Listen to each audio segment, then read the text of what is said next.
get me some alpacas.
It's good to be back on. And sure, now the camera works! When I was playing Detroit Become Human, it didn't show my face on there whatsoever. Excuse my language. Anyways, hey gamers and YouTubers, Jyran, the name is Jyran, and I'm giving you all the 2.0 once again into the world of Genshin Impact. This one's gonna be really joyous for me, because we're setting out an all-out mission to save Columbina from the bastard Dottore. Or should I say the Dastardly Doctor Dottore? Number 2 of the Fatui Harbingers. That fucker's gonna pay!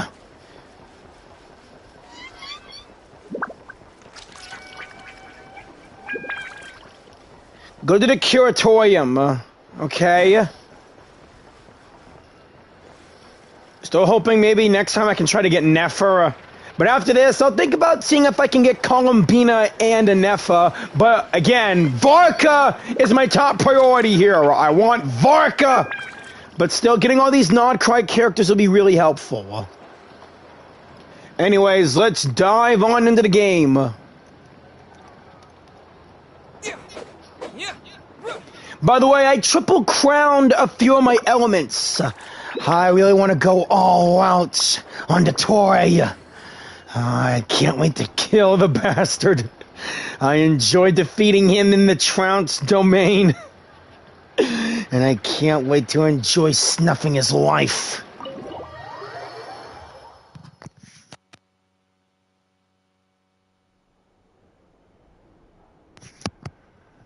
Whoa, how'd a lizard get in here?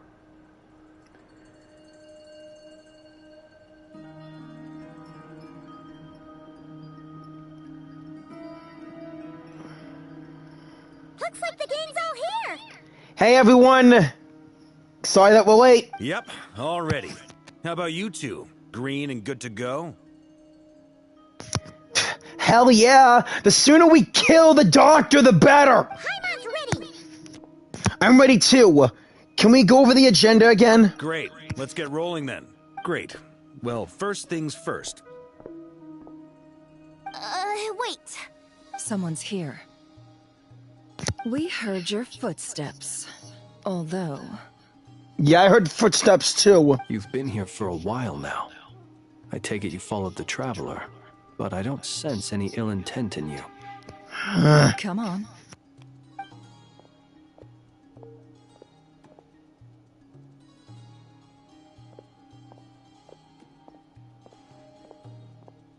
Fatusa!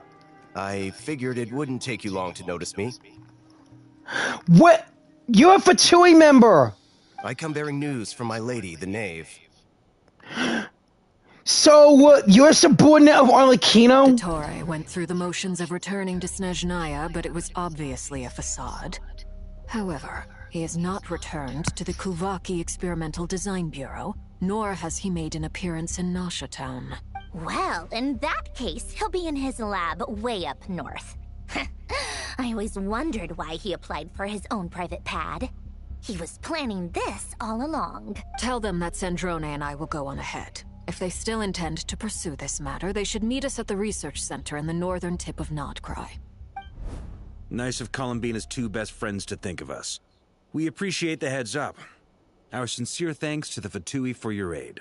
Lady Damselette may have left our organization, but at least some of her colleagues remain genuinely concerned for her well-being. Not to mention that the Doctor's increasingly cryptic conduct gives us great cause for alarm. Yeah, no kidding. We have crossed swords many times before, but it's not personal.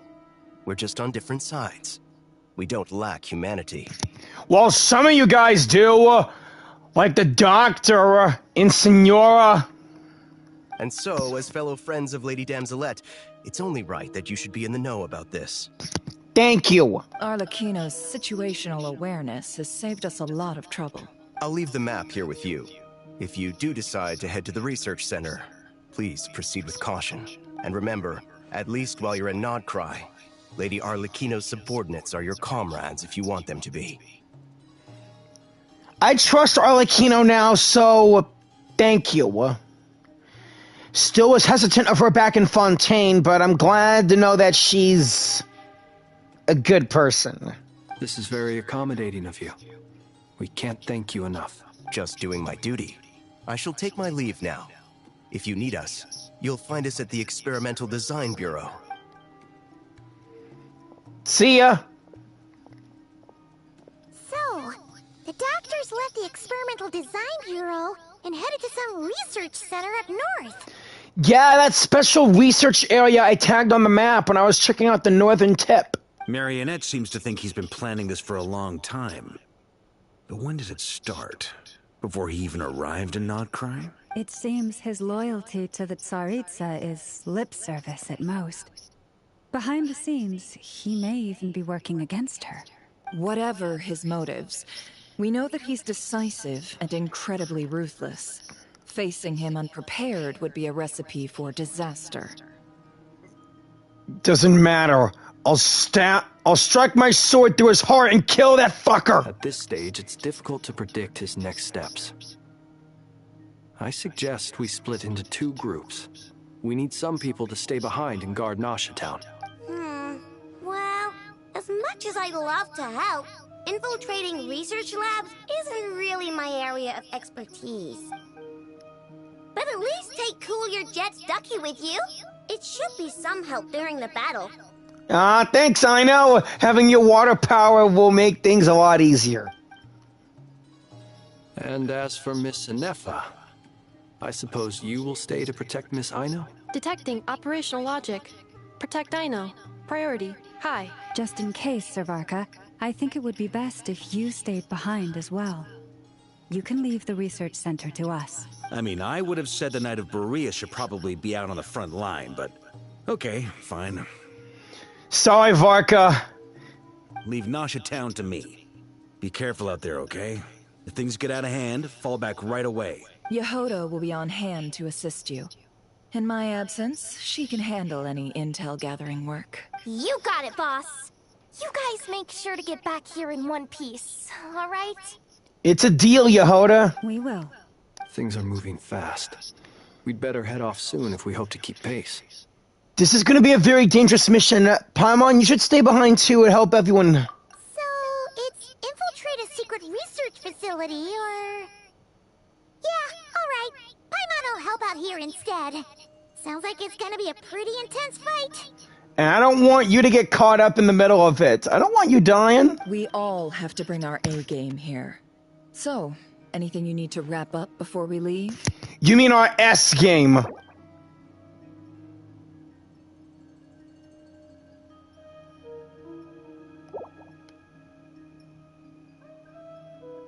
No, I'm ready for this. I want to kill the Doctor. Then you'd better get going. Very well.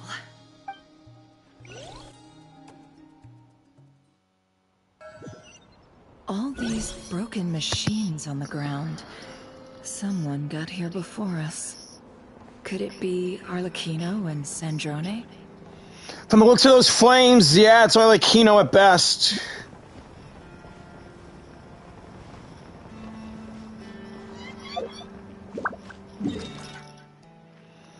Yeah, this is the place. Special Territory Research Area.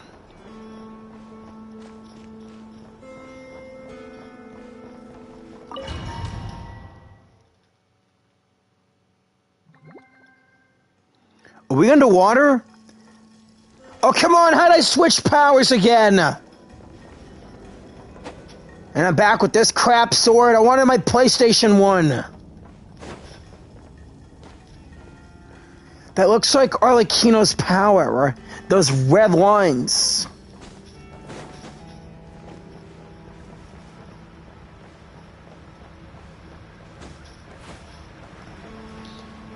Holy crap!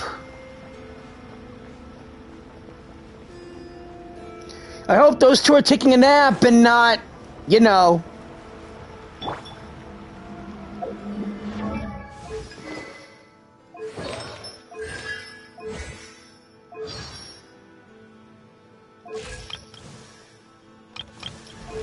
See, this is the me that should have been in here. I don't mind using my water powers and all, but come on. Glad I maxed out all my water powers.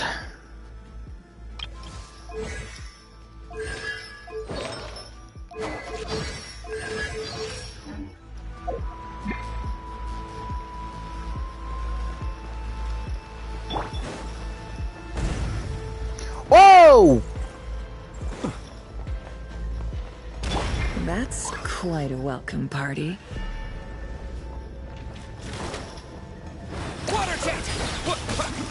All right! Thank you, Ino. With this, Flynn's can take the lead with lunar electricity.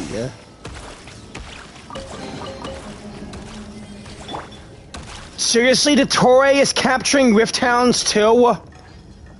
Wild Hunts! I'm surprised those things are still around, even though Rear is out of commission. Leave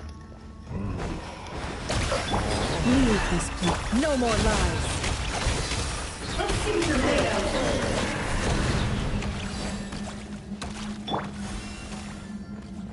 Get back!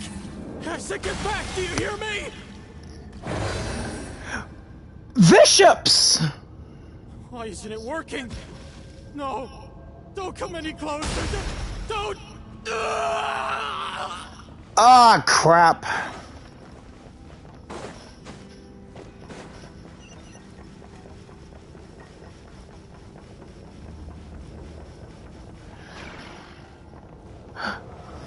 Kuvakia?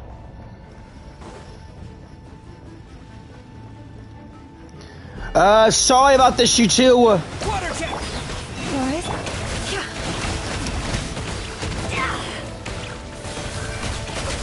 You poor souls. May your spirits find peace. Grab that key on the ground. We'll probably need it at some point. A key card. Nice eye, Flynn's.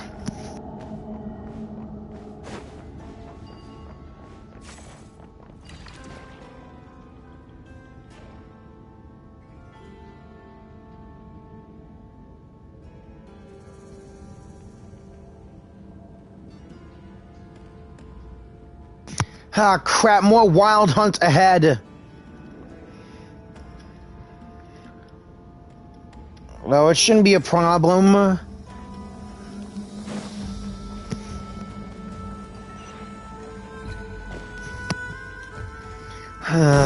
out. There's no way through. Let's go around. Wonder what did that.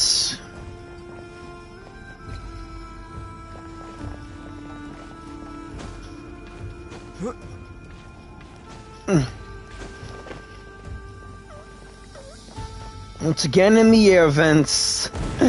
Ah! Reminds me sneaking into the Experimental Design Bureau with Yehoda. And Lauma.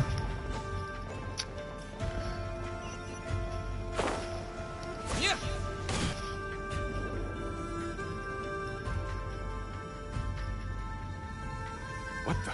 Trespassers? Here? What's wrong with you people? We're looking for the doctor, and we understand he might be here. I see you're fleeing the facility.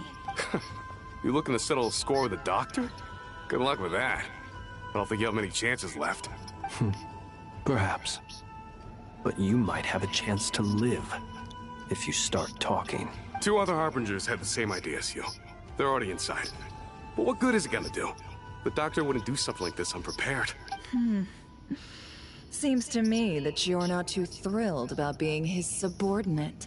Also, is it just me, or do I sense monsters nearby? If you prefer their company to ours, that can easily be arranged.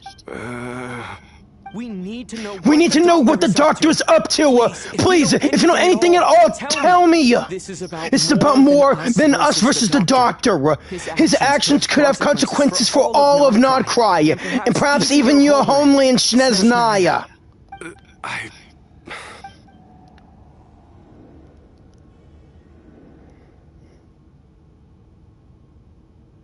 He's building something. Ambitious doesn't even begin to describe it. Feels like this could be the big one. God knows how long he's been planning it. A while back, he told us he'd be returning to Snezhnaya. We weren't expecting him back so soon. This time he brought some gemstones with him, or something. 2 of them. The moon marrows. The moon marrow spears.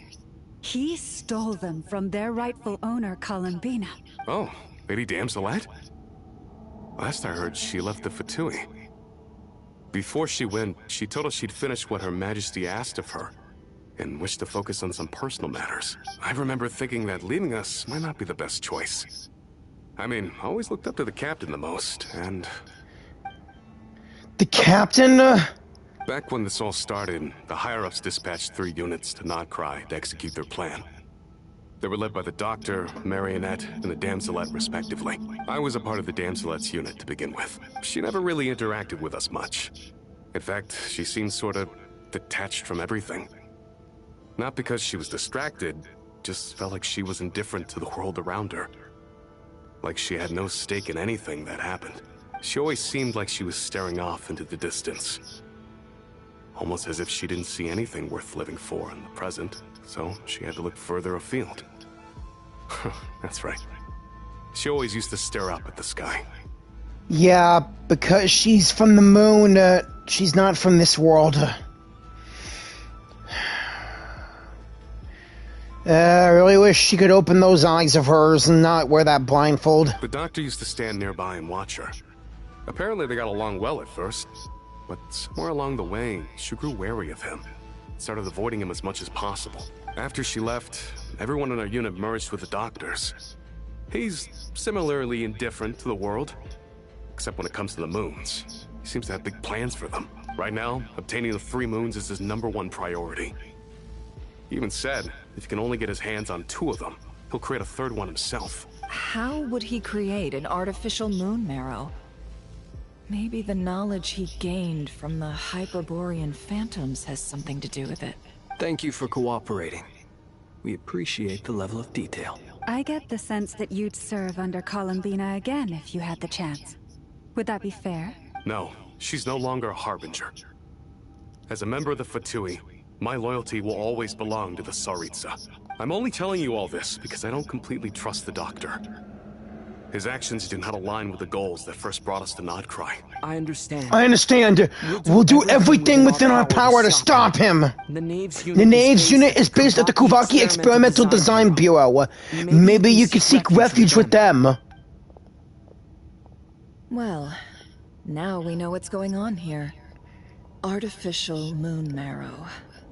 He's likely well on the way to completing it. Dottore's technological capabilities are far more advanced than I thought. I fear this could get ugly.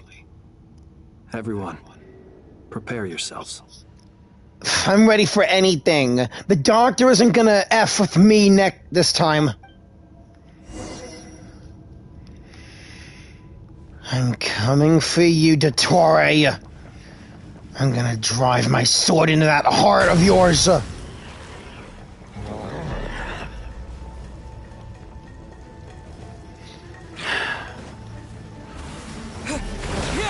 Bombs away!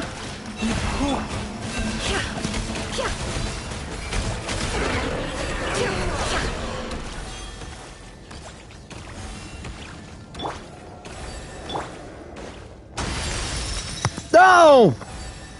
Look at that flower. Whoa, wait, I've seen that wolf before here in the northern tip. Yeah, saw ya. Whoa. Water check! Observe. The long sleep beckons.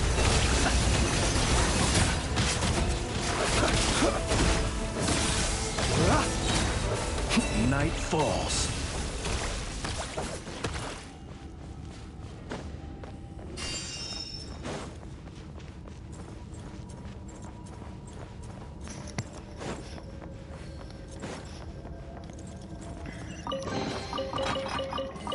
Oh, sweet, some loot.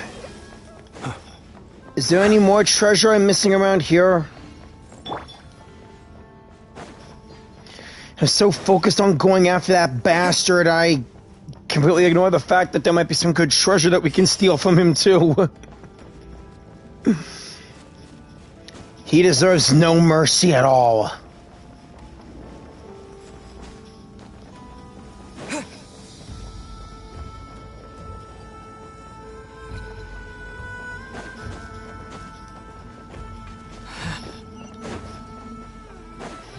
You better hurry. Arlecchino and Sandrone could already be with him fighting right now.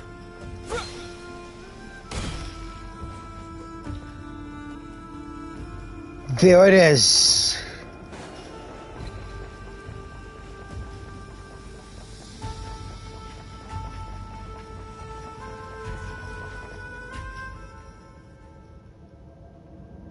Welcome, one and all. I've been expecting you.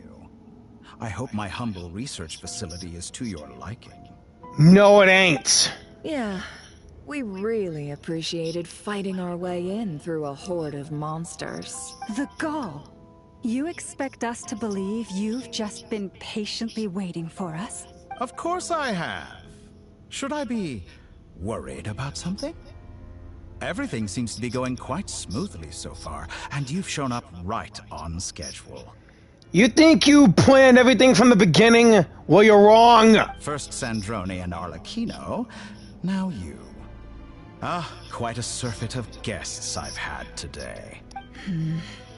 If you were looking for them, I should probably mention that Arlecchino disappeared as soon as she entered the facility. As for Sandrone, why, she stood right here only moments ago demanding answers from me at the top of her voice. Hardly out of character.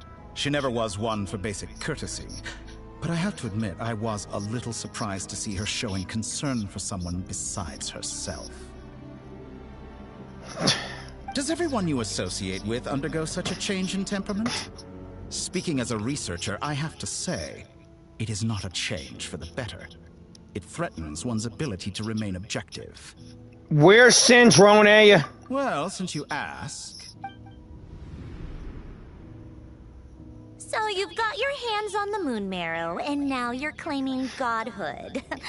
Don't you think that's a bit of a stretch, Dottore? I must protest what you are insinuating with that phrase, claiming godhood. I am not claiming anything. I am stating a fact. You're a researcher.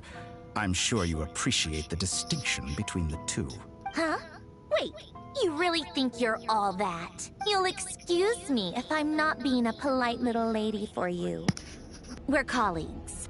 We both know what kind of person you are. By the same token, I knew you'd respond along those lines. You and I both understand that facts speak louder than words.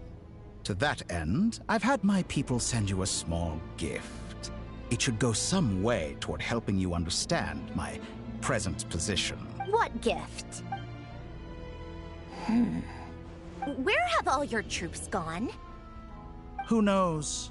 Perhaps they are already marching toward a new world. following in the footsteps of an unknown god. Unknown god? As vulgar and arrogant as you may be, dear Sandrone, I have no intention of taking out my displeasure on your subordinates. They will enjoy equal rights to my own. You sent your people to the Experimental Design Bureau? That's the Tsaritsa's property. Yes, and I am very mindful of Her Majesty's instructions. But you know full well that they do not conflict with my present goals. In which case, all I'm doing is conducting another one of my experiments. Is there a problem with that? If your experiment requires stealing and using one of your colleagues, like to turn you into some sort of fucked up god, then hell yeah! Now then, you have a judgment call to make.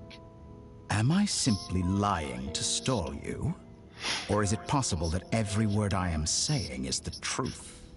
In which case, your subordinates really are in danger. So now you've turned on fellow Fatui soldiers. You're completely insane. I have set a new rule for myself. Each person gets one chance. Naturally, that includes you, Sandrone. One chance? If you wish to leave, I won't stop you. We are colleagues, after all. Scumbag!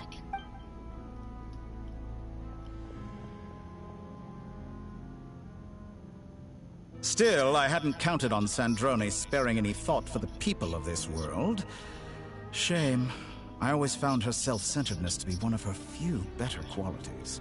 How can she ever hope to achieve greatness when she's so obsessed with protecting her little design bureau? It's more than a little disingenuous to speak of achieving greatness while taking hostages. Or does honor no longer mean anything to you? Honor? I have the marrow of 2 moons in my possession and will soon complete the construction of a 3rd. I will be the god of a new world.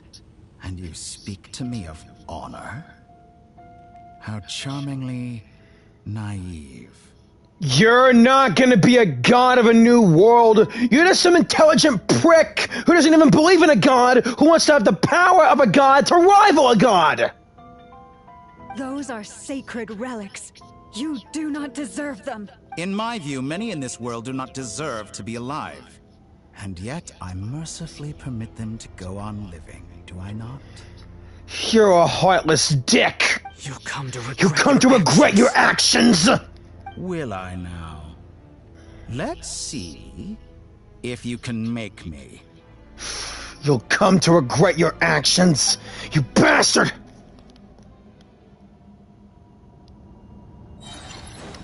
Go! Close your eyes.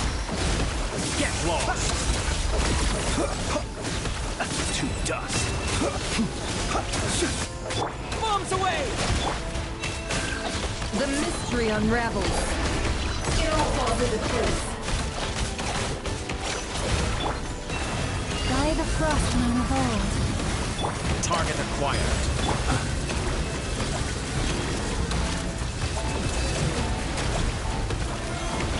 Be silent. What the? He's doing the copy thing as Ayato did.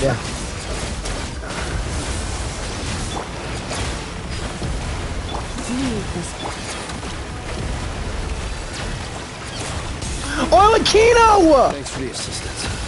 Arlecchino. They see you as an ally. What a farce. You're clearly here to destroy my research, not me. I'd say your research is more valuable than your life. Am I wrong? Shatter! Like No a more reflection. lies. Get lost!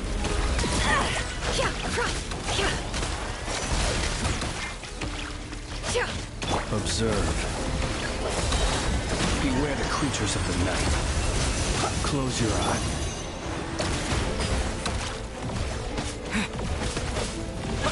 Your actions betray your fear of me. Is that the best you can do? Observe. To dust. Go! Forest, protect us. Can't hide the through. Is this all it takes to tire you? Transfixed.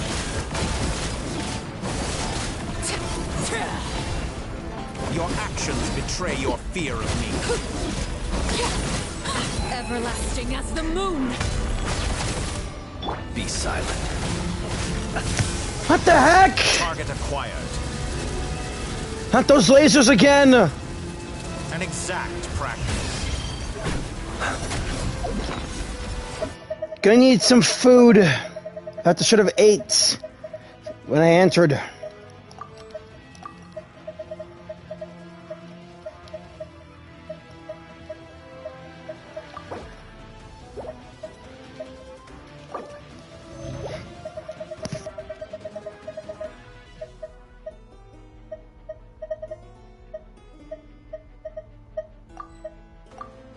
Oh, thank you, Escoffier.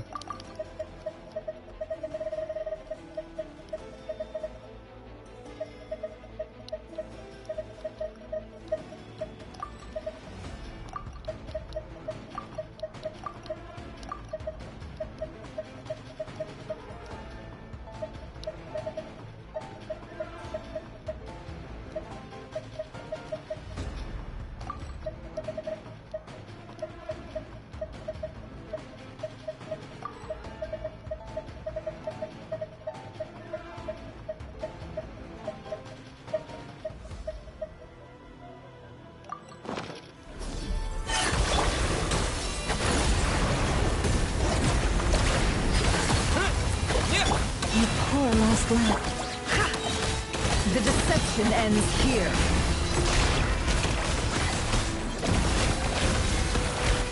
Dottore is too powerful with the artificial moon marrow in his arsenal. Fighting him is futile. Quickly. How did he get his health back up? Let's go. I've always thought it is wiser to flee than surrender.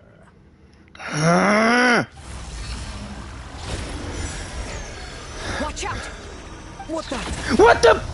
I'm trapped! Guys, help! Forget about me! Forget about me! You should... Where's the Traveler?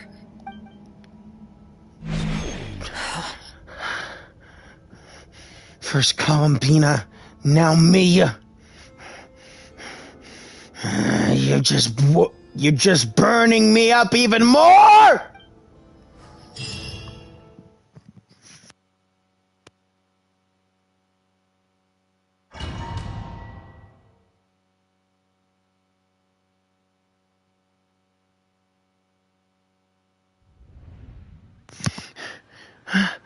What the? Huh? I'm back in Nasha Town? What just happened? Nasha Town? How did I get here, though? Strange. I remember being trapped by Dottore during the battle. And now all of a sudden I'm here? Something weird is going on. I guess I'll start by looking around the area. Huh? Traveler? What brings you here at this hour? Huh? What are you in the mood for today? A hot dog? Or something else? We've got some special discounts at the moment. Want to see the menu? Sorry, I'm not hungry right now. Ah. Well, feel free to take a seat for now. Let me know if you change your mind. Yeah, thank you. Everyone seems to be acting normal. Am I just overthinking? Oh, darling, look who it is. One of our regular customers. Get the Traveler something to eat, would you, dear? Wait, why is he talking like that? Well, I'd love to, but can't serve a customer unless they order something. Anyway, I take it your business is wrapped up? Yes, thankfully. It was a long trip, and it's left me feeling pretty exhausted. But the upshot is, I won't have to leave again for a good while. We can have some quality time to ourselves. Wait, these two are a couple? I see some kids around too. I didn't know they had a family. Hey there! I haven't seen you in ages! What's keeping you so busy? I've been looking forward to playing with you again. Have we met before? You forgot already? You're silly. Daddy brought you over to our house recently. We had some snacks together. What is she talking about? We've had a lot of customers over the last few days, so we've been real busy. And like my mom always says, some people are more than just customers. They're friends. Oh, another customer's arrived. I better go see what they want. This is all wrong. I never once heard the owner of this restaurant talk about their family. It certainly isn't a family-run business. And that child, I don't recognize her at all. Could this be a false memory? Very good. I knew you had it in you. Dottore, you bastard! Aren't you going to try the house special? When did he show up? No, none of this crap is real! You don't seem to like it here. That's fine. We can change venues. Hey!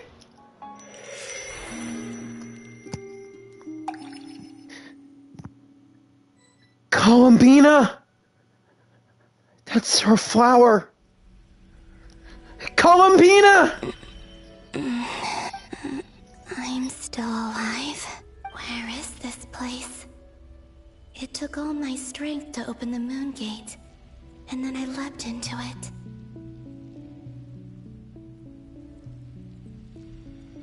So this is the moon's reflection? The mysterious realm beyond the gate?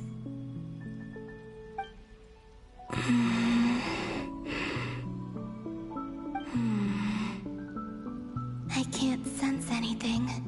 I guess I could try opening the gate once more.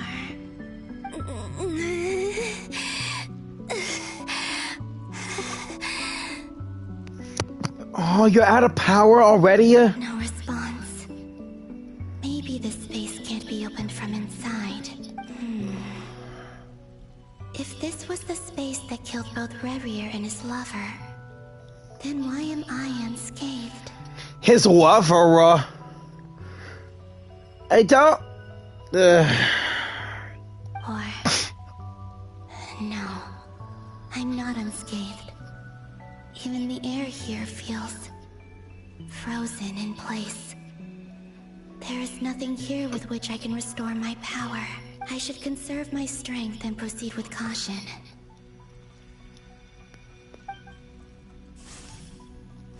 I don't believe Dottore's scheming will stop just because I escaped. If there is any chance that I can get back to the others, any chance at all, I must return.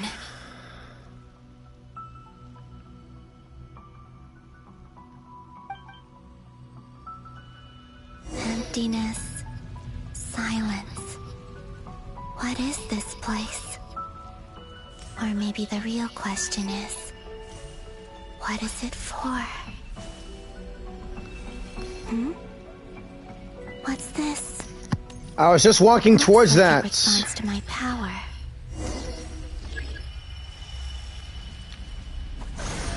Golden. Like Kuvaki. Is it some sort of guide? And why does it feel so familiar?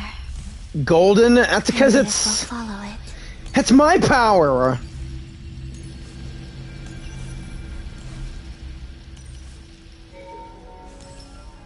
Where does this lead? Could it be the exit?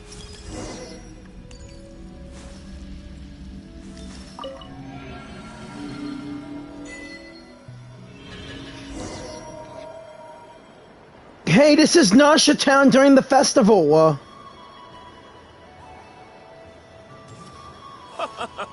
Welcome home, Moon Goddess. Remember Columbina? Nasha Town? But isn't Moon Prayer Night over already? Yeah, but not in here, I guess.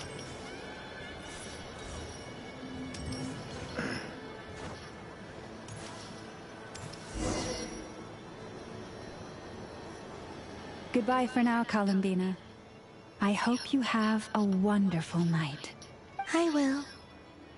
Llama, everyone else, and me? Are these my memories? Yeah.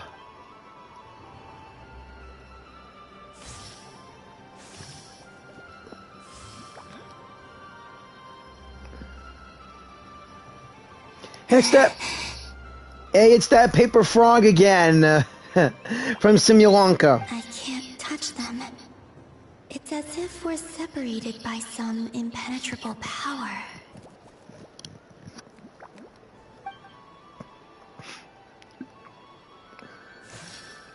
Over here! Over here! Hey, she looks familiar.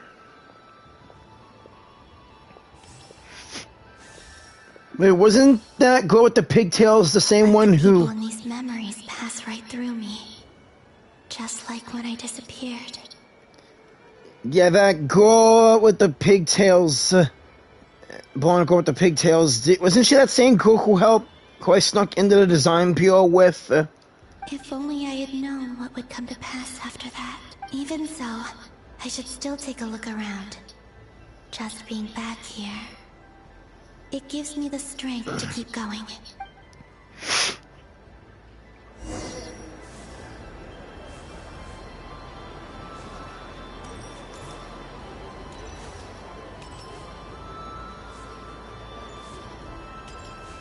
Welcome home, Moon Goddess. Oh, you're the genuine article. Alice was right. This Moon Prayer Night was worth watching after all. Oh? Yes. That was the fortune-telling stall run by Barbeloth from the Hexen Circle.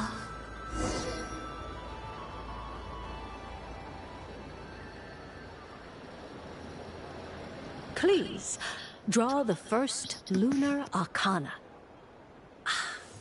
This represents destiny and is the foundation for the divination as a whole.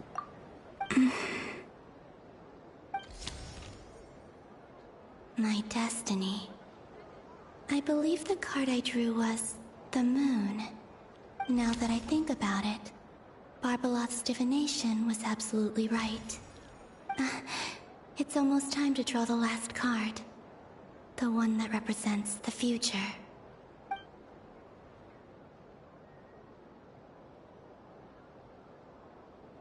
That was the card that popped out on its own. From here, I think.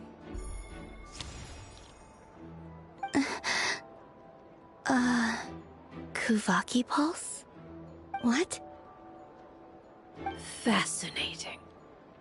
I've never encountered this before in my role as a diviner. What's going on? Did that card leave the deck? Because of my influence? All I did was try to touch it, and then... Maybe this memory space is not untouchable after all. Are there weak points in the barrier? Or... is it possible that there's more to this space than my memories alone? This card is death. I need to get to the bottom of this. I'll try touching something else.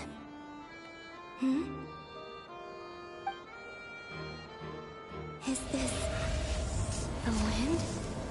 No, it's gravity. It's pulling me outwards. No, Traveler!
Paimon, listen to me.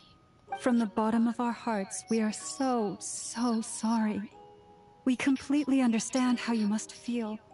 The Traveler is trapped, and we all feel responsible for it. Don't say that! Paimon's not a little kid! You didn't leave him behind on purpose! There was nothing you could do!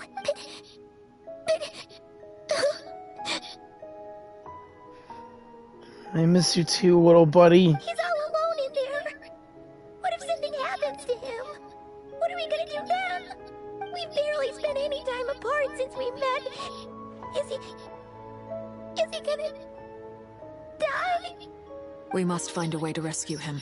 We were all involved in the operation where he was captured, and we do not abandon our comrades. That being said, it won't be easy. Through conversation with the others on our return, we've arrived at a basic idea of what we're up against. Dottore's lab has clearly been in operation for a lot longer than we realized. We found many monster samples stored there. In all likelihood, they were materials he used to research his latest technology. We also know that through his contact with the phantoms of Hyperborea, he gained knowledge about the moons and certain Hyperborean technologies. Using this knowledge, he then fashioned an artificial moon marrow to serve as a replacement for the frost moon beyond the sky. Unlike Columbina, Dottore is not being rejected by Teyvat.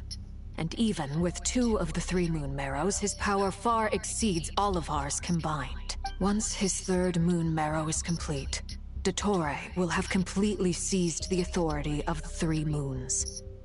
Teyvat's most primordial powers will then be in his grasp. Well, the most primordial powers, are they more are they more primordial than the dragons? Does that mean... I'm afraid so. No one could have predicted this level of insanity. Not even from Dottore. And unfortunately, his insanity is coupled with an intellect and ambition that not even his peers in the Fatui can match. This is dire.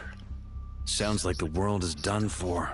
All because of that bastard! The 3 moons' authority can influence the very fabric of time and space.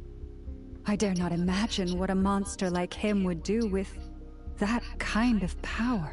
The trouble's already begun, I'm afraid. On our way back, we discovered that part of Nod-Krai is being enveloped by an unknown energy. We cannot ascertain what is happening inside. I'm convinced this is Dottore's doing. Not that there's any way to prove it. The issue is, we have no idea what his intentions are. The only thing more frustrating than facing down evil is knowing that it will surely come, but not knowing when. The Doctor is guilty of numerous crimes at Mondstadt as well. One of our knights, well, former knights. His father was murdered by Dottore. Diluc! Yeah! I remember from the comic that Dottore was responsible for killing Diluc's dad!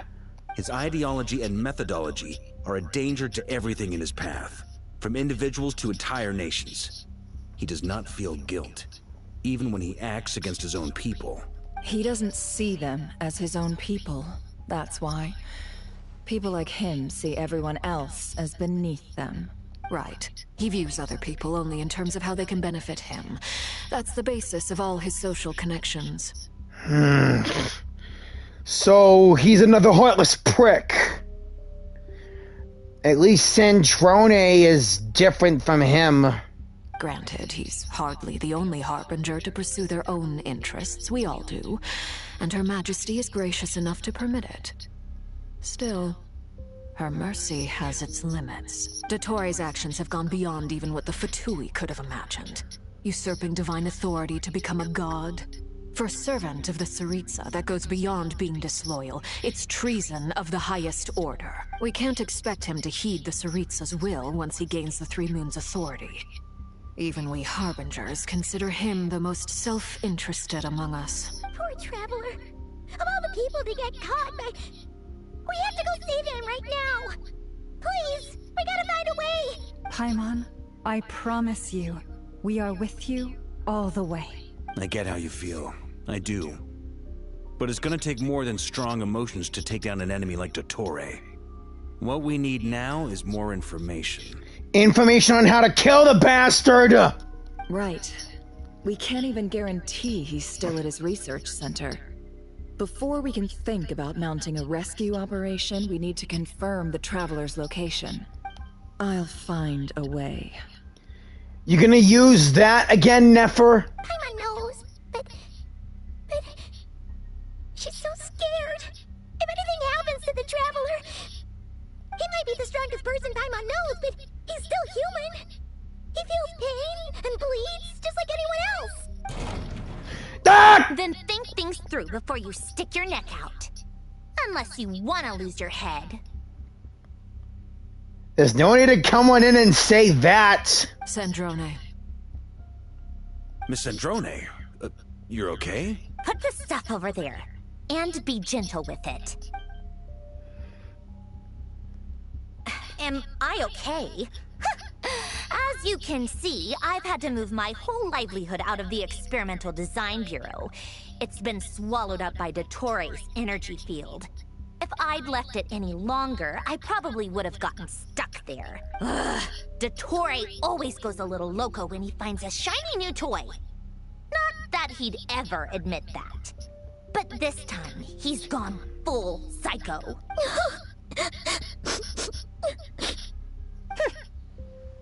Just go ahead and cry already. Like I said before, you're nothing but a heartless bitch with a wind-up key up your ass. Sorry. Paimon's not trying to make it seem. It's just, she can't. Oh, Paimon. Let it all out. There's no shame in it. When you're overwhelmed by fear and despair, crying can help get it out of your system. You'll feel better for it. Okay then, while the baby of the group is having a moment, how about the grown-ups get to work? Give me your hand. You've made a discovery? Polonia, scan. You, hand, now. Oh, I thought you'd never ask, my lady. Flins, don't be so nice to her. Curses! You're next, then you. Dottore, you son of a... He's done something to us! Everyone who entered his research center has been implanted with some sort of curse. I don't feel anything unusual at the moment. Does that mean it hasn't activated yet? Is there a way to figure out its purpose and what might trigger it? What did he do to us? My best guess is Dottore created it using the Moon Goddess's powers. 1 second, analyzing. Ugh! That friggin' maniac! So, what twisted game is he playing this time? The moment I analyzed the energy composition, some encrypted text appeared in my mind's eye. And when I deciphered it according to the Fatui's standard encryption protocol, I got the following message. Feel free to run, or you will perish in Nod-Krai. He's mocking us. Yep, he loves to toy with people. Only in this case, there might be more to it. But I didn't detect any murderous intent or malice either in the message or the curse's energy. As if this is him at his least malicious. Least malicious? He's malicious incarnate. Or perhaps all people are cowards in his eyes. Maybe he thinks the threat alone will be effective. What a despicable person. And he has the Traveler in his grasp. He's even more despicable than Gru, and everyone likes Gru from Despicable Me. If I may. As unhinged as Dottore may be, he has always exercised great patience with the objects of his interest. I remember a comment he made when we first arrived in Nod-Krai. He said, "This world is, on the whole, an exceedingly dull place. But at least there are a few intriguing features, such as the gods, or the Traveler. Presumably, they interest him because they're unknown quantities. He wants to understand as much as he can about them." Agreed. The Traveler is Teyvat's 4th descender. All Harbingers are aware of this. All because of Nahida. Since Dottore took such pains to capture the Traveler, he is unlikely to kill him right away. Okay. But we still have to do that rescue operation. Of course. I also think we need to read between the lines with Dottore's message. If he's encouraging us to run, that means we mustn't leave Nod-Krai under any circumstances. My guess is, his curse will only trigger if we leave. Jyran! We've discovered multiple energy fields. Albedo is still attempting to analyze their structure. He told me to report back first.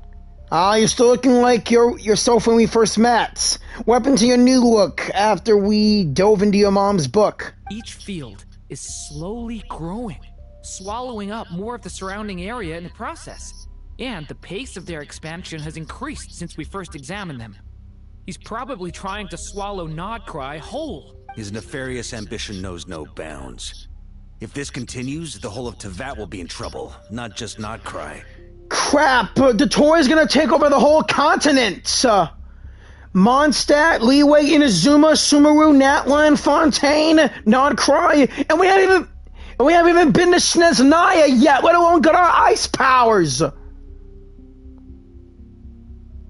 The loss of Columbina could not have come at a worse time. Do we think she's truly gone for good? No, Alma. She's still alive. She entered the space beyond the Moon Gate, knowing what became of Rerir and Thelindis. I'm sorry, but I fear the odds aren't good. Don't be ridiculous. If I know her, she's busy finding a way back as we speak just so she can annoy me. She isn't dead. Whatever has become of her, the fact remains that we are two comrades short on the eve of a decisive battle. Two of the most powerful comrades. We need to find out the Traveler's location. But there is also other work to be done. Agreed. Whatever Dottore's planning, we have to get the local populace somewhere safe. So, as well as a rescue mission, we have to organize a mass evacuation at the same time. It would be best if someone could approach leaders of neighboring nations and negotiate emergency asylum for Nod-Krai's inhabitants. Can anyone handle that? Snezhnaya is one option. I'll see what I can do. This would be so much easier if the Traveler was here. No! Stop thinking like that, Paimon. Paimon will join you. She's pretty well connected thanks to the Traveler. Maybe it'll come in handy. Either way, that's what the Traveler would do if he was here. Yeah. We're back to Columbina? What about me? Please? I like Columbina and all, but come on! Back here again. That gravitational force that pulled me back. Is this where it came from? When I saw that memory of Moon Prayer Night, I think I influenced reality. Was it just a coincidence? Or, if only I could have sent the others some kind of warning on Moon Prayer Night. Maybe we could have stopped Dottore. I feel so heavy. Does entering that space consume a lot of energy? Well, even so, I have to keep moving forward. Back to emptiness and silence again. I should try and find my way back inside that memory.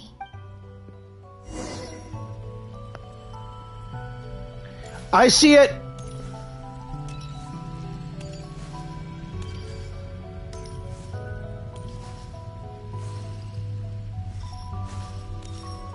Right.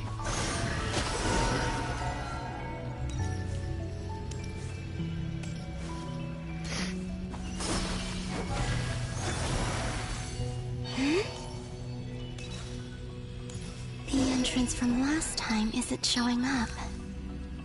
What am I missing? Looks like I need to gather these scattered fragments.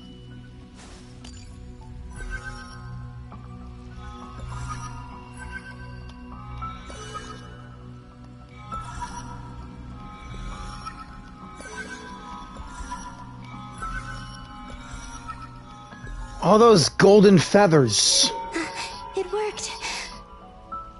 Hopefully I can stay inside for a bit longer this time.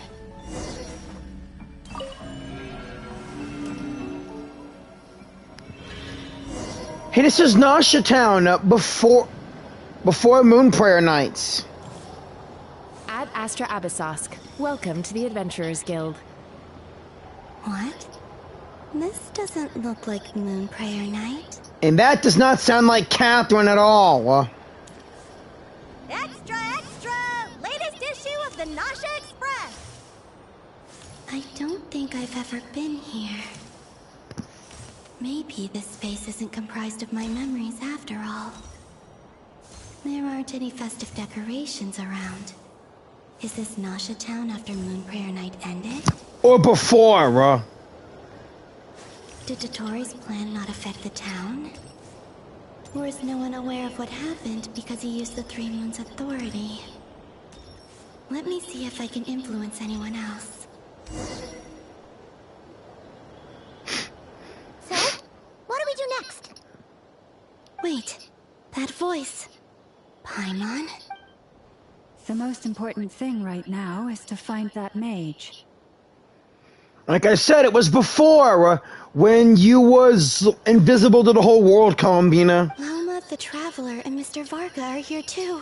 I'd better go pay the Fatui a visit. Traveler!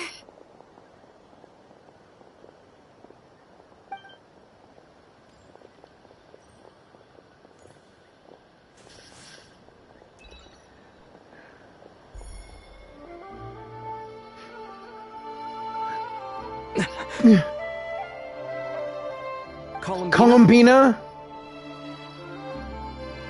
I made contact. Columbina? It's me, Columbina. Huh? I felt her, but I don't see her, bro. Traveler? Let's go! This is no time to be spacing out! Sorry. Wait a moment. This has happened before. Yeah, you walked past me and I felt your presence. This is what happened when I disappeared. I stood right over there, thinking that no one would ever find me again. It was only when he called my name that I decided to follow them. Columbina? But did he turn around because he sensed my touch just now?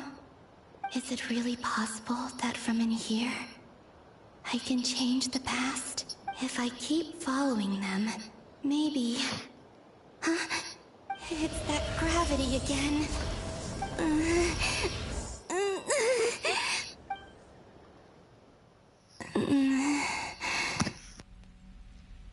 Every time I influence reality within that space, this force intervenes and pulls me back. It's as if it's trying to stop me from leaving. I'm getting weaker and weaker. I'll just have to try another approach next time. Come on, Columbina. Keep going. You have to tell everyone what happened.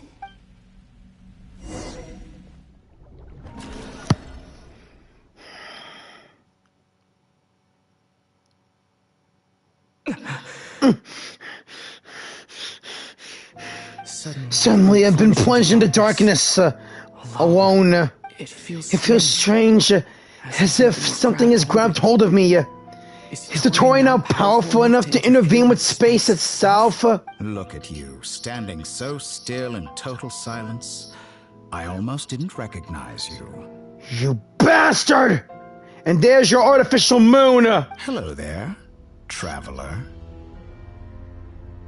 Stay away from me! He seems to be in a good mood. Wait a minute, what's that behind him? His device to control the moon marrows! Ah, so you noticed. This is the completed Trilune. 2 primordial moon marrows and 1 artificial specimen. Hey, that's the moon Columbina gave me, and that's the moon you took from Arlecchino! And your artificial one's in the middle. You are wary of it. Good. Maintain that reverence. You performed well in that recent battle. Brave and reckless as always. Shut up! Courage is the sign of a true hero. and impulsiveness is the hallmark of those who strive to advance. I say this not to belittle you. Most creatures are far more timid by comparison. 3 moon marrows. Does that mean the artificial one is now complete too? Well spotted. What do you think? For a replica I built myself, I dare say it looks the part. Are you reading my fucking mind? Dottore, are you planting illusions in my mind? I have no interest in fooling your eyes. On the contrary, I hope to show you the true essence of all that you see before you. Is this not a beautiful city? People live in peace and find joy in their work. The streets are safe. People can even leave their doors unlocked at night. You might say it is the Elysium everyone dreams of. All available data indicates your values and worldview conform with the mainstream. This kind of society should be quite to your taste. False beauty is deceitful. Lies are to no one's taste. I wonder, is it your moral standards that are too high? Or your expectations of reality? Answer me this. If someone existed in a sweet dream from the moment they were born, a dream in which they never once felt pain, which do you think they would consider superior? The dream or the reality? You speaking of dreams is reminding me of Mizuki. That's pure sophistry. It has nothing to do with your actions. As I suspected. You have yet to understand all of this for what it really is. What do you want from me? You sound impatient. Do you think the only reason I'm keeping you is because I want something from you? If it's not, then why haven't you killed me yet? No one can stop you if you're as powerful as a god. I'm delighted you recognize that fact. In fact, you're no god at all. Like I said before, you're just an intelligent heretic who wants to become a deity. I believe we last squared off in Sumeru. Ah, the memories. How time flies. You and I have both grown. You haven't grown at all! I'm not surprised that Arlecchino and Sandrone worked with you. You've always a way of slowly but surely ingratiating yourself with all levels of society. People laud you as a hero, but I suspect there's more to it than that. Oh, but to be clear, I don't say that to flatter you. Do you always give your opponent an appraisal before you deal the final blow? Call it a long-time habit. I'm a researcher, and one of my duties is to give an objective assessment of my subjects. But you misunderstand. We are not opponents. Not at this moment. You are my opponent, and I want to kill you! I want to cut off your head, stab your heart, and cut up your body, burn it all! Make sure you can never be brought back to life! I just want to talk. Think back to Tartaglia, Arlecchino, Capitano, Columbina, and now even Sandrone.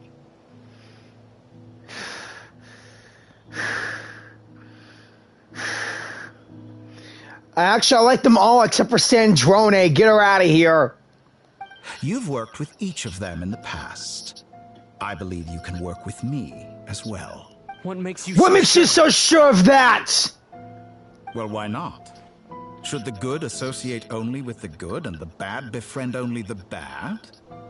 I like to think we could have a more mature relationship than that. All I want is you dead and Columbina back! Surely you don't think all your relationships are grounded in friendship or shared ideals? People come together because it benefits them to do so. If you think of the people you admire, you must surely admit that they have provided some benefit to you. Morality, ambition, dreams. People have plenty of words to embellish the nature of their relationships. But once you break free from those ethical frameworks, you will see that the only thing connecting the two of you is mutual benefit. Benefit my ass. My friends are my friends. It's nothing about benefits. Then again, at first some of them were beneficial until I grew to like them. Mostly with Scaramouche. One with Scaramouche. And then I got Shaska. And that is what I'd like to talk to you about. I can't wait until Scaramouche comes in and kills you too. We're finally getting into it. He's probably planning to kidnap me for a long time now. But for what exactly? We're finally getting into it. He's probably been planning to kidnap me for a long time now. But for what exactly? He has the authority of all three moons. I won't be able to gain the upper hand in a fight. Best if I pretend that I'm willing to negotiate for now. You say you're a god, but also speak of mutual benefits. What could a god want that the three moons cannot provide? Excellent question. But before I answer, I would ask you the same thing. Gaining Columbina's allegiance was a rare and extraordinary feat. But the Moon Marrows are now in my hands, and I have the edge over her. For this artificial moon is not being rejected by Teyvat. Her identity and lineage may have been a thing of glory in the old world. But they were also shackles that prevented her from ever integrating into Teyvat. I, on the other hand, you may view me as a thief, but I have overcome that limitation. So what is it that the Three Moons cannot grant you? What stops you from negotiating with me to get what you want? I don't make deals with lying psychopaths! That's quite an accusation. Are you expecting me to get angry with you? Well, this is one aspect in which my personal growth has served me well. In the past, my less mature self might have been disappointed, perhaps even angry, over a small setback like this. Like when you and Lesser Lord Kusanali joined forces to oppose me, for example. But things are different now. Just as the rich do not quibble with the poor, I no longer find myself perturbed by these trivial affairs. Wait, if he remembers me and Nahida trying to kick his ass, does he remember Scaramouche? Human relationships end with conflicts of emotions and interests. But relations between humans and gods are different. And ours is even more unique. I have ascended to the highest heights and laid claim to unprecedented horizons. And you were no ordinary person to begin with. Hey! Allow me to show you the world, Descender. Hey! Why am I sitting on the water? No.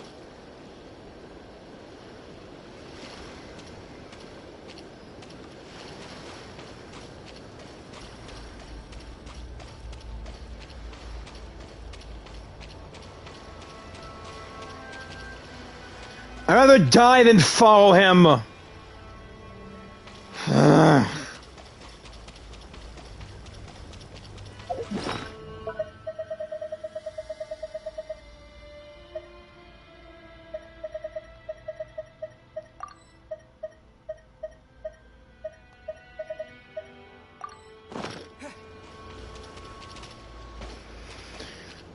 Stand, walk, jump, sit, and lie down. These are the most common of behaviors.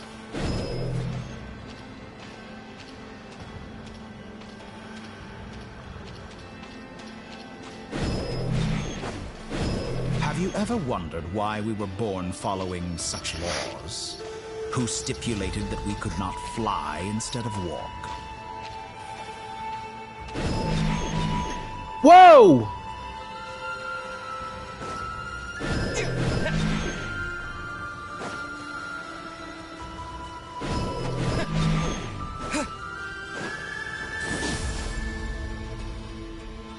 Someone of your talent and experience must surely know of the four great rulers who serve the heavenly principles.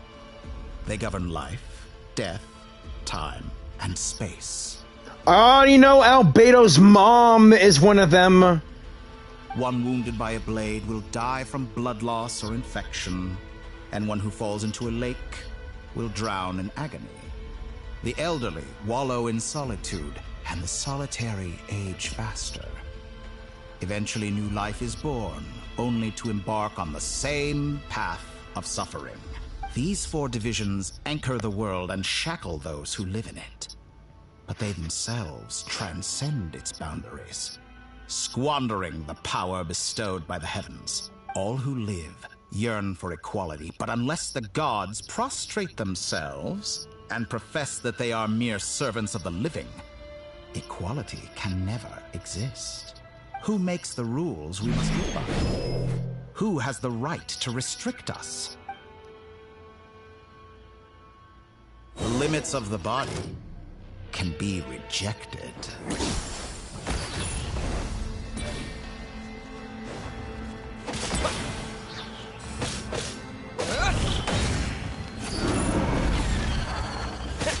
He's giving me this power all of a sudden.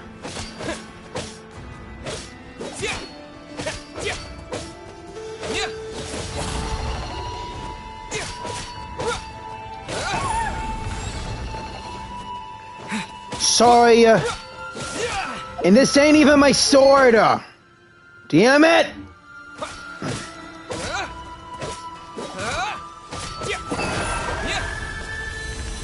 Seriously, this thing?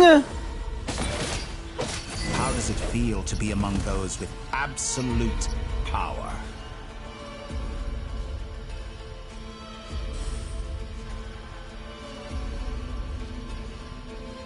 You cannot conceive the extent to which your flesh hinders your mind and spirit.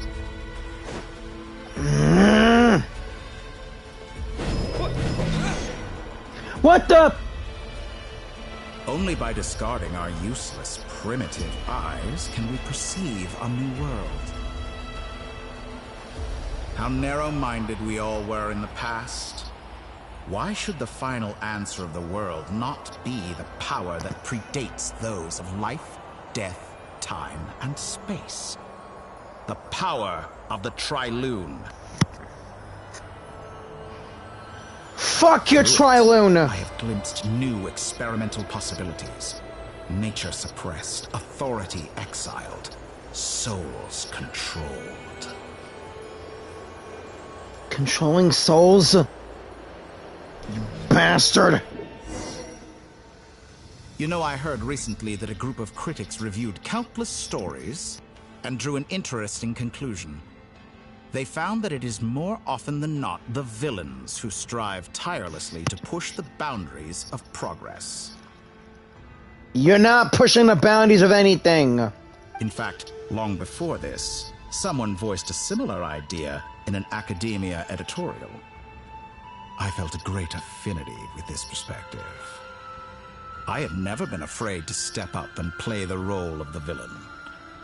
Fanatics are trampled down for their transgressions, and those who transcend are rebuked for their audacity. And so, the majority of creatures are too timid to follow my lead. But all sacrifices made during my experiments have been worthwhile, as you can now see. I can offer you something new, something unique, precisely because I am a villain. Well, at least you're happy to say that. Think about it. We are eternally bound through mutual interest.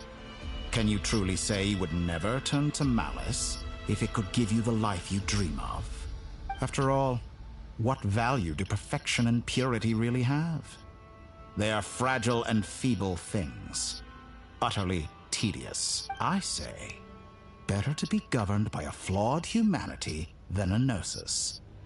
The true seeker of knowledge is the villain who undergoes countless tribulations in pursuit of their goal.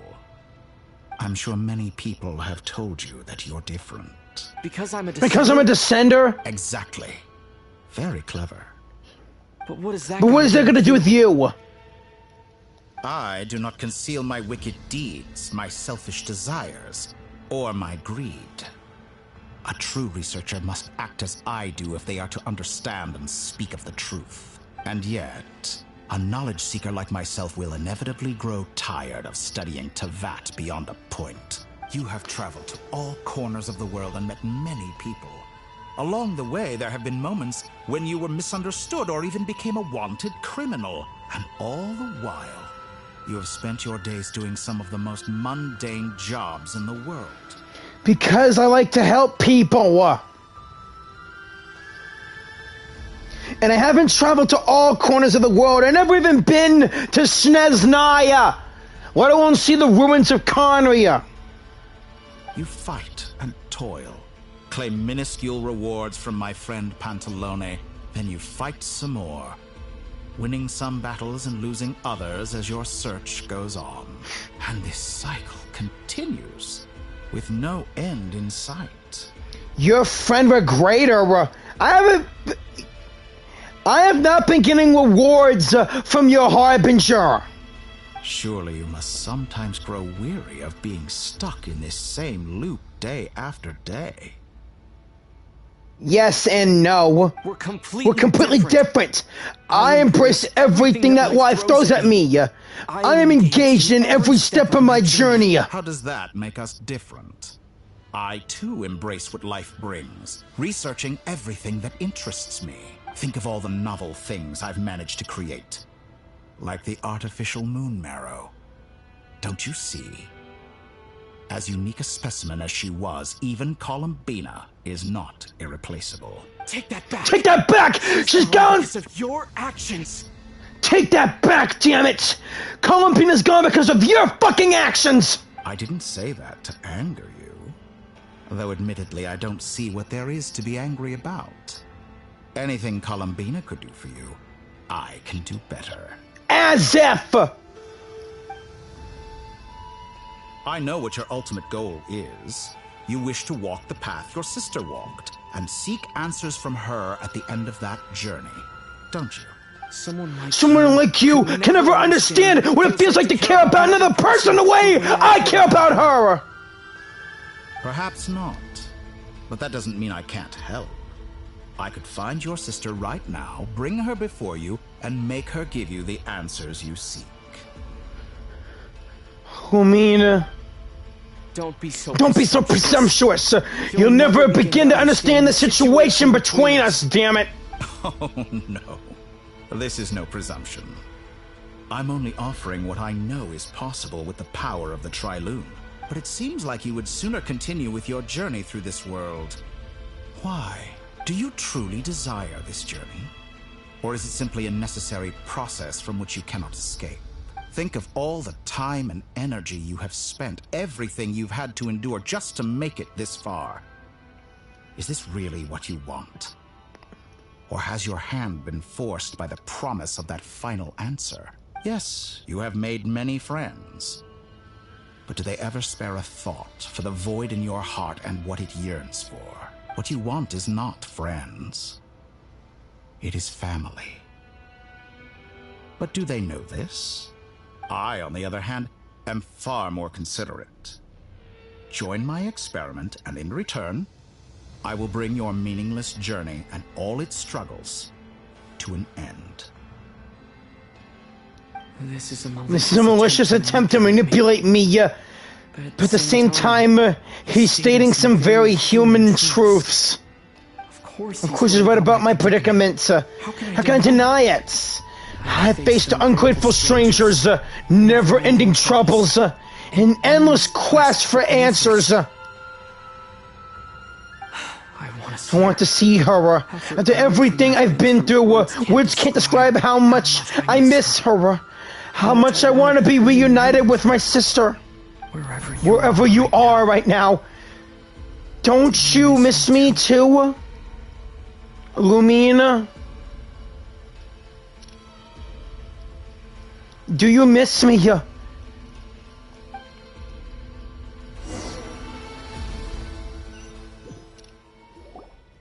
All right, everyone. Our next mission is clear.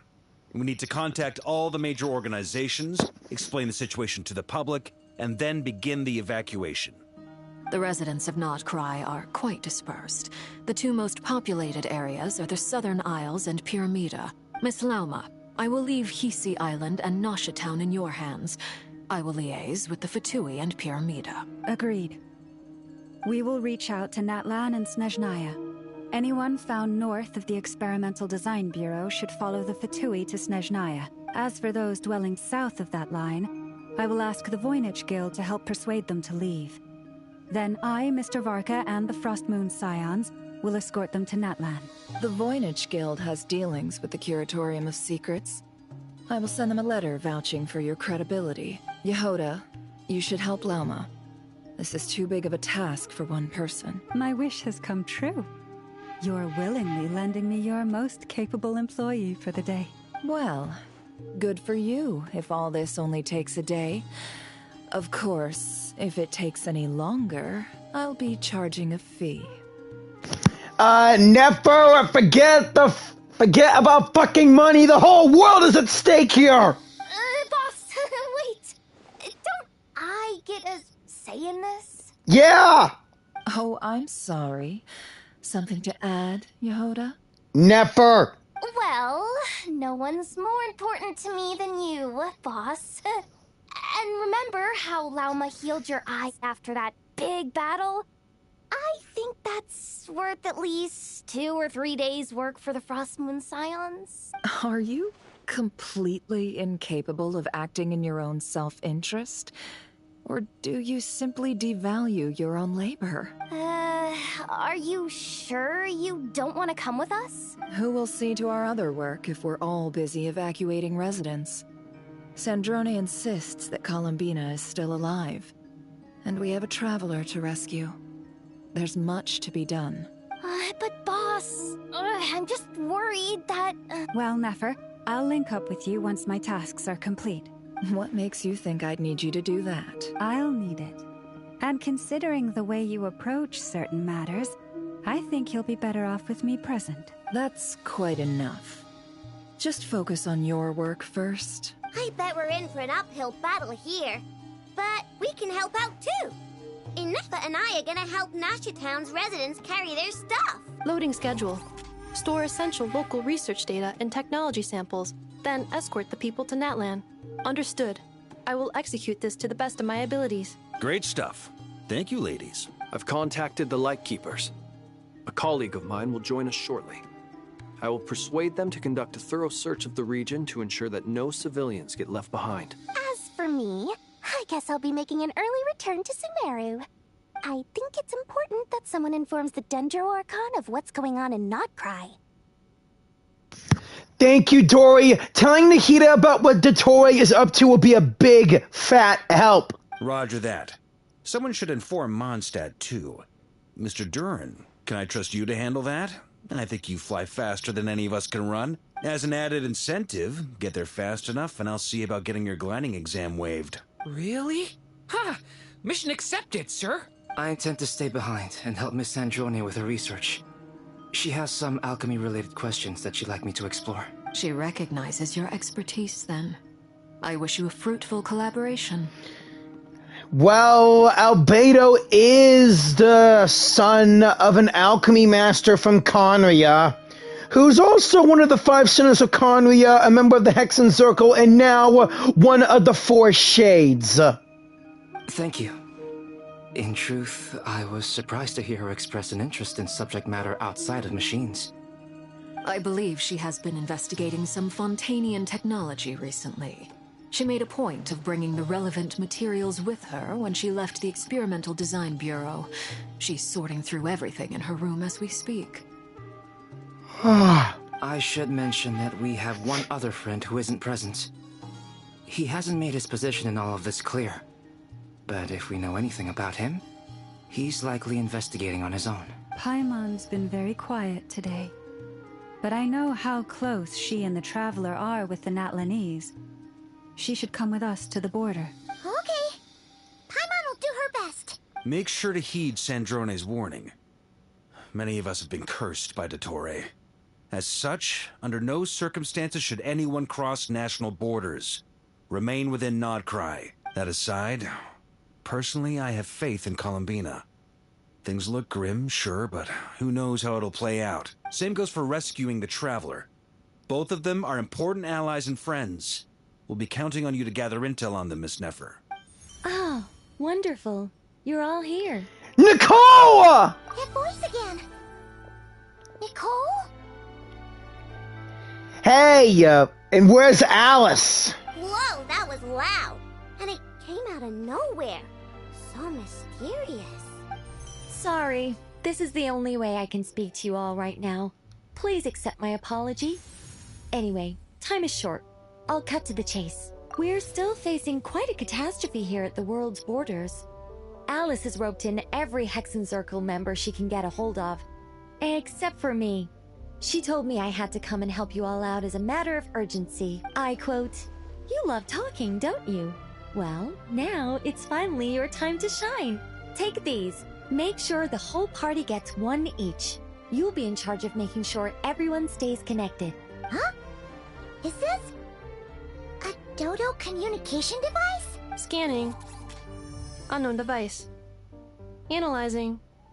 Unknown device. Conclusion. Cute. Thank Klee's mom for making that. Affirmative. It is cute and good. I believe that I quite like it. You've been around Aino's invention so much, so yeah, I bet you would say that. This is no ordinary Dodo communication device. It's my very own special modified version, specifically... sorry. I almost went off on another tangent there. Anyway, help yourselves. It will allow us to communicate over long distances within Nod-Krai. No more worrying about shuttling messages back and forth. What astounding technology. Am I right in assuming that it relies on your personal abilities to function, Miss Nicole? Yes, exactly. Right on cue, Albedo. I'd love to brag to you all about how it all works. But no, next time. Anyway, I'll be right with you all, serving as a communication hub. That's all from me. Head off as soon as you're ready. I'll be staying here to keep watch, and I'll be sending you my blessings. Man, coming to the rescue like the Celia she is. Thank you, Nicole. Okay, Flins, you're up. Hey, Igua!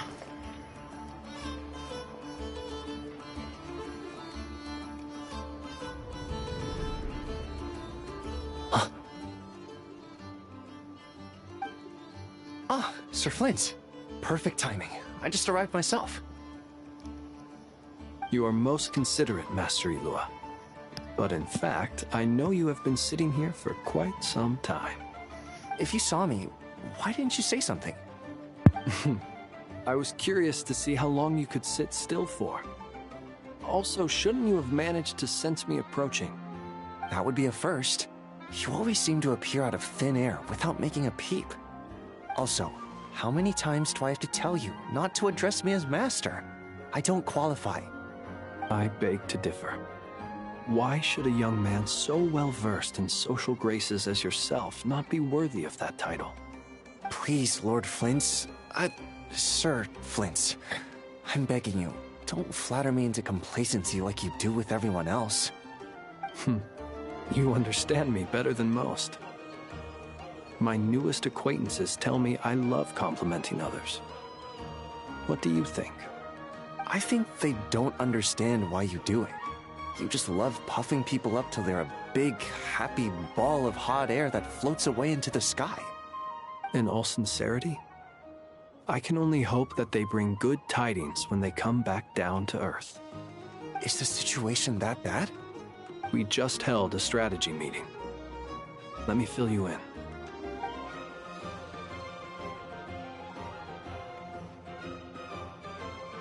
In short, we need everyone gone from Pyramida. We also need a team of Lightkeepers to scour the more remote regions of Nod-Krai for civilians to evacuate. I only hope we have enough personnel. We do. Old Man Nikita will definitely help, and we can recall anyone out on patrol to focus on this instead. Good. I'm sure you and the others will make short work of this. Now, don't forget, once you've completed this task, make sure you and the rest of the team evacuate to either Snezhnaya or Natlan as well. Flint? If you've got something to say, Master Ilua. Why not guess what I'm thinking right now? You mentioned that you have something else to deal with later. How difficult is it going to be? I doubt it will be easy. I know you're a Lightkeeper, and it's your duty to protect others in times of crisis. But I have a feeling that you'll be walking into grave danger. However bad things have gotten in the past, Nod-Krai has never faced a mass evacuation before. But from the sounds of it, you don't intend to come with us. I don't mean to pry, and it's probably none of my business. But whatever it is you're intending, you don't have to go through with it, you know. I've been afflicted with some sort of curse, and I'm told it may well trigger if I set foot outside of Nod-Krai. As such, I cannot leave. I have to act, if for no other reason than to fight this curse. What? No. Why? Why would anyone want to curse you? There are plenty of people out there willing to trample over others in pursuit of their own goals. Frankly, Sir Flint, I am furious. You're making light of what is an incredibly serious situation. Indeed I am. And? And what? I told you, I'm furious about this. Nothing I can do about it, I'm afraid. Things happen, and we just have to deal with them. If you find yourself feeling angry, perhaps start by drinking a big glass of water. Hey, you mean you're completely unmoved by my anger? I'm devastated. Then allow me to express my sincerest regret. Come by the lighthouse sometime. We'll catch ourselves a few fish, have a little barbecue, play some cards, and bask in the sun. Maybe I need to spell this out. Lean in a little, Flint. Oh my, this doesn't bode well. Word is that you were caught up in a real horror show recently. People were in sound. They've been debating whether you're even human. I've returned safe and sound from plenty of crises. When you say people, do you mean other people?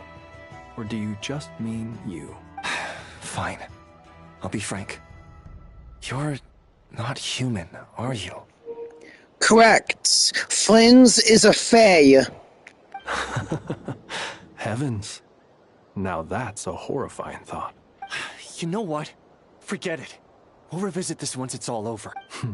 A sound plan. Albeit a little ominous sounding. Just promise me you'll come back in one piece. For you, Master Ilua. How could I refuse? Also, please pass my regards on to our colleagues. Tell them, thank you all for your assistance. Please put safety first as you proceed with the operation.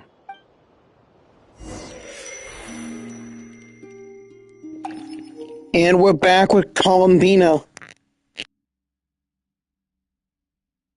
I have to keep searching for a path toward reality.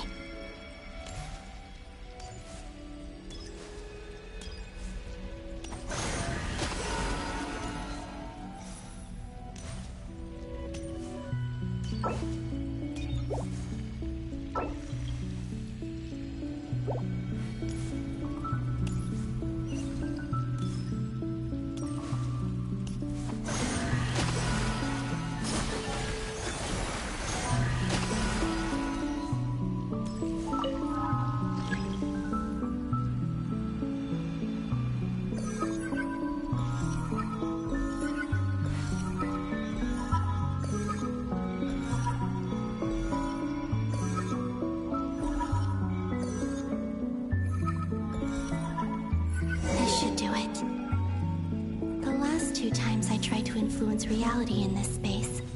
It consumed a lot of Kuvaki. I'll try and be more careful this time. I need to leave key clues behind using less power. I hope everyone still remembers what I said on Moon Prayer Night.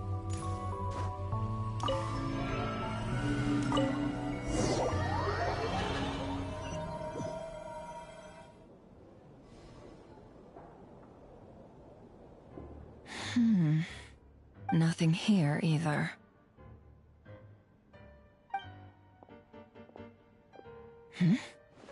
Flints? Ah, Miss Nefer. What are you doing here? Unless... I just spoke with Itlua about arrangements for the search and came for a walk nearby. As for you, why would... Huh. It appears we think along similar lines. And neither of us likes to accept things at face value. As well as figuring out how to gather intel on the Traveler, I wanted to confirm some of my own suspicions. Also, we'll need to bring a lot of force to bear against Dottore. Even if we're only looking to rescue the Traveler, we can't leave anything to chance. You don't think Columbina perished either, do you? I'm merely considering the possibility that she survived, just as you are. How much can we really know about a deity like her anyway? Do you remember what she said on Moon Prayer Night? About using moonlight to send messages to us? Of course. I think that's why we're both here. Where have you checked so far? I've been focusing on the outdoors. Anywhere the moonlight shines. I checked most of Nasha Town, but didn't find anything. I checked the Curatorium of Secrets, and a few rooms where I thought I might find some leads. But no luck here either. The only places I haven't looked yet are the rooms in the flagship. But process of elimination isn't the only thing that brought me here. Oh, really? What's your other reason? After all that build-up, our mystery ally never showed up even once!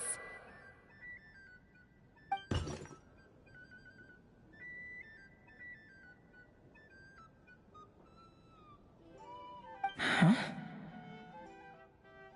Am I imagining things?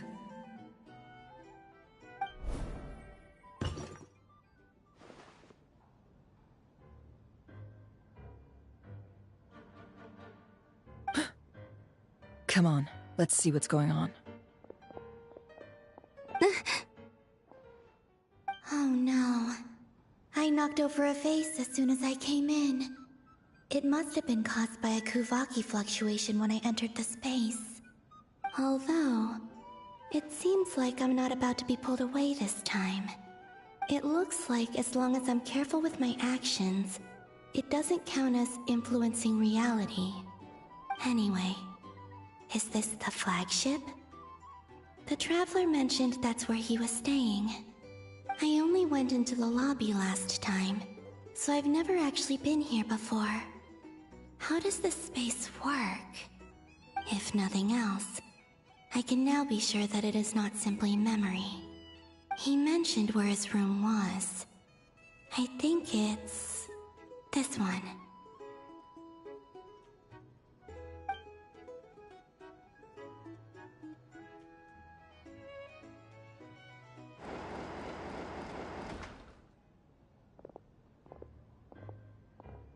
The door is closed. But if this is anything like when I disappeared, then maybe...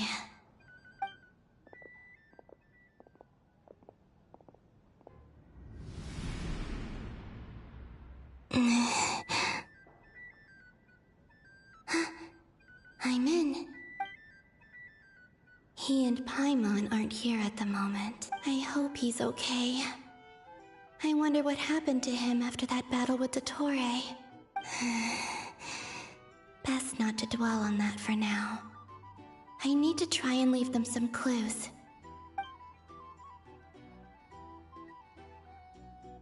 Please, Traveler. I really hope you find this.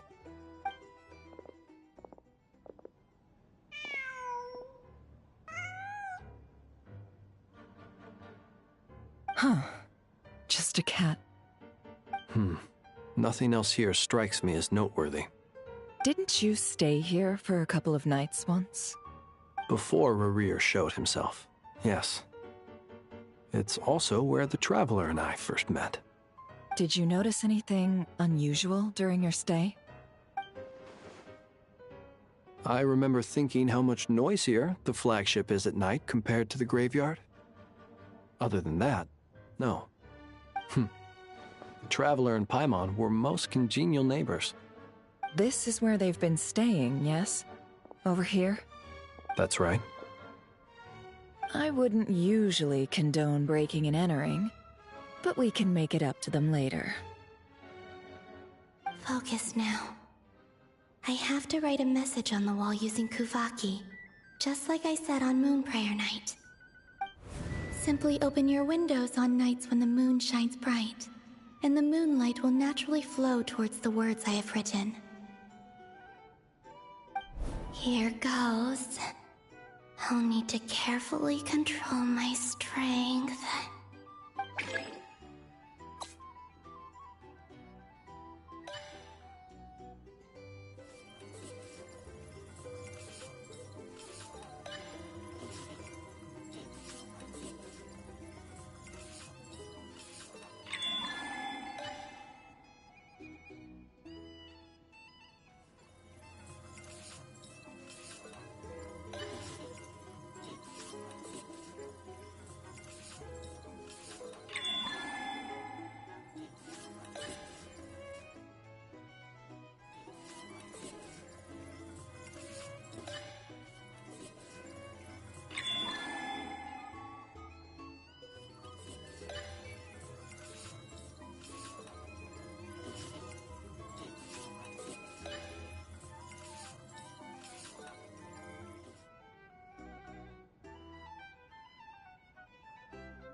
There's a noise outside the door. Is he back?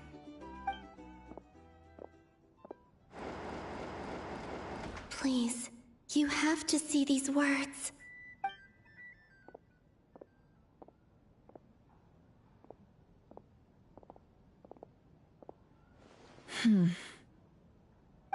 Well, do you sense anything?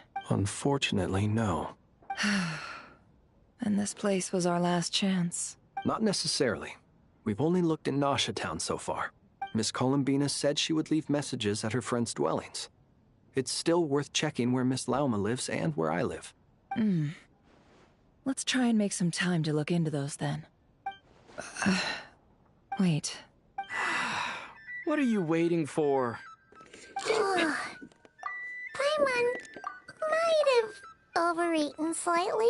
What are you waiting for?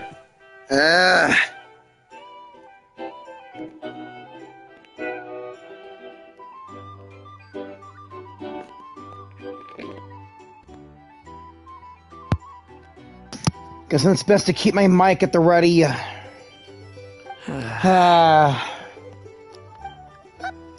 that look for? This is a victory feast.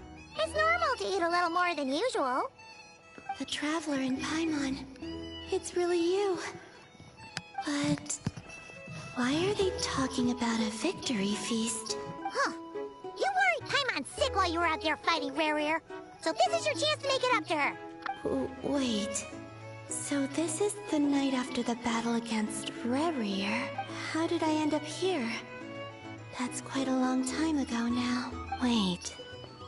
Time. That's it. Every time I've entered reality within this space, it's been at an earlier point in time. Every one of those points has been before I fell into the moon's reflection. And everything I've done to affect reality really did happen in the past. Does this mean that within the moon's reflection, time flows backwards? Starting from the moment I fell in? Not long till Moon Prayer Night now. It's gonna be even livelier than tonight. Although, it's gonna be sad saying goodbye to the damselette. She seems like a really nice person. Paimon.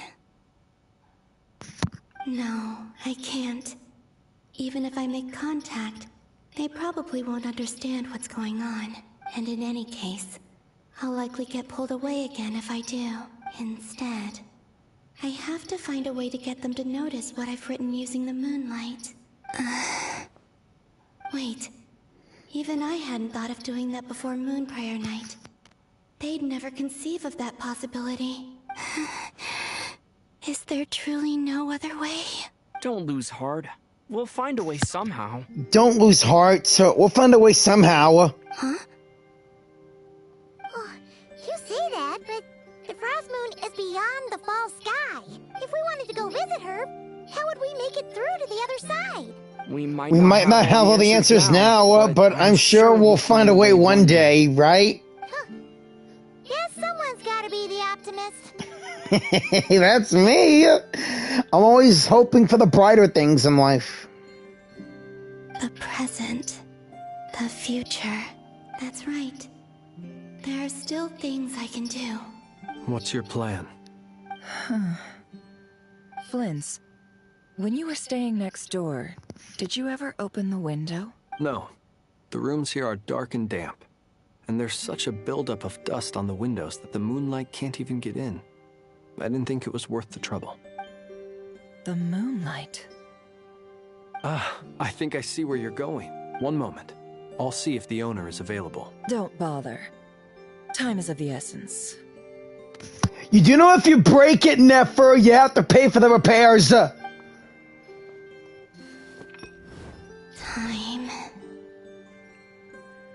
Even if no one sees what I've written at this moment, maybe someone will remember what I said after Moon Prayer Night. Yeah, Flynn's and Nefer are about to see what you wrote right now. I need to write down as much information as I can. And maybe one day... Nefer! Huh? What's up with you? You can't even hold your cup steady. Are you getting tired? No. A little. A little. Well, you should probably hit the hay then. You've had a really tough couple of days for you. Yeah, I know.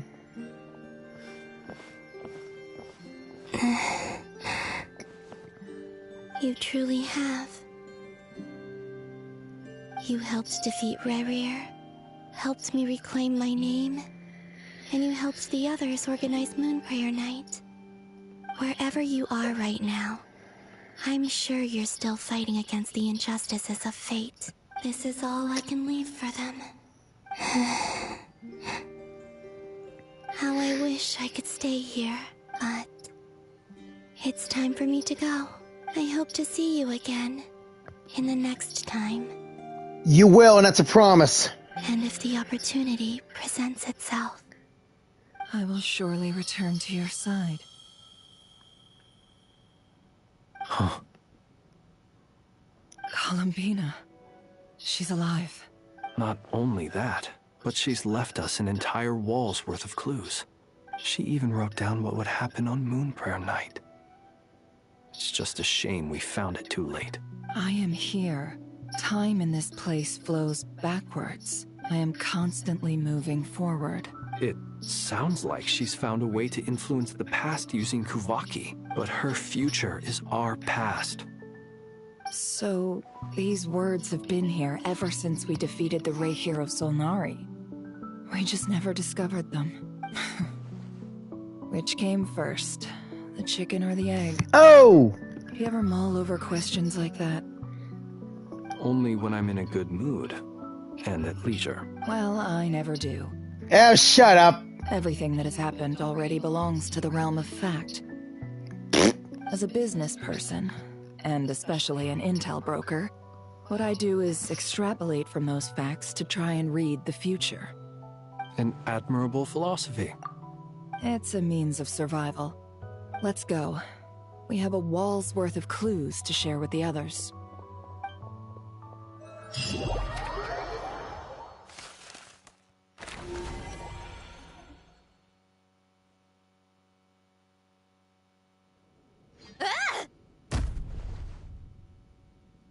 It appears that the Doctor's energy signature has changed to something similar to Kuvaki, but not like the Kuvaki we're used to.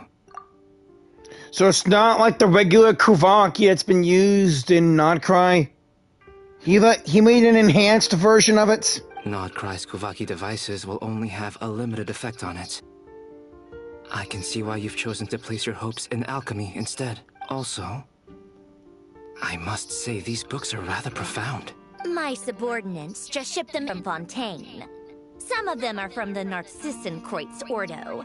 Some are incident reports from Petrichor, and then there's a few test reports for these junk machines. Additionally, after some further scanning, I've discovered something extremely annoying. Which is? What's that? Teyvat's skies contain multiple moons. A long time ago, when I did my first scan, I detected 3, just as the legends say. But when I checked again just now, I detected 4 moons. So there's one extra? Yeah. Originally, I thought that if I could still find 3 moons, that would at least mean Columbina's still alive. But then it occurred to me that apart from the frost moon, Teyvat's moons are just husks. And husks surely shouldn't show up in the scan, since they're not alive. It's weird, isn't it? If we can't even distinguish between a dead and a living moon, how are we supposed to know whether a moon goddess is still alive? Or does this mean that the moon marrows are equivalent to the moons themselves? It's certainly possible. In which case, the 4th moon you detected may be Dottore's artificial creation. So he wasn't bluffing. He really built his own moon marrow. Ugh, I'm so mad right now. You and me both. It's easy to get overwhelmed when you have too much on your plate. Maybe you need to relax. Perhaps try going for a walk. Or simply take a few deep breaths. Nothing can calm me down at a time like this. I need more time, and I need progress.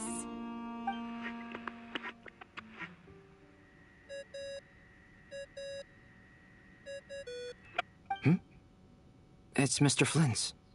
I really hate that ringing tone. Ugh. First the 4 orthants of the Narcissenkreuz, then moon marrows. Now what?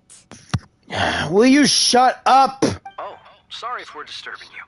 Might I ask what's troubling you? What do you want? We're busy. Shut up! Are you still at the Curatorium of Secrets? Yeah. Look, everyone else is still out, so there's no hurry. Plus, I'm busy, so I would appreciate if you gave me some space. Even though we have crucial intel to share? Yeah, bitch. Quit being in such an attitude. We're all trying to work to save Columbina and me! Fine. I'm listening. Sometimes you're like the toy.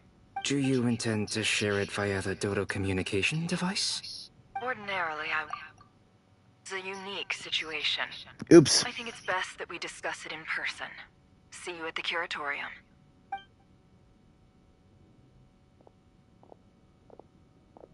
All right, then. So, what's the situation?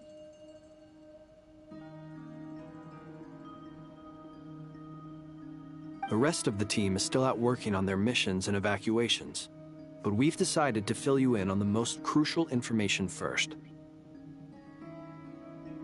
Sandrone, you were right. Columbina is most likely still alive.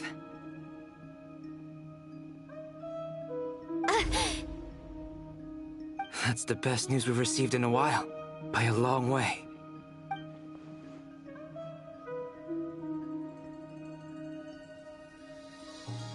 Random locations. Appearing in reverse order?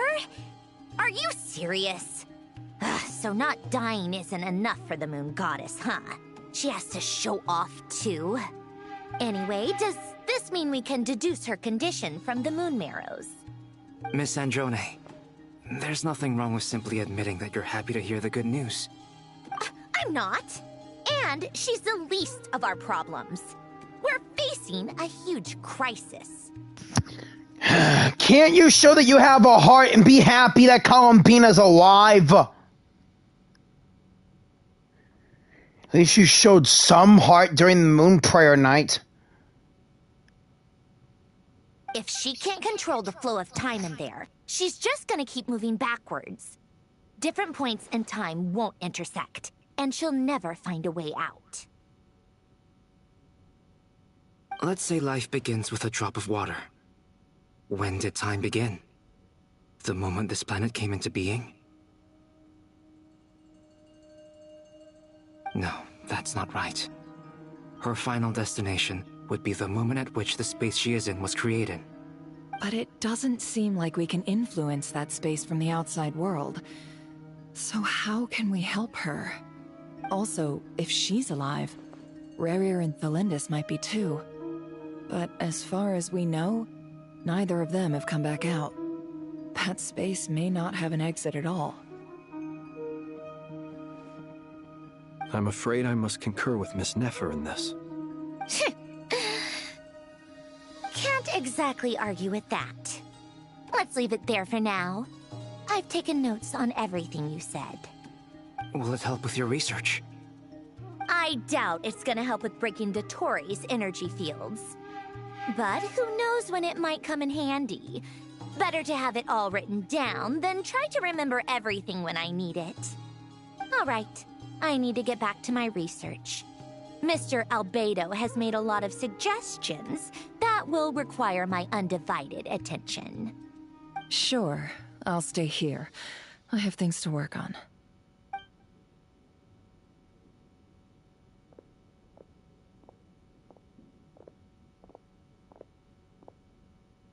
Paimon, are you there? Oh, right. She went with Varka to Natlan, didn't she? Good thing we've moved her and the Traveler's luggage in here. My luggage? Really? Speaking of the Traveler, where could they be? There's a note from Paimon. Paimon here. Not in at the moment, but if anyone needs to borrow her stuff or the Travelers, go ahead and help yourself. Paimon won't be mad. Really? But Paimon, what if they take something that's really important off of us? Also, Traveler, if you get back before Paimon, make sure to get some rest.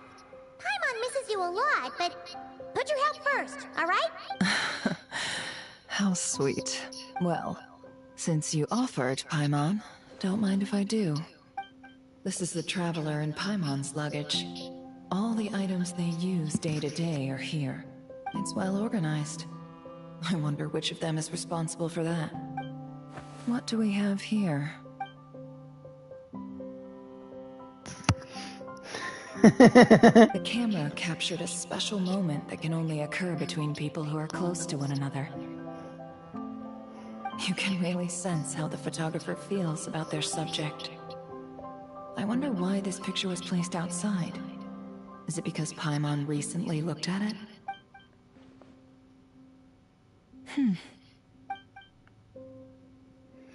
Our Adventurer's Handbook. Ever since he joined the Adventurers Guild in Mondstadt. This must belong to the Traveler. Perfect. I'll use this. Hang in there. We'll find you. I hope. Please.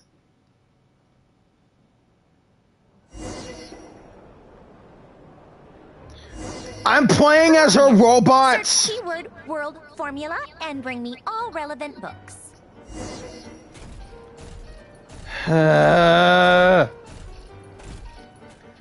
Why am I playing as this bitch's robot?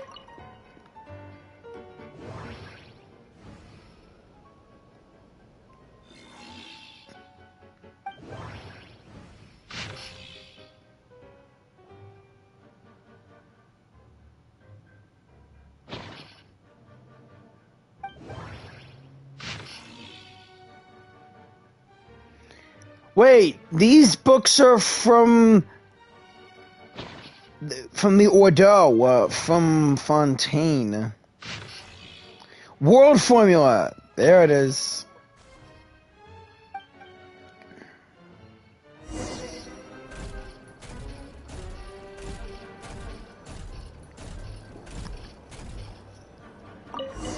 Here. Let's see. This one is on Tonki's sermon dictation concerning the apocalypse.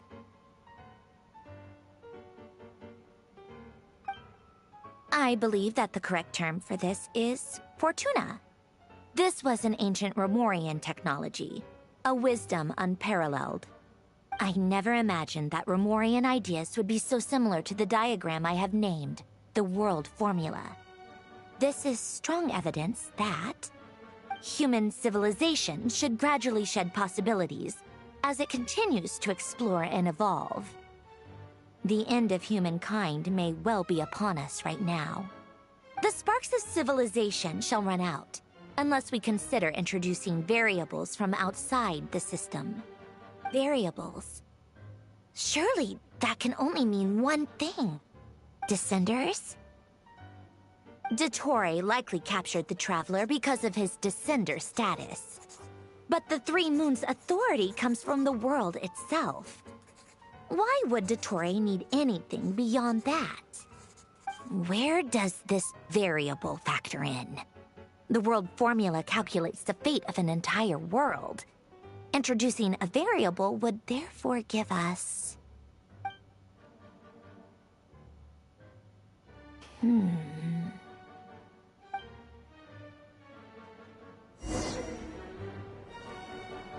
Polonia, search keyword pathway and bring me all relevant books.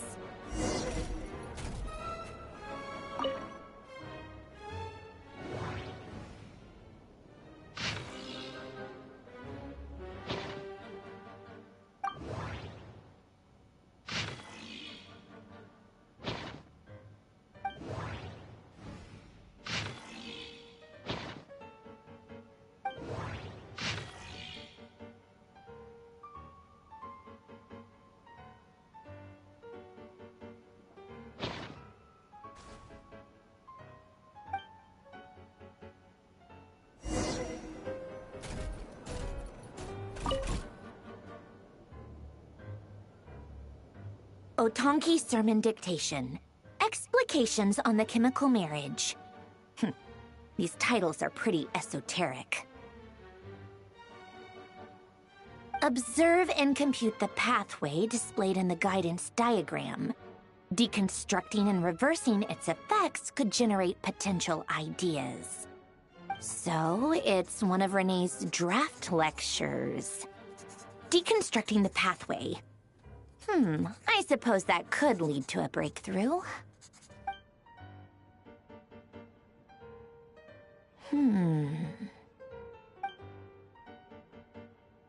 This is so long. This guy sure loves showing off his knowledge.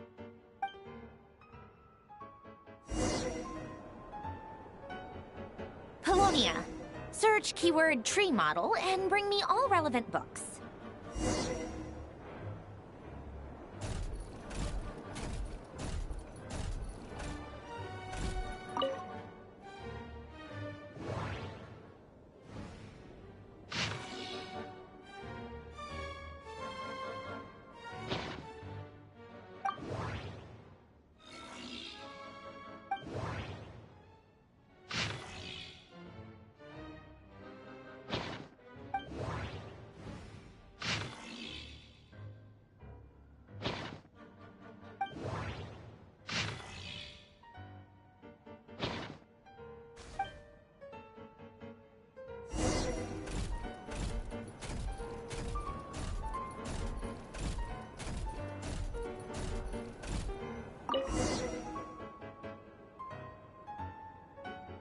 Most of the experimental devices proposed by the Lilia Crucis Ordo are built based on the simple and basic logical structure of a tree model. Lilia Crucis. Guess they were trying to cover up the name of the Nod-Krai Ordo? When Duke St. Germanus departed, he said, "It seems that there's no going back." Alas, he is only a genius when it comes to machines. In all other things, he is but ordinary. Excuse me? I'm sorry. That's just ridiculous. What kind of book is this? Great Detective Herlock, the Alchemist and the Clockwork Saint? Isn't this a novel? Come on. Still, the author swears that they knew Renee well. Whatever. I guess it's not beyond the realms of possibility that Renee would say nonsense like that on occasion. Memory, wishes, souls, and persona. Frankly, this sounds more like occultism, but if Albedo vouches for it, I suppose there must be some alchemical basis to these techniques. The way Alain Guillotin saw it, the world was comprised of machines. The universe needed machines, and thus his technologies were created. That's why I was born. René, his full name was René de Petrichor, if I recall correctly. Sounds like he and the town must be intricately connected. That place was also the source of most of our information regarding Remurian civilization. Seems like some of his projects were based on their technology. The cutting of souls and storing them in vessels. These seemingly unrelated techniques underpinned René's research. Assuming that the 4 orthants correspond to alchemical categories. The chemical marriage model? Alain would have scoffed at that. He never would have let those theories or parameters anywhere near his mathematical formulas.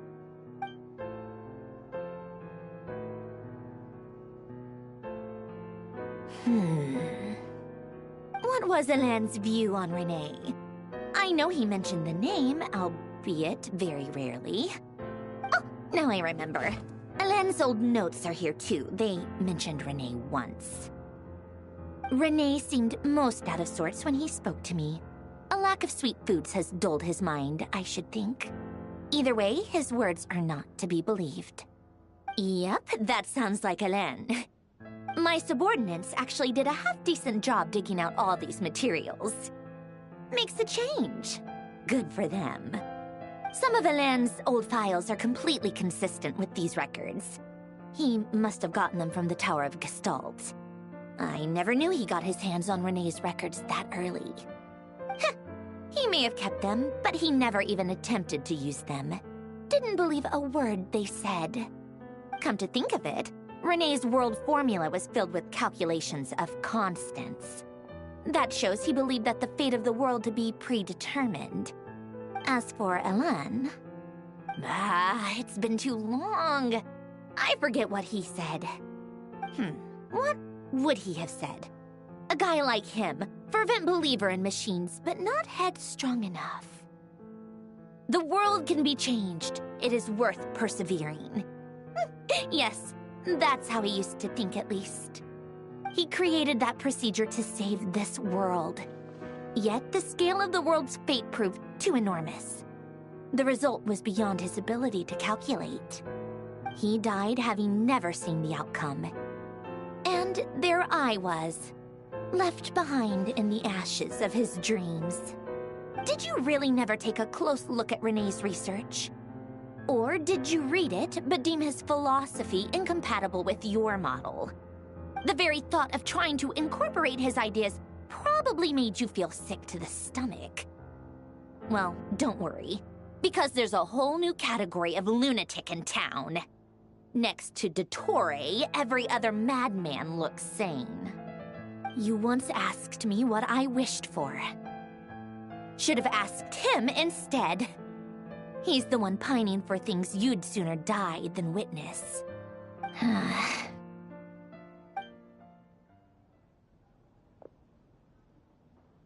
Even the tiniest variable can make big waves in the present. Now then, allow me to put these incompatible fragments together in your stead. First, establish and verify the existence of the Great Circle. Absolute nihil on one end, absolute reality on the other. Now, search between these two extremes. Then, the construction criteria. Variables. The sparks of civilization shall run out unless we consider introducing variables from outside the system. Input variables. Traverse the world, space-time, and civilization. Then extract the essential nodes from the records to determine which variables they point to. The primordial power that differentiated itself from the void. The power of light. Yes, light. Records. Hyperborea.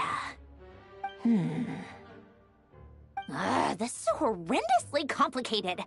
After all that, I'm still missing a few variables. I need to think this through again. How do you think it looks, Polonia? Like the frenzied scrawlings of a madwoman?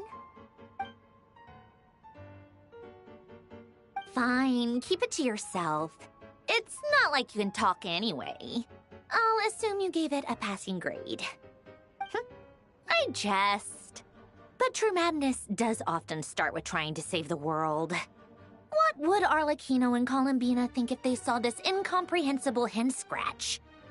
They'd probably have me institutionalized. So would Rosaline. She's been dead for a while now.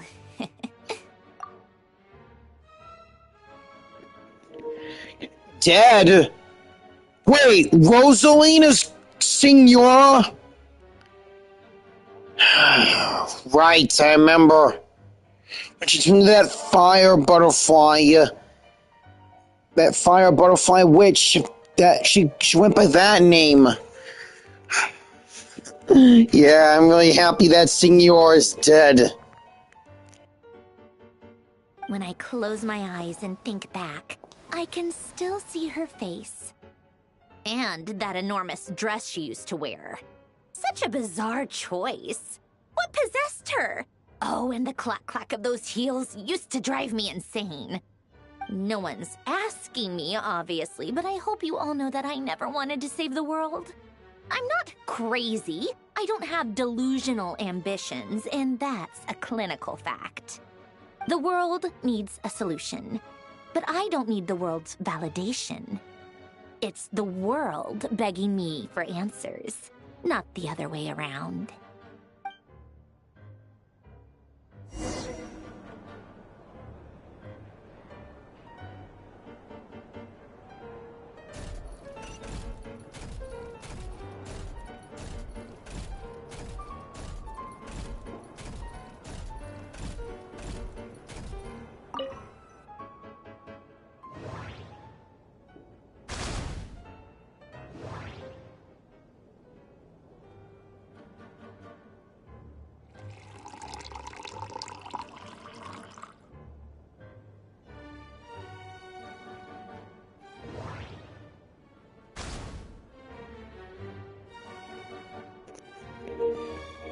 Tea and fortune cookies are...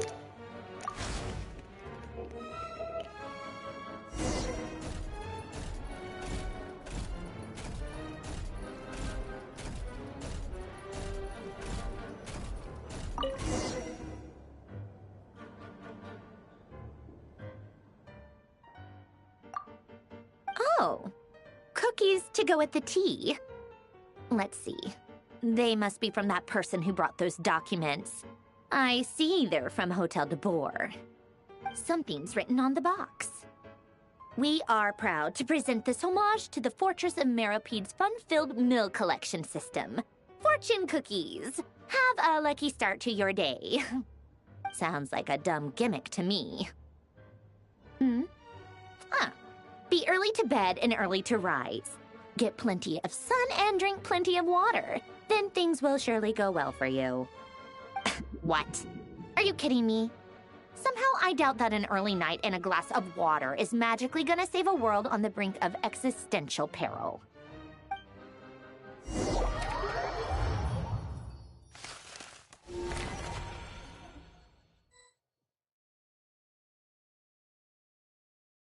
Lady Arlecchino, word has reached us that Lady Marionette's troops are all in position. They are ready to act as soon as the order is given.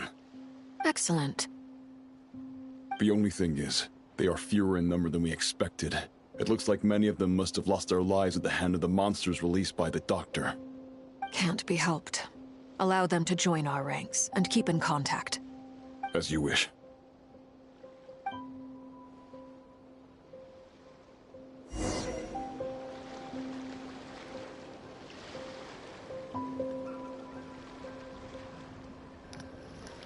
Child? Tartaglia's here? My boy! Yes! It's been a while, Arlecchino. You look well. Tartaglia! Did Dottore really have to build his lab right on the sole path between Snezhnaya and Nod-Krai? Had to go on a huge detour to stay out of its line of sight. Sounds like an arduous journey. I assume you brought word from Her Majesty? Of course, all part of the job. Firstly, the Tsaritsa has authorized Fatui Internal Affairs to review Dottore's case. They will reach a formal verdict on whether he has turned traitor and whether he poses a threat to Snezhnaya. Fatui Internal Affairs. I guess I gotta go to them for my reputation missions if I go to Snezhnaya. I mean, when I go to Snezhnaya, which is gonna take forever, still! While they're working on that, I've been ordered to come and receive the refugees from Nod-Krai. They are nearby. My team will escort you to them shortly. Great. Aside from that, Her Majesty has a message for you and Sandrone personally. Huh? Where is Sandrone? She stayed behind to work since I was making the trip anyway. It seemed sensible to have one person on standby at base while the other came out to meet you. All right, guess that's just how she rolls. In that case, tell her that the Tsaritsa's decree this time is pretty awesome sounding. I think she'll like this one. Still, I wonder what... Wait, what's that? Did one of our troops turn into a monster? Oh, not that ice thing again. Take him out.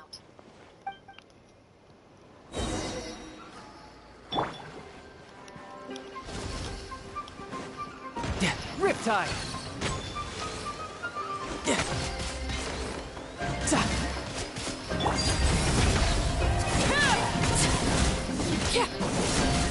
Tidal wave. You've gotten stronger, Arlecchino. Nice. Stop that right now. I appreciate the praise, but I am not fighting you today. I knew it.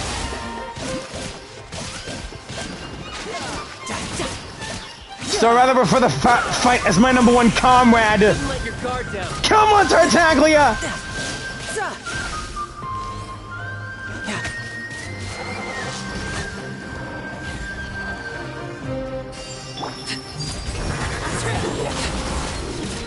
Witness my rise. I hate how she's stronger. I can't believe it. He was a living, breathing human one moment, and the next... Another fine piece of work by our dear colleague, I'm afraid. What in the world has been going on in Nod-Krai? A lot. But long story short, Dottore stole 2 moon marrows that should have belonged to Columbina, then built a 3rd moon marrow of his own to concentrate the Tri-Lunar Authority in his hands. What? What do you mean he built a moon marrow? People build roads and houses, not moon marrows. What's his next DIY project? He's gonna build a god?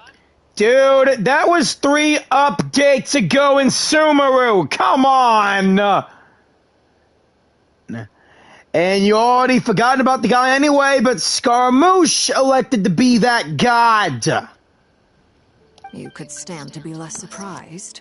We are harbingers. The work we are engaged in makes the creation of gods seem mundane by comparison. I tell everyone who asks that you once crossed swords with Rex Lapis while serving as a key supporter for Rosaline's plan. But right now, you're acting like a common adventurer. Thanks for speaking up for me. Those 2 really took me for a ride back then. Then again, surely no common adventurer would manage to get tangled up with them the way I did. That's gotta count in my favor, right? It almost sounds like you wish to repeat the experience. I might have to lower my opinion of you. No. I'll stop talking. Please, go on. Dottore is currently still experimenting with his newfound power in ways that continue to corrode the outside world. As for the human mutation, I believe this is simply a consequence of his experiments, and not a strategic move. That radiant beast was once a subordinate of Sandrone's. I suspect he was only allowed to live so that he could become an experimental subject. Also, those of us who fought Dottore have been afflicted with a curse. As such, I cannot leave Nod-Krai. This is so much worse than I thought. No wonder Her Majesty's decree is so extreme. While these exceptional circumstances persist, the Harbingers are hereby authorized to use unilateral executive powers. Should Dottore pose a threat, Arlecchino and Sandrone are permitted to eliminate him. My thanks to Her Majesty. I will pass these good tidings on to Sandrone. Her Majesty has also declared that she will refrain from launching an attack on the now evacuated Nod-Krai due to the presence of unretrieved research material. A wise decision. By the way, how's my old partner doing? I'm assuming they're with you? Partner? You mean the Traveler? Yeah, obviously he'd be talking about me. We're partners! I'm afraid I have bad news. He was captured after our failed assault on Dottore's lab. His whereabouts are currently unknown. What? What? Why? Why? Since when does Dottore have a bone to pick with the Traveler? That is indeed the question. I'm not sure he does. He must have some other goal in mind. This won't do. This won't do. I have to rescue him. You can't. We have no idea where the Traveler is. What am I supposed to do then? Stand here twiddling my thumbs? Sandrone is working on it. The best thing you can do right now is complete your mission. Fine. Fine. I guess I'll leave this to you then. The only person... If I really want someone to save me from another Fatui Harbinger, I really want it to be you, Tartaglia. One last thing. Tell the Rooster to get the message out to the gods and citizens of every nation in Teyvat. Beware. An uncontrollable pollution is spreading forth from Nod-Krai. The source of that pollution is a madman drunk on the success of his experiments. The Fatui and our allies will endeavor to contain the threat. However, if Nod-Krai falls, things are likely to escalate. Considering Dottore is one of our own, all Fatui stationed in Nod-Krai consider it our duty to stay and fight him to the bitter end. Whatever the cost. Hey, don't be too pessimistic. If it comes to it, I'm sure Her Majesty won't stand by and do nothing. I hope you're right.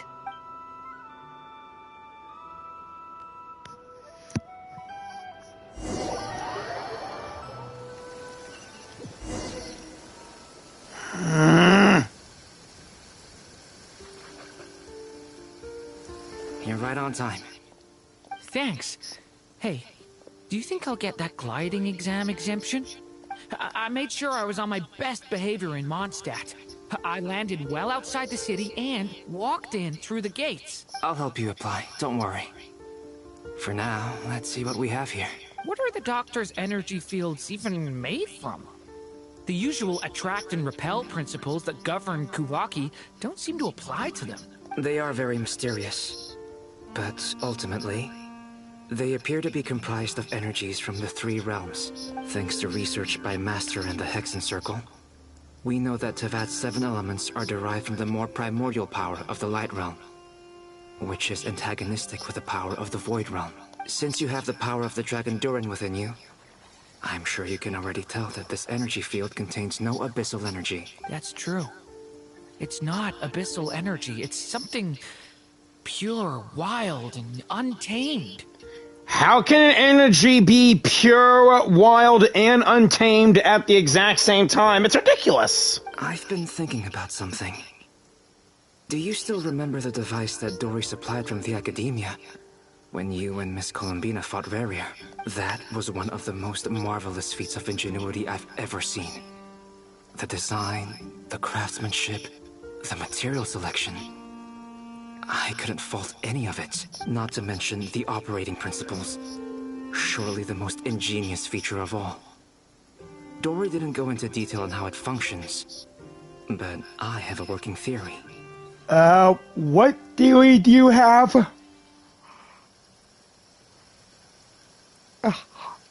In mind, Albedo. The clue was that Miss Columbina was somehow able to use the pyro energy that you provided, despite the fact that, as a moon goddess, she should only be able to use Light Realm energy in principle. Now, all elemental energy is, of course, derived from Light Realm energy to begin with.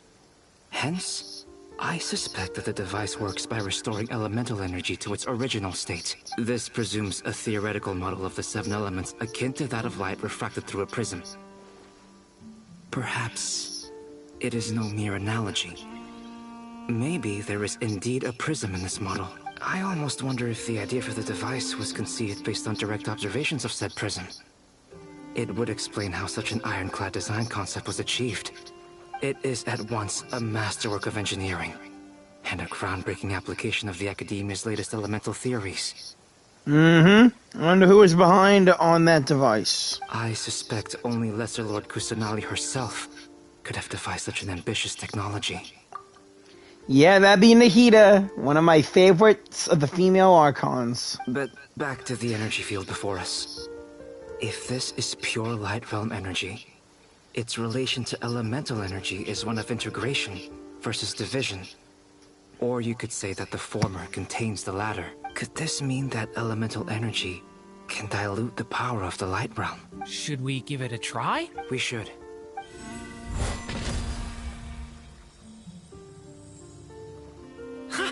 It works! Clear signs of disruption were detected at the periphery of the energy field. This indicates that elemental energy can disturb or even negate the field. Now you try. Alright, here goes. It's working! Switch to abyssal energy and attack again. No surprises there. Abyssal power drains the energy field to a significantly greater extent. I now feel confident in asserting that the energy field is indeed pure light realm energy, and that elemental energy can dilute it. But the energy field is huge! How much elemental energy will it take to neutralize it? We don't have to neutralize it completely. We can try other approaches. That's all for theory. Would you like to continue watching? So you knew I was here. I was waiting for you to show up! Huh? When did you get here? A while ago. But Albedo sounded like he was working on his thesis defense back there. Back in Sumeru. You can end a person's whole career by interrupting them mid-speech. Very thoughtful of you. I'm truly touched. Could I ask you to lend me a hand? With what? A little test. Try using Animo to unleash a concentrated assault with circular blades, with the goal of breaking through at a singular point. Nice one! Nice! This time it tore through the field. Tremendous. This is a major breakthrough. Should we go through? We probably shouldn't risk having mutually antagonistic energies in such close proximity. Jyran, you stay here and watch the entrance. Hat Guy and I will go in to investigate. Sounds sensible to me. Keep your eyes peeled, Durin. Don't worry, I got this. You two be careful in there. Just give me the signal if you need help, and I'll dive right in. What do you mean, signal? It's based on a new alchemical concoction I developed last month. When 2 bottles of it are smashed on the ground together, they emit a blinding burst of light. If it comes to that, remember to shield your eyes with your hat. Glad I asked. Thanks for the heads up.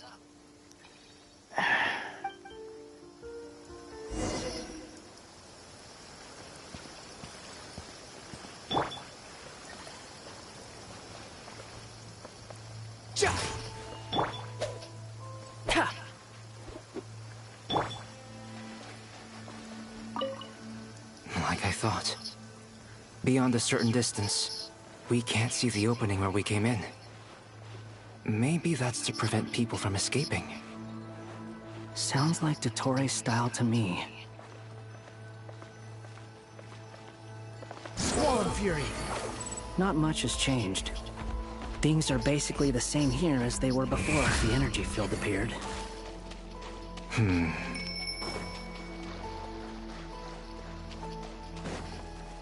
Behold!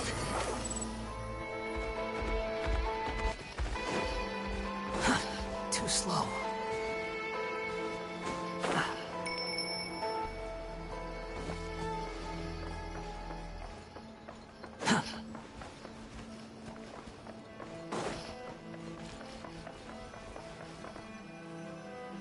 Oh man, look at all the people and animals here. They have no heartbeats and they're not breathing.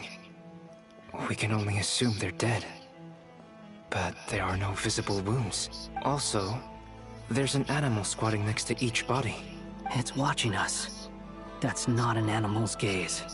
It's Dottore, the motherfucker! What are you trying to tell us? Doesn't seem eager to talk. I guess maybe it's just an animal after all. Let's keep looking around.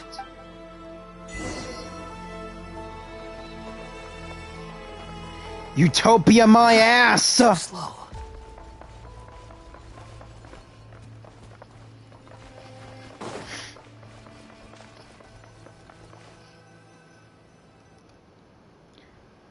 Wait, Same situation everywhere. Not a living soul in sight. Just countless bodies with animals standing watch over them. Wait, that deer's from Natlan. How is it here in Nod-Krai? Well, I think we can safely rule out the possibility that they're all pets. Is skirting around the topic your way of showing consideration for other people's feelings? Dude, you and Sandrone are both jerks. Just being cautious. I don't doubt that you can handle the truth.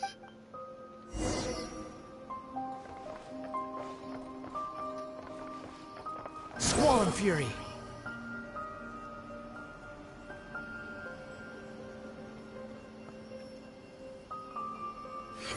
Careful.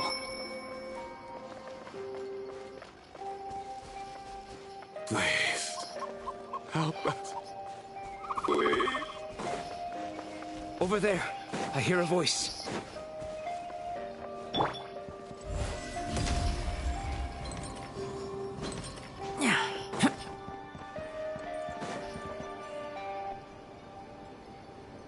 Who said that? Please. Help us. Please. What happened here? I don't know. Suddenly, everyone collapsed. Then my line of sight got lower. Hey, a talking crane. You remind me of two back in Leeway. Cloud Retainer and Mountain Shaper. I still have some of my senses left. I gotta get out of here.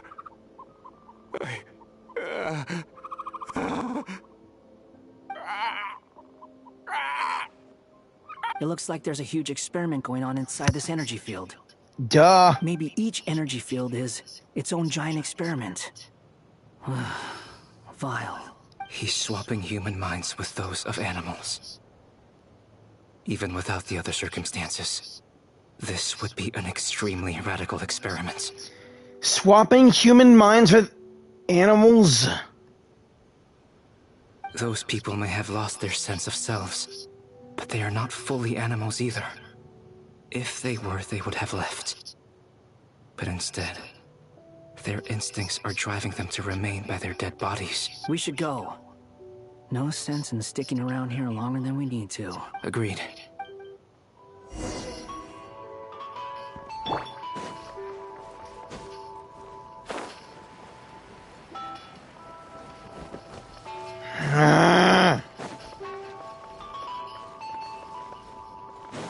The wind rises.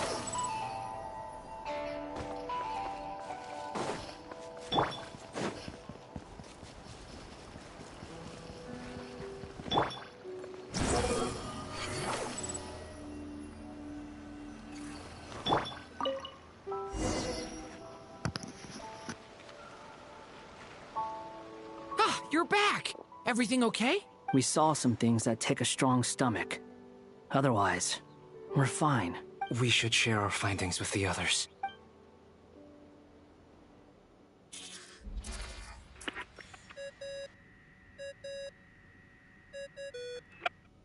Yes? Who is it? Miss Nefer, it's me, Albedo. We found a way to break through the energy fields. With enough control, it's possible to tear them open using elemental energy. Also, we managed to take a look inside. Dottore is carrying out his cruel experiments on an immense scale. Any residents who have failed to evacuate in time will likely meet a grisly end. Sounds like he's living down to our expectations. That bastard deserves to rot in hell. And take on the most painful of punishments by Satan. Might I ask how things are proceeding on your end? I'm just about to get started. I'll be in touch once I have a result. Understood. Stay safe. I will.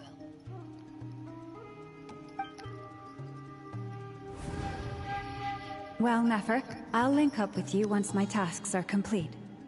What makes you think I'd need you to do that? I'll need it.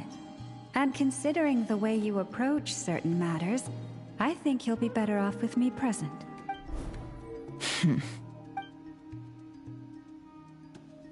Let's begin. Entering simulation mode. Now you're gonna look into my memories? A vast wasteland. Is this the Traveler's inner world? Look at all those flowers. I was expecting something more vibrant, to be honest. Wait, someone's there. What are you looking at? What are you looking at? In that case, I'll look at it with you.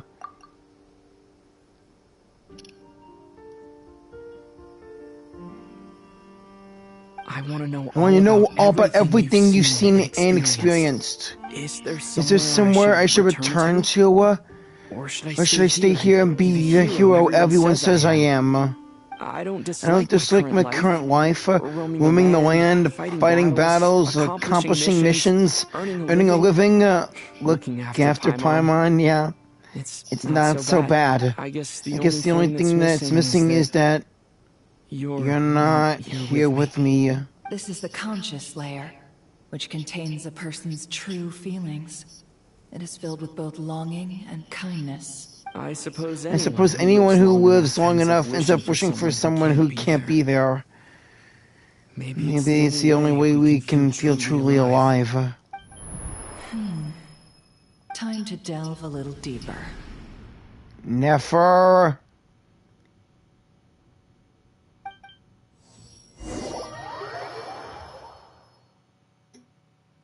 Nasha Town is hardly the optimal choice for a place to live, but it has character and a reasonable population density. What are you trying to say, Dottore? Oh, don't be nervous. I was just thinking where might make a good starting point for your journey. Perhaps I should send you further afield. Conria, perhaps. Conria ceased to exist long ago, if you don't recall. Once again, you fail to understand the possibilities that the Tri-Lune creates. Anything that has existed in the past, I can now recreate. So you can rebuild Conria. That could help end the Abyss Order for a while, for the time being. But then again, it won't help what the gods did to Conria. You simply do not wish to see that happen. That might be because you miss your sibling and fear getting answers that you are not ready to learn. But this is not for me to judge. If we are to collaborate, we need to maintain an amicable relationship. In a moment, you will be able to... What? Did he immediately see Nefer? What are you... What are you... Hey! What are you gonna do? What are you going to do? Don't move. Something unwanted has crept into... Oh? Gone as quickly as it came. He immediately saw Nefer! What the fuck? Did you save me? If I hadn't cut the connection, Dottore might have caught you from the other side and destroyed you. This was a good idea, but once is plenty. You were exceptionally brave. Excellent work. Oh my god, Nicole! Thanks, but now's not the time for that.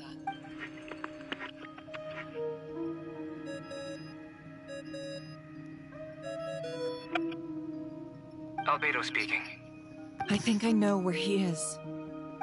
What is this endless darkness? What is this endless darkness? I can't see anything, even though my eyes are wide open. But why? What happened? What happened?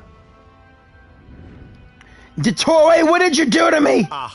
Sorry about that. I take it you didn't notice. Just now, a friend of yours took a little peek into your mind. Could it be Nefer? Could it be Nefer? How'd she do it? Did she use something as a medium to connect to me? Do you think she's aware of your current circumstances? Oh dear. Have I stunned you into silence? I only wanted to slow down your time a little so I could stop your intruder in her tracks. It would have been nice to capture the spy. I must say, I'm finding the ability to adjust the flow of time rather intriguing. The moment you closed your eyes, time seemed to grow impossibly viscous, didn't it? A whole month passed before you opened your eyes again. But only for you. No one else was affected. I dare say this is something only a god can achieve. You're not a god! Point taken. Point taken! You've proven once again that you have god-tier powers! So quit fucking around and get what you gotta get done! Oh, you misunderstand. This wasn't about proving a point. I was testing things out. I find I learn best by doing. And I have to admit, time is not the easiest dimension to control. Yeah, especially with one of the four shades leading time! I only wanted to make you sleep for a short while, but it ended up lasting a whole month. Clearly some finesse is required to wield the authority over time as I wish. A whole month? I hope you're not angry with me. It was only a month's discrepancy, nothing too serious. Had I been off by a year, a decade, or even a century, that would have been quite a different story. You could have frozen me for millions of years! So much for collaboration! You aren't showing any sincerity! Millions of years? To what end? I wonder if you don't understand humans all that well. They are very pragmatic creatures who understand only that which they can perceive with their senses. Hey, I'm human too, you know, and you're human too. Ugh. In fact, you're not even human at all. You're a monster, and not the good kind of monster like Hajime. If I had you sit here for a week, I imagine people might sympathize. But if I left you here for 100, 1,000, or 10,000 years, the sheer size of that number would cause it to lose all meaning to them. They would not have the capacity to comprehend your suffering, and thus they could not empathize. Unfortunately, while gods do exist in Teyvat, it is ordinary humans that account for most of the population. Everyone will sympathize for me, no matter how long it'll be. Their lifespans are so limited, their bodies so fragile. Did you ever really hope that they could begin to understand someone like you? Your long life and unique origins make you fundamentally different from them. How long will it be before they start to treat you like the alien you are? Before you are ostracized, outcast? That's not gonna happen! Alien? Alien? Even I feel bad for you sometimes. This world has made you into a slave. So many times you have served its will, and not once have the powers that be ever thought to grant you the one simple thing you wish for. To be with my sister and end it all, as well as take out that person who brought us here to begin with. Also losing all my powers. You have been treated most unfairly. I can change that. I will grant you special privileges, and give you back the status you rightly deserve as a descender.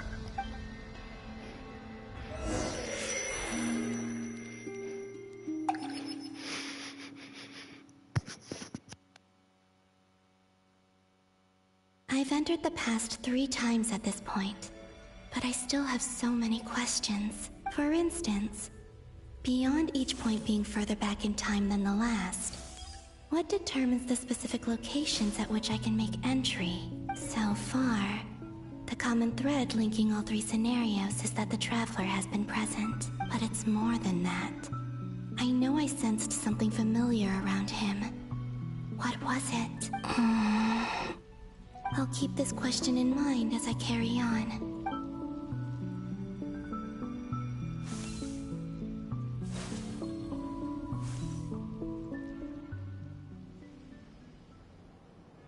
Humans, you never change.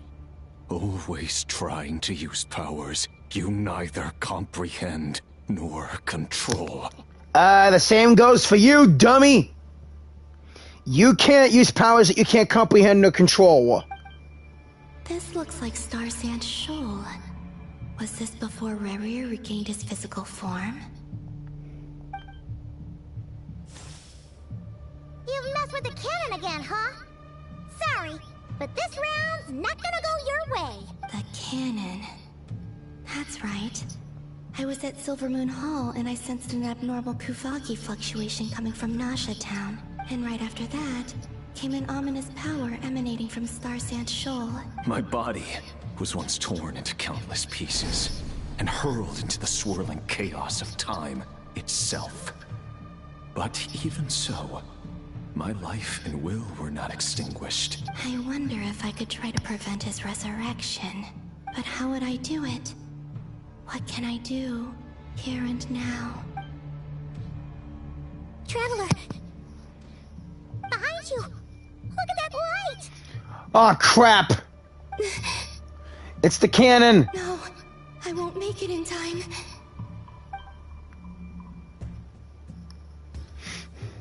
He's using the Kuvaki shield, like I taught him. Is he going to use it to block the cannon's beam? He's strong. I'm sure he can manage. But the force released when the beam impacts the shield might lead to collateral damage. Easy Island. The Frost Moon Scions will be exposed to lethal levels of Kuvaki. A question, if I may. Kind Miss Columbina. When the cannon's Kuvaki beam was deflected earlier, I saw several bolts of energy streak toward Hisi Island, only to be blocked. Did you also have a hand in that? Maybe that really was me after all. Well, future me. But I don't know if I have enough power left.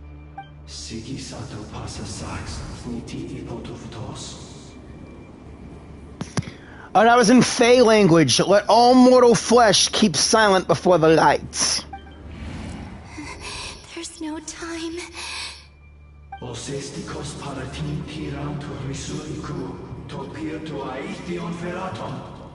As I stood by the door of the Golden House, guarding the eternal flame. I have to make it. Oh, Frost Moon. Oh, great land. Oh, slumbering moonlight of Nod-Krai. If you can hear me, if you can sense my call, then please, heed me once more!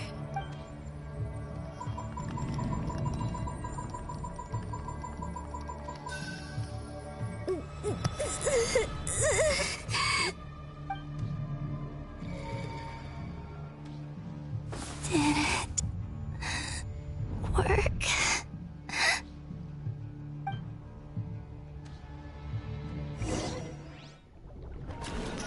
Columbina's been everywhere. Hey, wake up. Hey, did you hear me? I know that voice, it's freaking... Columbina, I said wake up, now!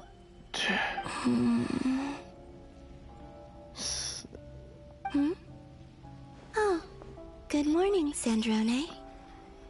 It's 3 in the afternoon, actually. And could you kindly not use my quarters as your personal nap room next? But I feel so safe here. And your coffee, right? It's so bitter, but it smells lovely. It's like you were raised by wolves in a forest or something. What did you drink growing up? Grass tea? The Frost Moon Scions certainly led a more frugal existence than the Fatui. Then I'll bet you've never eaten one of these before. It smells delicious. That's because it's a Fontanian recipe. I had a little free time today, so I made a batch. Rosaline will be here shortly, but if you really can't wait, I guess you can go ahead and... She's enjoying those shells. Hey, at least let me finish before you start eating. Did the Frost Moon Scions not teach you basic table manners? Or did the rules not apply to you because you're the high and mighty moon goddess? These are so tasty. Of course they are. I made them. That's because you made them doesn't mean that they're that good. He's I can cook them. I bet I can cook them better than you. And by me, I mean the Traveler. I was worried they might contain traces of machine oil. What? After all, machine oil. After all, again, you're you and Scaramouche are walking machines with no hearts. At least he's trying to get a heart. At least he's trying to build his own heart, so to speak. You have no hearts. And again, the wind-up key up your ass. That's always making you so sour and pissy. You know, there's something I've always wanted to ask you. Why did you leave your old home and join the Fatui? I mean, I'm sure their food was awful. But there's gotta be more to it than that. Well, life there didn't go quite how I imagined. What were you expecting? You're a god. Your followers are gonna make some demands of you, right? Surely you can just answer a few prayers here and there in return for the free food and drink. How bad can it be? Well, would you help other people just for free food and drink? The doctor told me that you were created by a great mechanic, Lord something Fisher. The Lord Artificer. Ugh. Some people can't keep their mouths shut. Lord Artificer? Oh, Lord Artificer. And didn't he have something to do with the, narcissist? Narcissenkreuz Ordo. Narcissenkreuz Ordo. I'll just call them the Ordo for short. Yes, that was it. Narcissenkreuz Ordo. So, would you try to fulfill their wishes? You must be joking. I wouldn't go even if they paid me. I don't even know them. And yet you're so knowledgeable about them and their events. Plus, I had to help them out in Fontaine, or what's left of them anyway. Exactly. Well, I felt the same way. I did not know the people who made demands of me. What do you know? We're on the same page for once. In his later years, Alan did ask me if there was anything I wanted to do. If I had any wishes of my own. Well, I don't. And I'm not in any mood to fulfill someone else's either. Who's Alain? He was the... You know what? Never mind. You're not gonna remember. Anyway, the point I'm trying to make is, neither of us is the self-sacrificing type. Let me ask you this. What sort of place would you like to live in, if you could choose? A place where people don't ask me for things I cannot give them.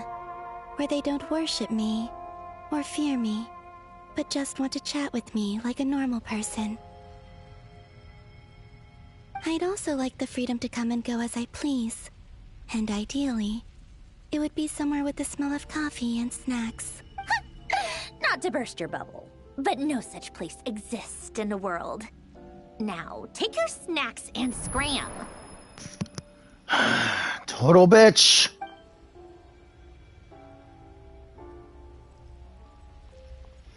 Columbina? Did I pass out? Of course. I'm back here again. I dreamed of events from my past. Sandrone. Traveler. Forget Sandrone. I miss you all so much. Back there. I guess I managed to harness all the Kuvaki energy on Hisi Island. But how did I do it? Time is flowing backwards here, and I can use that familiar power to enter the world of the past. That mystery ally everyone talked about. It was me all along. I can sense that there isn't much more power remaining up ahead. What lies at the end of all of this? Will time keep flowing into the past? And will I ever find my way back?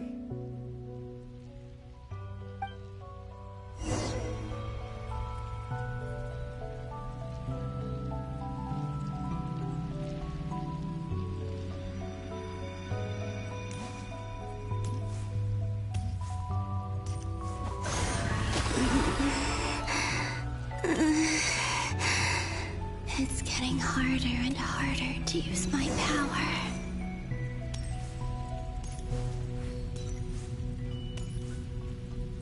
I'm no match for the Abyss in this state. I need to avoid the contaminated fragments.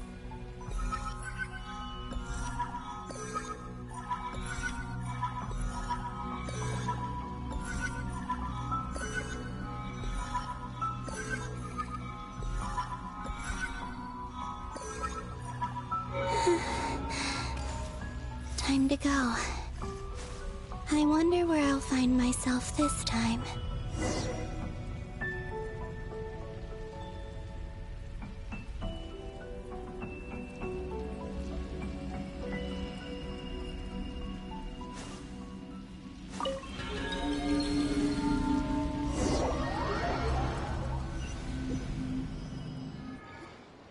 The Final Night Cemetery. This is where Flint's is based. Or not! How are we supposed to read through this many files? Difficult, yes. But it is also our most efficient option. Seems like they're searching for information. Oh, I remember. Flint's and Varga talked about some files on the Wild Hunt. Was this my doing too? To expose the true intentions of this warrior, we need to dive into Nod-Krai's history. Are my actions changing the past? Or are they simply completing a process? Is all of this inevitable? Or am I the one making these decisions? If I choose not to help them now, will it change how things turn out? Hope we don't land on our heads then. They're my friends. I can't not help them.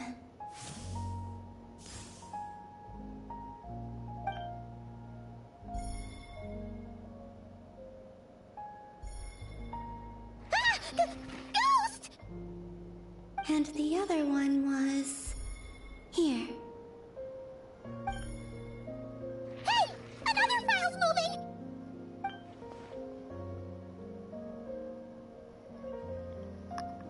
That's all Columbina's doing.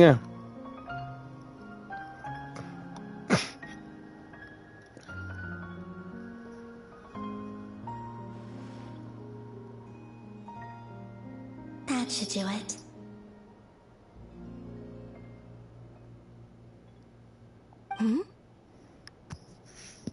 Luanatar?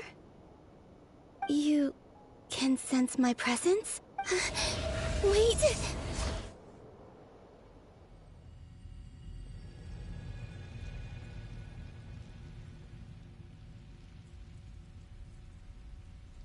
Luanatar. So she's that familiar presence I've been sensing all along.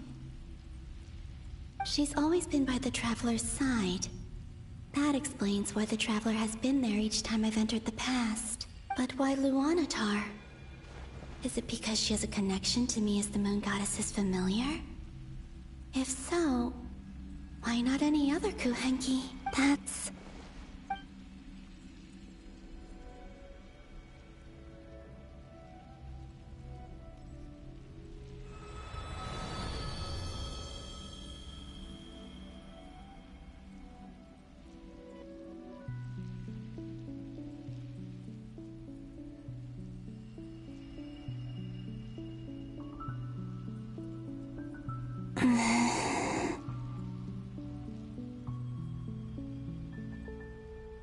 I cannot sense any power up ahead.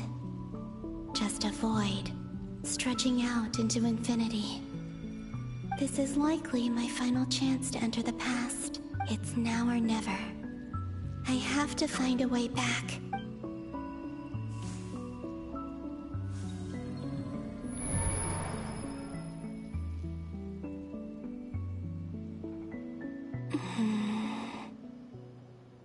Easy Island?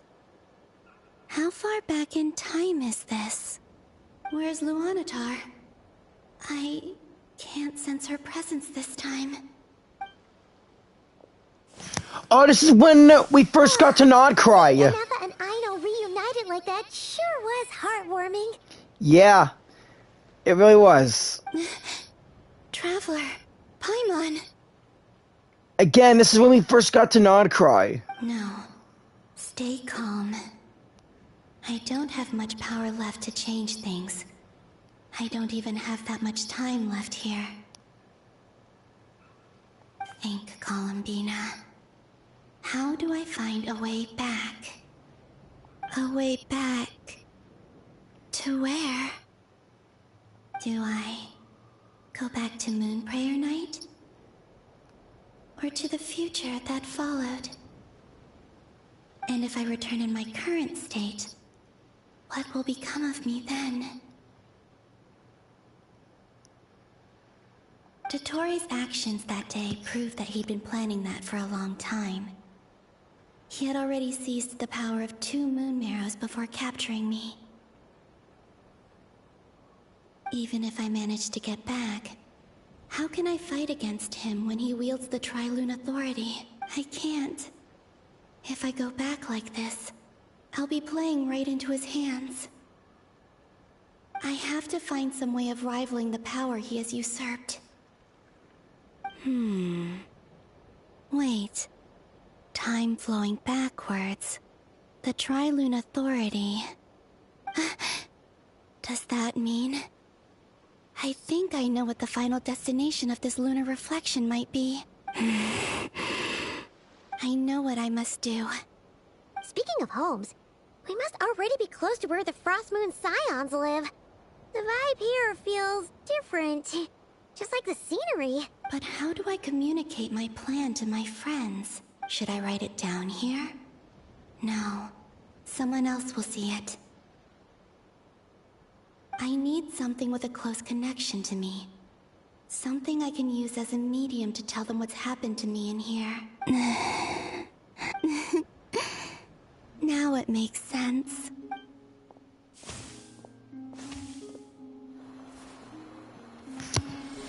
At this point, she created Luonatar, her flower.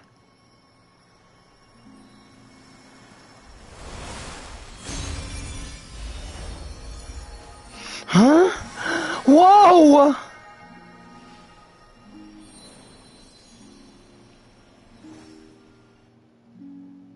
Hey, what was that? I feel like some sort of breeze blew by, and then the petals suddenly turned into... Huh? Hello? It was I who brought Luonatar into being. I gave up a piece of my own soul to create her. That's why I could sense a familiar power from the moment I entered this space. It also explains why she's been present in every past location that I've entered. Because we have a deep connection. Hey there! What's your name? And the reason why there are no more gates to the past after this point is that Luonatar hadn't been born then. No wonder I sensed the trace of a blessing when we first met. But I still didn't recognize the soul hidden within you. Back then, I was just a little lost dove. I had yet to become Columbina Hyposelenia. Go on. Go on now. We've got stuff to do. Best you find someone else to hang out with. Hey, you scared it off. Hey, you scared it off! I'll be counting on you. Remember to stay by the Traveler's side, guide him, and help him in my stead. Oh, and bring him to the garden where the Moonprayer blossoms grow. There's a little lost dove there who will need his help.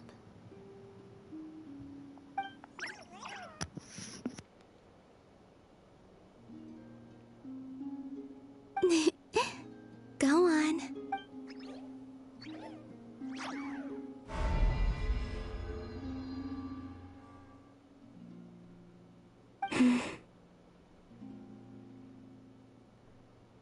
You too. Go and live your story. As for mine must go in a different direction.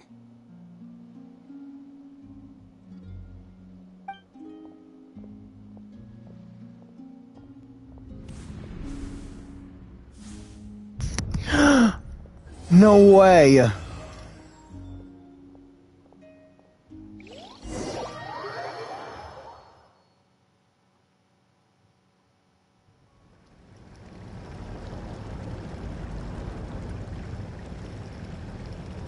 How would you like to experience the thrill of never being held accountable for your actions? You could crush people like ants without consequence, or tear off their heads or limbs as you please. The only heads and limbs I want to tear off are yours! Believe me, such a life is but one small step away. What point is he trying to make? Freedom? But the freedom to kill, to do evil and get away with it? Why would you offer me that? The creation of a world is the ultimate scientific experiment. I have taken my research to the highest level, where I shall be not just a god, but also a servant to many sacred spirits. I shall heed the truth and perform holy deeds. You never even done a single holy deed in your whole life. A god's laboratory is the perfect playground. But it needs the right occupant to explore its full potential. Mortals are found everywhere one looks. Not so with Descenders. I'd prefer my first guest to be a distinguished individual such as yourself. And I know you could make the most of the opportunities it offers. So the condition for entering the new world is to take innocent lives. The same dilemma that Revere once faced. Could I really bring myself to kill others for my own benefits? Revere did, and look where it got him. Have you made up your mind? I can't do it. Your playground is no place for me. You're putting your hopes in the wrong person. But we both know I'm not quite the hero you say I am either. I have my own reasons for the journey I'm on, and they aren't all selfless. You've grown a lot since we last met, but there are still things you are unwilling to compromise on. This will only hinder you. Why don't I lower my requirements a little as a gesture of goodwill? I'll give you a little time to learn to be a less noble soul. That'll make things much easier for you. I really doubt I could live that sort of life. And yet you already sound less defiant than a moment ago. The benefits appeal to you because you can read the signs of the times. Why don't we return to my research facility? Your last visit was so rushed. There is much that I have yet to show you.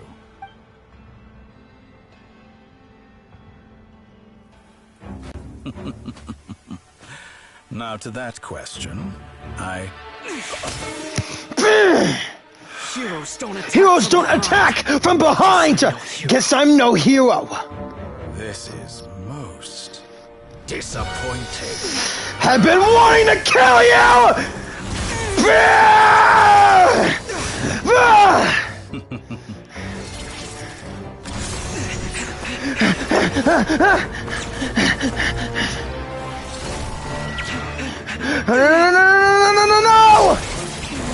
Water burst!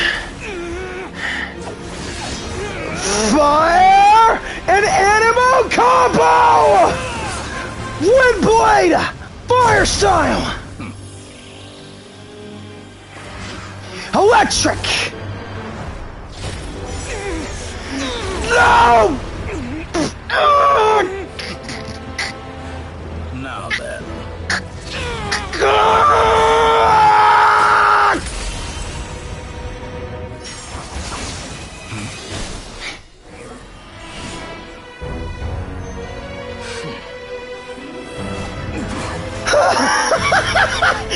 Thank you! A new face. Interesting. He's no new face.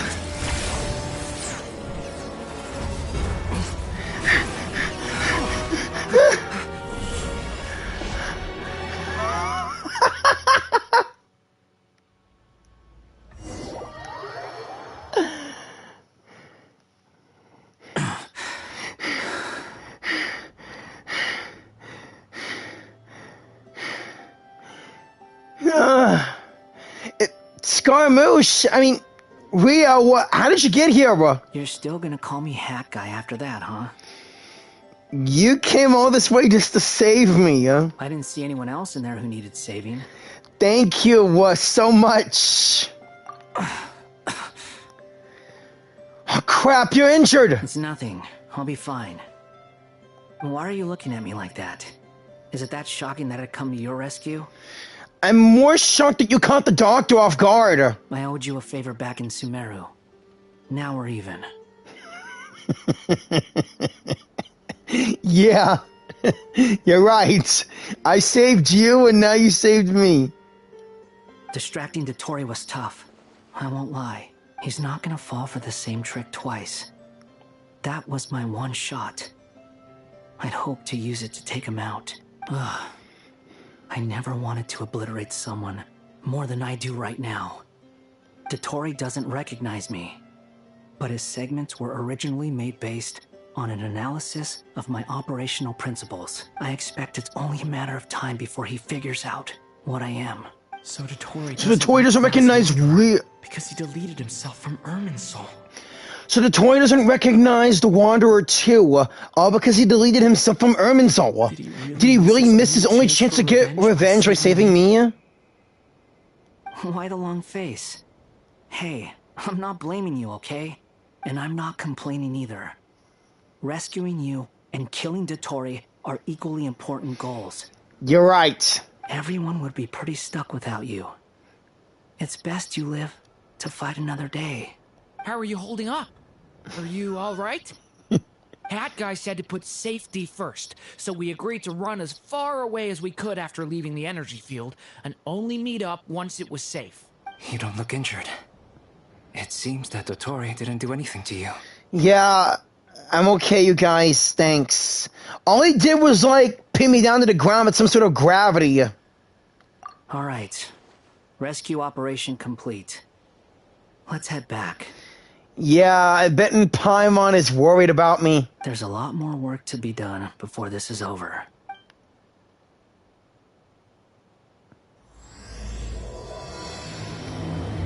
Now it's time for the real deal.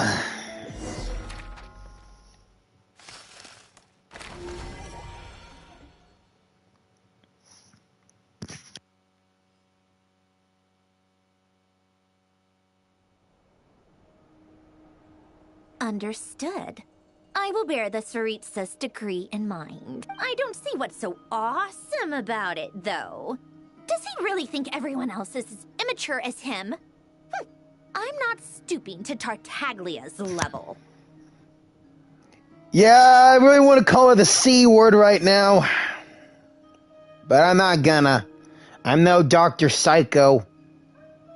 I thought you might say that. How's your progress?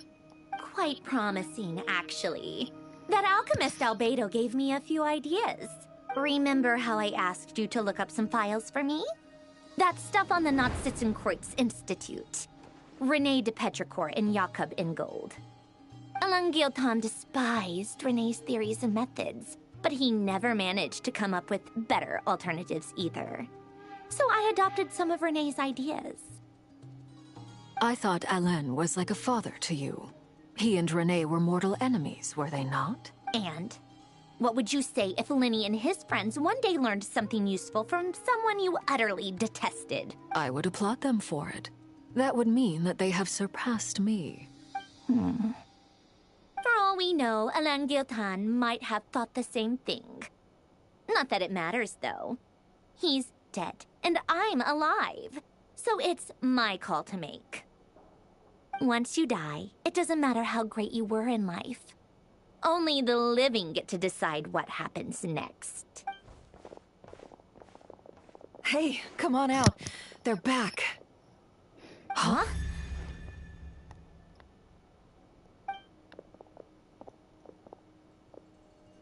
You're back? And your head's still screwed on? And you still have all your limbs? Okay, back away from me, bitch. I do not need to be around you. What does it look like? Way to keep your composure, madam.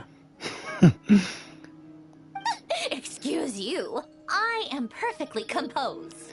Hey everyone, I'm back! Glad you're okay. Yes, it's a huge relief. Sorry for making you all worry, but where's Paimon? Worry? Oh, yeah, right. You think we, the Fatui, were worried about you? Ah, shut up. We were worried sick. Thank you, Arlecchino! Hey! The Traveler and I were already friends. You are free to join this mission in whatever capacity you please. Much like your tea parties. Yeah! Besides, back in Fontaine, I didn't see us as friends. You still had more proving to do to me. Though the battle against you, I still want you dead. But nevertheless, happy to have you as my friend, Arlecchino. It's a laugh a minute with you guys. I must say, I was quite surprised when Mr. Albedo told me he would need no additional aid. We discussed this on our way back as well. I am rarely so unequivocal, but in this case, we had full confidence in Hat Guy. He said he knew what he was doing. Albedo and I pretty much had to just wait outside on standby. Meanwhile, Hat Guy broke into the energy field and rescued the Traveler solo. Really wish he could have gotten his revenge on Dottore, though. You didn't have to mention that. Well, I'm thoroughly impressed. You are a force to be reckoned with, Hat Guy. Is he back? Is he really back? Paimon! Traveler! It's really you! Paimon! I missed you so much! I'm back. I'm really back. Oh, thank goodness! Paimon missed you so much! I missed you too. You can finally breathe easy, Paimon. It's great to have you back in one piece. Oh, Paimon's been having nightmares the whole time you were gone. Look at them. You know, once you reach my age, there's nothing better than watching a misty-eyed reunion between friends. It's nothing. Same goes when you get to my age, too. I bet Ino and Anefa would be tearing up as well if they were here. Varka, I'm not sure Anefa can cry. Oh, yeah, good point. Hey, your eyes are looking a little red and puffy. Come here. Let's hug it out. What? Ew, no. No, thank you. You're not my dad, okay? Knock it off. Everyone, I'm sorry for the trouble I caused you, but the silver lining is I didn't come away from this ordeal empty-handed. While I was being held captive, I learned a lot about Dottore's current capabilities and what he plans to do with them. Allow me to explain the situation.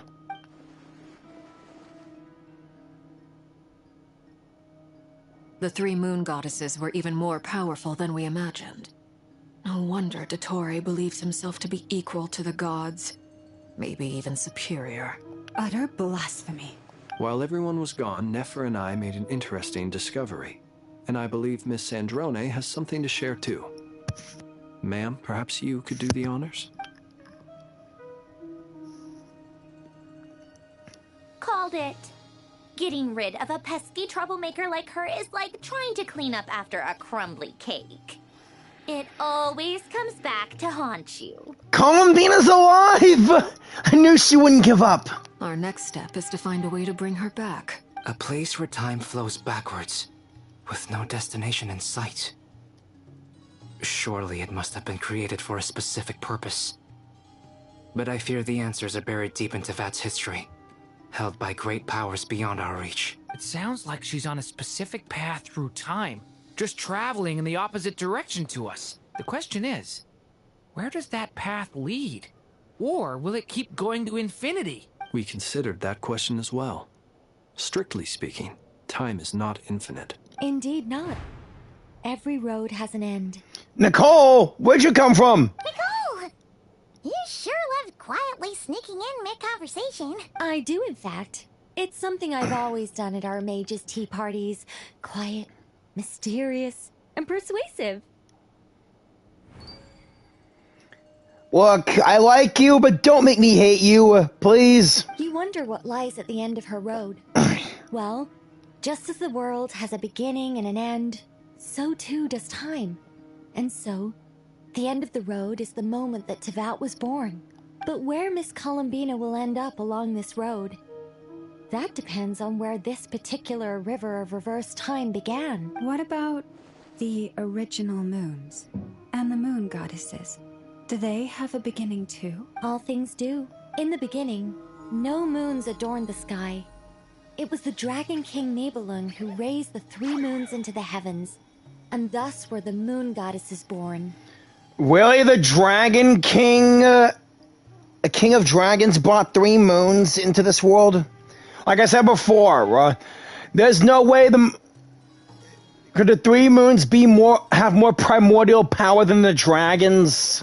Because the dragons are first around before humans, gods, and goddesses were brought. They were shadows of the planet, born to wield Nibelung's authority and oversee the world on his behalf. They were extensions of his will, manifestations of his majesty. But then one day, they disappeared just as suddenly as they had once been brought into being. Nobody knew where they had gone. And we're back to Columbina.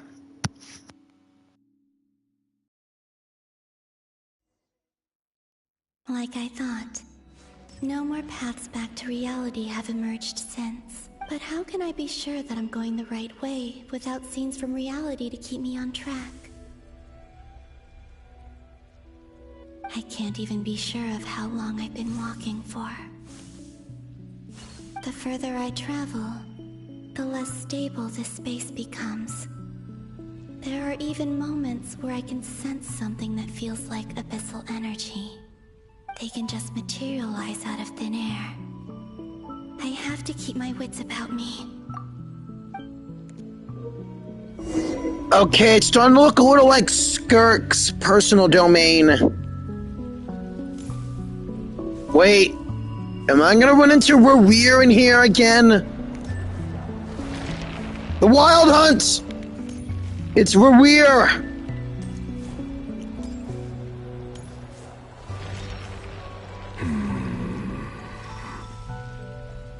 Is that the Ray here of Solnari? I can't believe he survived. How did he do it?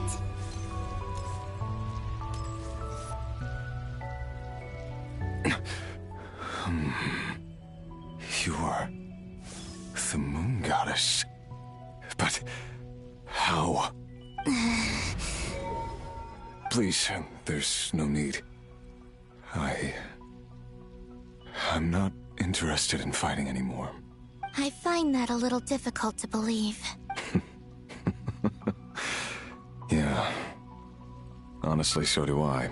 The way you used my own power against me was... It was a brilliant strategy. And then, in the final moment before I was thrown into this space, I got to see an old friend.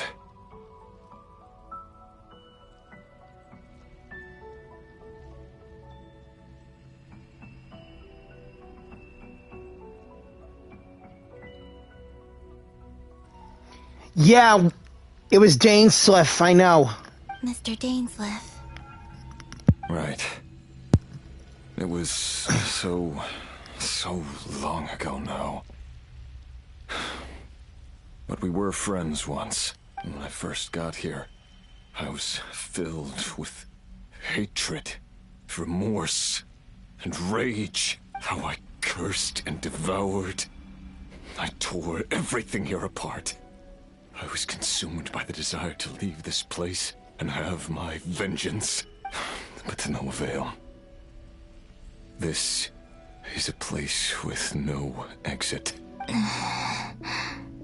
This is the second time I've entered this space. Though I have no memory of the first. I was torn to shreds the moment I entered. But this time I survived. It must be partly because of this new body. And partly because of all the Kuvaki I absorbed in Nod-Krai. Are you the source of the abyssal power in here? Not all of it. Some is from when I first arrived here and tried to destroy everything. But there was already a degree of abyssal power here before I entered. And like a venomous snake baking in the merciless sun, it tried to slither into my shadow. Tried to? So, you rejected it? Yes. Because after that, the world suddenly became silent for a moment. What do you mean? The voices in my head, they were gone. And then I saw her. Her? Thelindis. My former lover. Never mentioned that she saw a memory of Thelindis leaping into the moon's reflection. More precisely, I saw her afterimage. I'm sure the real her is long gone. She was just an ordinary Conrian. She couldn't have survived here for very long. Anyway, why have you come here? Didn't you know it was a dead end? If I hadn't escaped through the moon gate, my friends would have been in far greater danger. Oh, I see. Because of your power. The power of a moon goddess. What? You'd like to know how I know, wouldn't you? The one who resurrected me said so. I could hear a deep lust for power in his voice. Do you mean... Dottore? Dottore.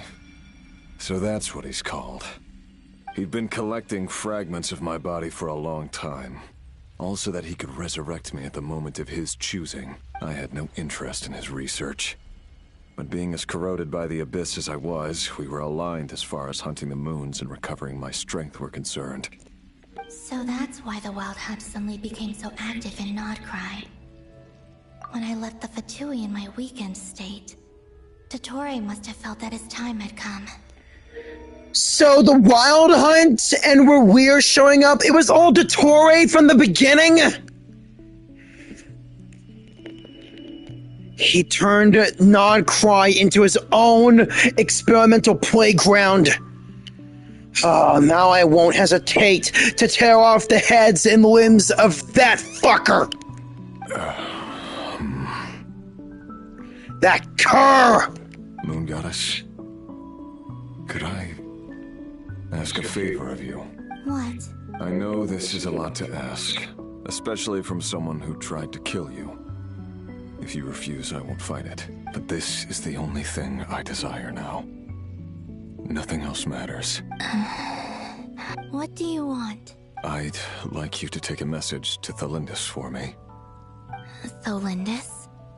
But... Yes, she's dead. But like I said, I saw her afterimage. I can sense that some part of her soul remains here.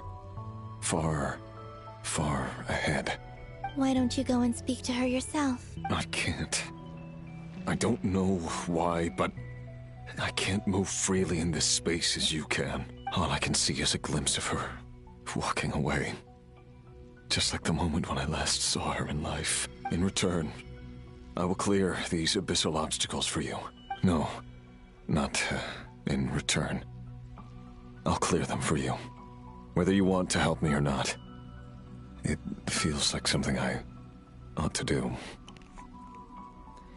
Thank you, Rivera. You know, you're alright now. You seem like one of the best of the 5 sinners. All you wanted was to live a regular life with your lover. But one thing led to another and you was like this.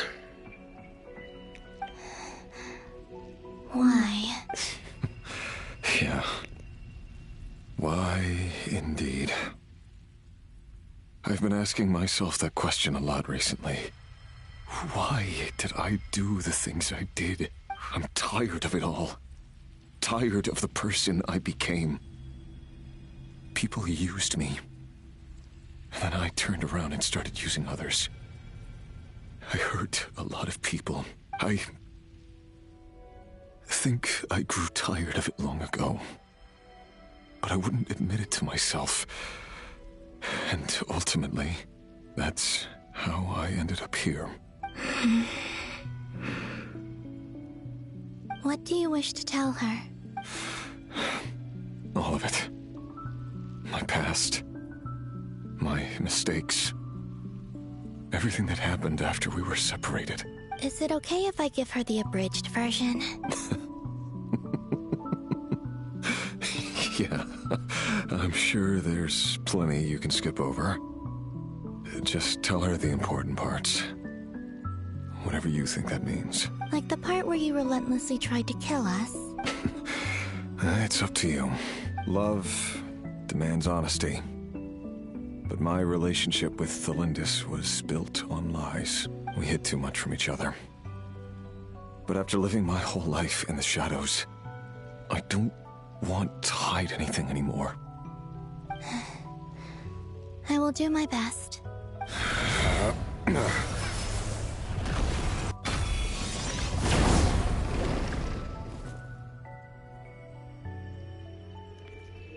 Wow! There. The Abyss will no longer stand in your way. Even though Mr. Dainsleif felt he had to fight you, I think he still regarded you as a friend. Dane?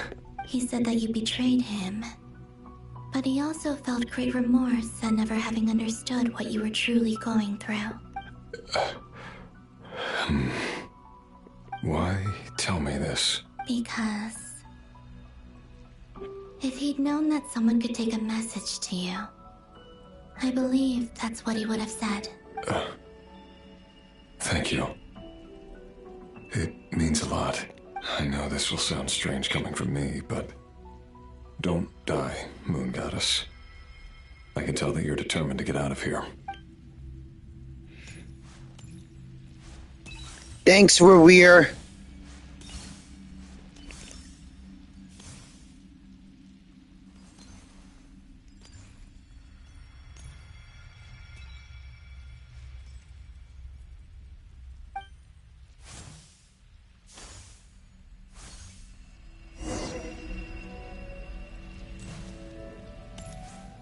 He kept his word.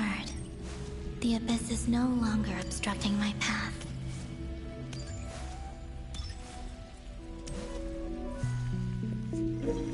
Hey, there's Thelindis. Might as well go talk to her.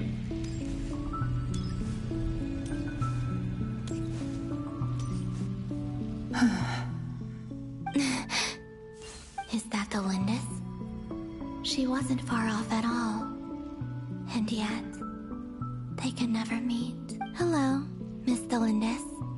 Who are you? How do you know my name? I've never seen anyone else here before. You can call me Columbina. I promised Rerir that I'd bring a message to you. Rerir? My Rerir? Is he well? He's doing better than he was. Better than he was, huh? Sounds like he's had a pretty rough time. Others have had a rough time on his account too. In many cases, their time ran out because of him. And I'm not just talking about the children of the Crimson Moon. So, things got worse before they got better. Could you tell me what happened, Miss Columbina? Are you sure you wish to know? Yes. This is my opportunity to learn the truth.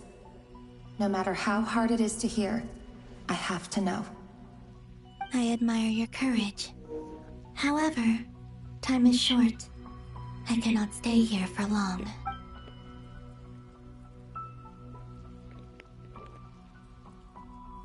Rerir had seeds of hatred in his heart, and many people nursed them for their own ends. On some level, everything he did was to try and find a way to see you again.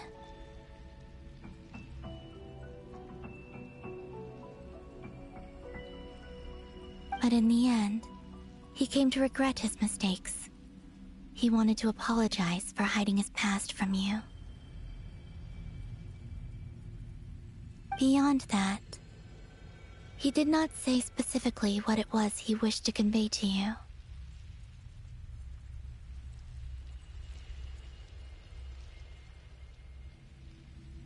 But I'm sure that you've always been on his mind. You are what has kept him going over all these years.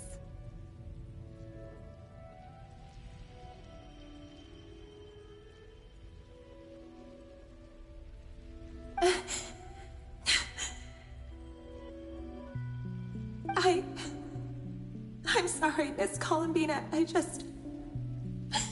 This is so upsetting. I'm not sure how to put my feelings into words.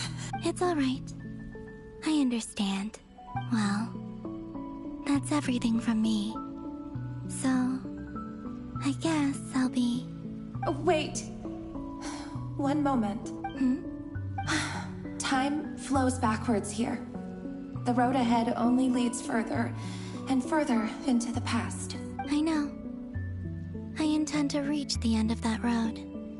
Without a moon marrow, without the 3 moons' power, you won't make it far. Wait, unless... Are you one of the moon goddesses? You could say that. I see.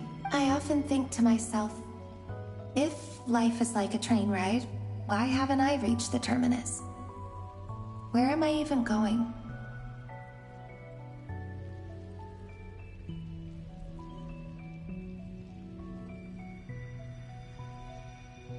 And it's not just me. It's this whole place. Wherever it is, it seems like it's existed forever. It's such a mystery. Where is it going?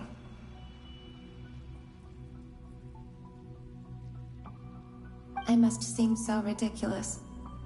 I can't answer these basic questions, and yet I jumped right in here without hesitating, only to be torn apart the moment I entered by powerful energy currents. Only my soul remains now.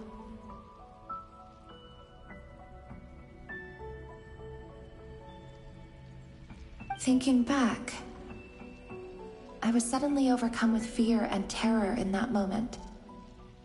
Perhaps I too became bewitched by the Abyss. I may have been the leverage it needed to control Rayrir. I used to be a researcher at the Universitas Magistrorum in Conria, researching the iridescent moon's marrow.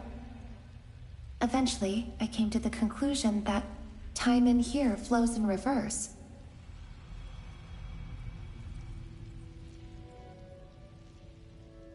Rayrir was one of the Finster King's retainers.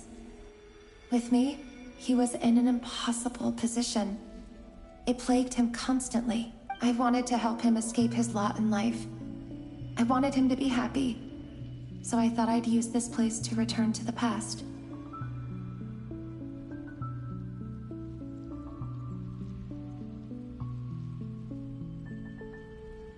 At the time, I thought I could just go back to the day that the Finster King first found the princess.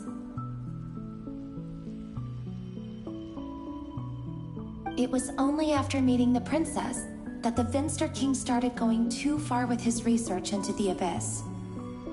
That was the day all of our woes began. I thought I could stop the king from ever meeting her and solve everything.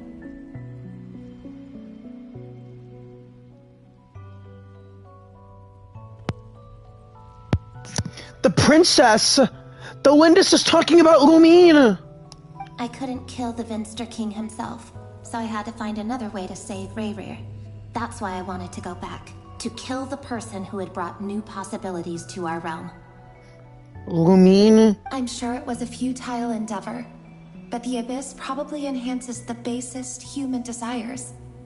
So I naively hoped I could change everything, but I was simply too weak. Like a speck of dust against the whole universe. Look at me. I didn't even survive the journey here. Not physically, at least.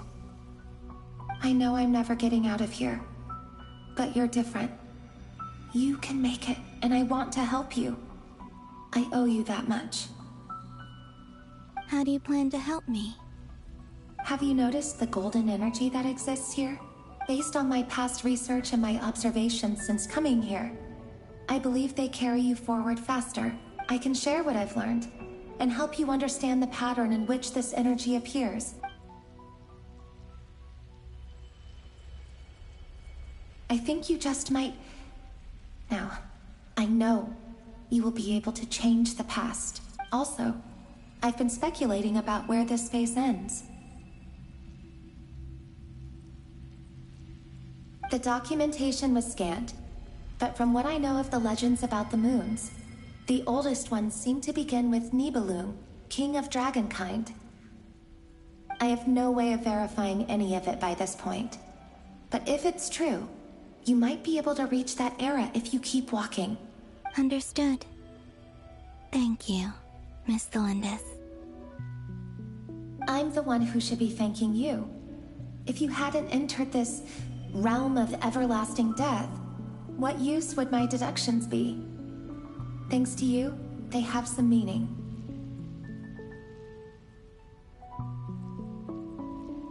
About Rayrir, I'm so sorry. It wasn't your fault. That's not true. Because we both feared bringing trouble upon each other, neither of us ever told the truth. And that dishonesty sealed our fates. But enough about that. I wish you a safe journey, Miss Columbina.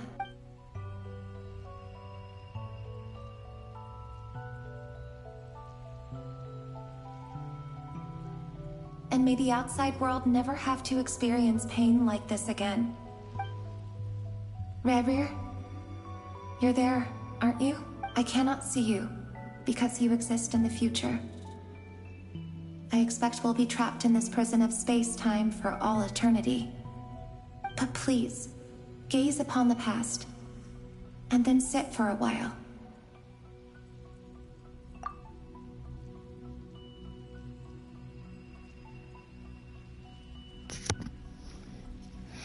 Rayrir and Thelindis. Here's hoping that the two of you will cross paths with each other and have yourselves a happy romantic life. Let's find a place to sit down together, just like we did when we first met.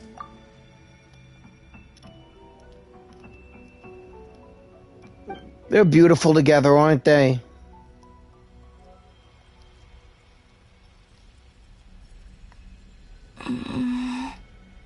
How long have I been walking? How much further till I reach the end? Is there even an end to be found? Everything's getting blurry.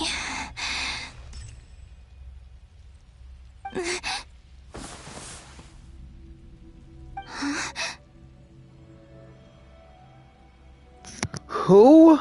Are you all right, little sister? Have you come from the distant future? What? A moon goddess! So, how exactly did the moons just disappear? Shouldn't it be a little harder to get rid of major creations like moons? The world is a vast and ancient place. On a certain scale, all life lasts for but a fleeting moment. Miss Nicole explained that the moon goddesses likely perished in the War of Funerary Flame. The moons themselves were also destroyed at that time, save for the Frost Moon, from which a new moon goddess was later born. Am I missing something then? 'Cause the stories say that the moon goddesses were born on the moon, but doesn't Columbina say she was born in Nod-Krai? Huh. You're right. Why do their birthplaces differ? What's the difference between the two generations of moon goddesses? Why do their birthplaces differ? What's the difference between the two generations of moon goddesses? Also, remember what Sandrone said? Her scans detected 4 moons. In other words, 4 moon marrows. Technically, the result of the scan means that 4 moon marrows were detected and positively identified as moons in that moment. In other words, this piece of information alone isn't enough for us to know how Miss Columbina is doing right now. Yep. We have no way of staying up to date on whether she's dead or alive. She's on her own for now. But But at least she's trying her best to get back to us. Yeah. She's a tough cookie. And a sore loser, too. We have to trust that she'll find a way. Because we really need her power. The real sore loser here is you.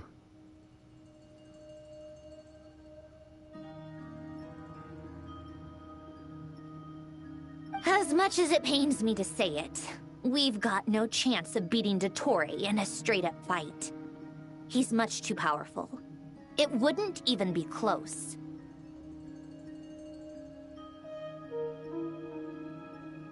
That maniac is going to devour everything in his path until he reaches us.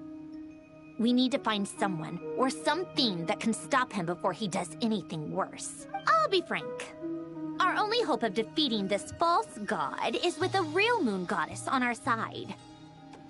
I'm not just saying this because Columbina's a friend and I want her back safe and sound. It's just the truth.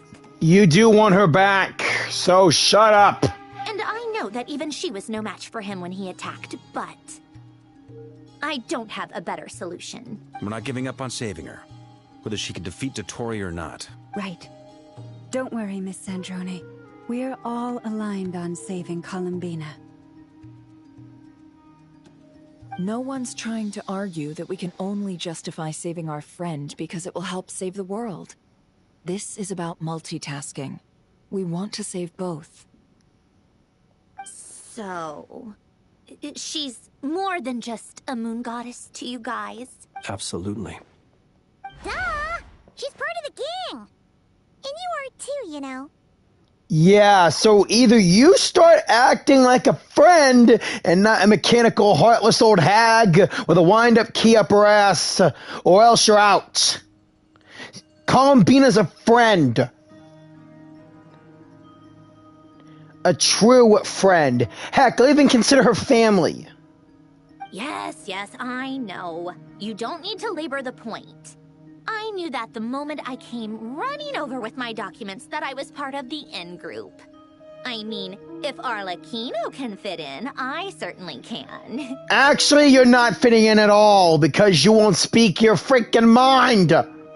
Anyway, as for how we get Columbina back, I've been working on it constantly. But I think I'm still lacking certain information about the moon. I'd probably get there if I could continue my calculations, but the problem is, I've run out of computing power. Computing power? You mean, you need more energy? No, the issue isn't energy, it's processing power. There's so much data to get through that the whole process has just ground to a halt. That's a tricky problem. René de Petrichor of the Nod-Krai Ordo once foretold the fate of the world. But I don't know how he did it. My guess is that he used the primordial sea's power. However, that won't work for me. His methodology was vastly different from my own. What's worse, they're incompatible. And, to top it all off, we can't even leave Nod-Krai. Ugh, this is so annoying. If I'd known we'd run into a bottleneck like this... Well, no, the design bureau's a bust as well. Curse that Dottore! Couldn't have made this harder for me if he tried. Oh, what do we do then? How about we grab a bite to eat and take a break? Maybe something will come to mind after you've cleared your head. You don't get it, do you? I'm trying to calculate the fate of an entire world here. And I need accurate results, not vague prophecies. Where the heck am I gonna find the computing power for that? Anyway, time to shelve the discussion on technical difficulties. Being a killjoy isn't very ladylike, after all. You were a killjoy to begin with, the whole time! Either way, we've done what we can. Rest well, everyone. Remember to let us know if anything new comes up.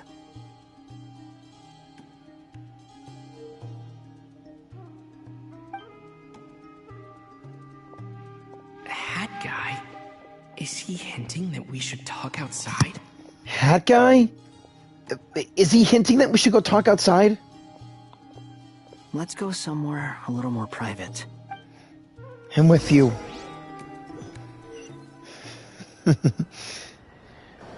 Okay, Scaramouche. You know that Dory went back to Sumeru, right? Yeah. Yeah. Yeah, she mentioned she was planning to head back to tell Lesser Lord Kusanali about the situation. Things aren't looking good for Nod-Krai. She's gone to spread the word so that Sumeru has a chance to prepare for the worst. From what I know of Dottore, there are two possible reasons why he hasn't made a move yet. One is that he's still working through some kinks in his new powers. The other is, he wants to see how we're going to react. He'll easily devour everything eventually, so I guess he's in no rush to make it happen. The first false god he made was me. Now it's his turn. Even though my records were erased from Irminsul, Dottore's ideas haven't changed one bit. Damn. So, even when we erase you from Irminsul, Dottore's not gonna use himself? Great. 2 false gods. He once told me that becoming a god was like turning yourself into a hungry wolf or giant serpent to devour the moon. Clearly, he began studying the moon goddess's powers long before he even tried making a god. I bet even long before he tried to make you the Sumeru's new god. He's always wanted to get his greedy hands on divine authority one way or another. And in the end, he devoured the moon where I failed. In the desert of Sumeru, there is a chessboard built by King Deshret, also known as Al-Ahmar. I don't know if it was a real game, or if he was just trying to challenge his servants and citizens in some way, but creating games and setting rules. Gods do that as a matter of course. That's the kind of power Dottore craves. Now he has the Trilunar Authority. His power is leagues beyond the common people. I don't think there's any point in other nations rushing to the front line. They're better off focusing on defense and hoping they can fend off any threats that spill out from Nod-Krai. Either way, Dory will inform Lesser Lord Kusanali, and she will contact the other gods in turn. The 7 will have some recourse available. If nothing else, their protection should keep the rest of the world from descending into chaos as quickly as Nod-Krai has. So on the bright side, even if Nod-Krai is doomed, your friends in other nations won't be in any immediate peril. That's good. That's good to know, but I'm not ready to give up on Nod-Krai yet. There's a word for people who refuse to let anything go. It's called being greedy. I'm not being greedy. Maybe it sounds greedy to you, and probably naive as well. But whatever you call it, that's what gives me the determination to keep fighting. Battles are fleeting, but the will to fight is a long-term commitment. Give up for even a moment, and your resolve will shatter. Why do you always feel the need to do the right thing? No one is born to be a savior. I mean, who's gonna criticize you if you fail, or give up? Don't take this the wrong way, but Dottore said something similar to me. I guess the Fatui attract people who don't believe in saviors. Not necessarily. It's less about belief for me. I just want to know how determined you really are. After all, I don't owe anything to anyone else here. Only you. You look kind of worried. If your arch-nemesis was about to achieve their ultimate goal, I think you might feel a little worried too. That's true. That's true. Dottore is about to become an omniscient, omnipotent deity. That's gotta be a bitter pill to swallow. That's true. Dottore is about to become an omnipotent deity. That's gotta be a bitter pill to swallow there. Still, you're calmer than I expected. Yeah. Obviously. I have to admit that my past self was a reckless fool who misunderstood not only the point of revenge, but how to achieve it. And as much as I want my vengeance, I know I'm not gonna get it by acting alone. If the world's taught me anything, it's to think before I act. Too bad it never taught me any other virtues, though. So, I am going to destroy Dottore, no matter what it takes. And I'll help you. So, what's your plan? I'll get to that. First, tell me, what do you think of Sandrone? I hate her. Just like Paimon said, she's a friend. She's a friend. Part of the gang. Part of the gang. But I still hate her. How much do you trust her? This is a serious question. Think carefully before you answer. Although she's with the Fatui, she has her own values, and she's helped us out a lot. If nothing else, she's clearly going the extra mile for Columbina. I see no reason not to trust her. If you say so. In that case, the three of us need to talk. I have some thoughts about her computing problem. It can be solved, but it will come with a cost. How much? How much? If I can afford it, I'll cover it. Sometimes your heroism really backs me into a corner. You know that? Shut up! Come on. Let's go talk to her. Fine!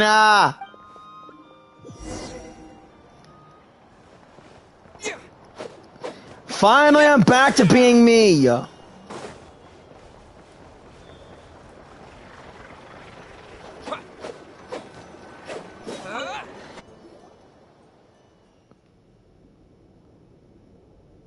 Miss Androne, Traveler. Hey there. Paimon's here too! She was just helping them sort through their things. How did your chat go? That was fast. The call only just ended. Well, you said it was urgent, so we got here as quickly as we could. Albedo, I have some alchemy questions for you. I see. Looks like my knowledge proved useful after all.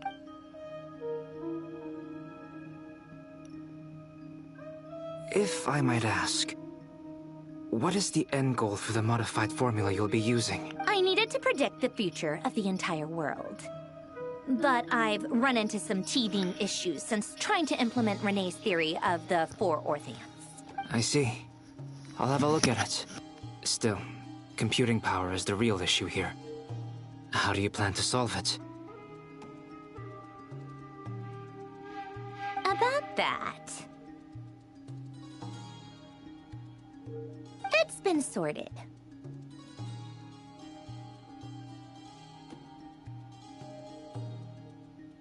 Oh, with the Traveler's help?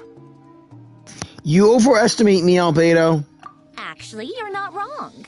He found the person with the solution. Was it Hat Guy? Yeah, it was him. Wow! Go Hat Guy!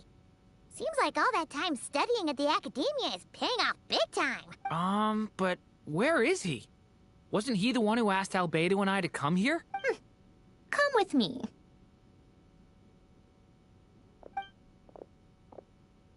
Hat Guy?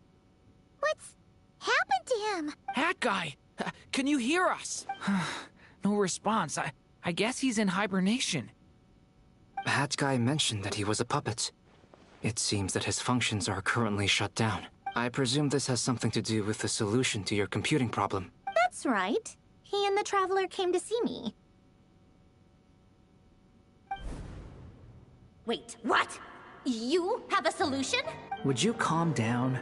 Why do you always react so hysterically to everything? Excuse me? How would you know? You shouldn't be so quick to judge complete strangers. It's very bad manners. Oh, please. It doesn't take that long to figure out that you have a temper. Where does a mere student get that kind of confidence?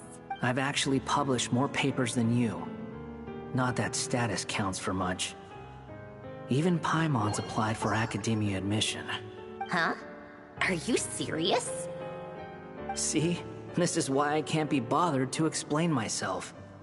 She recognizes no one's skills but her own. Okay, fine. I'll hear you out.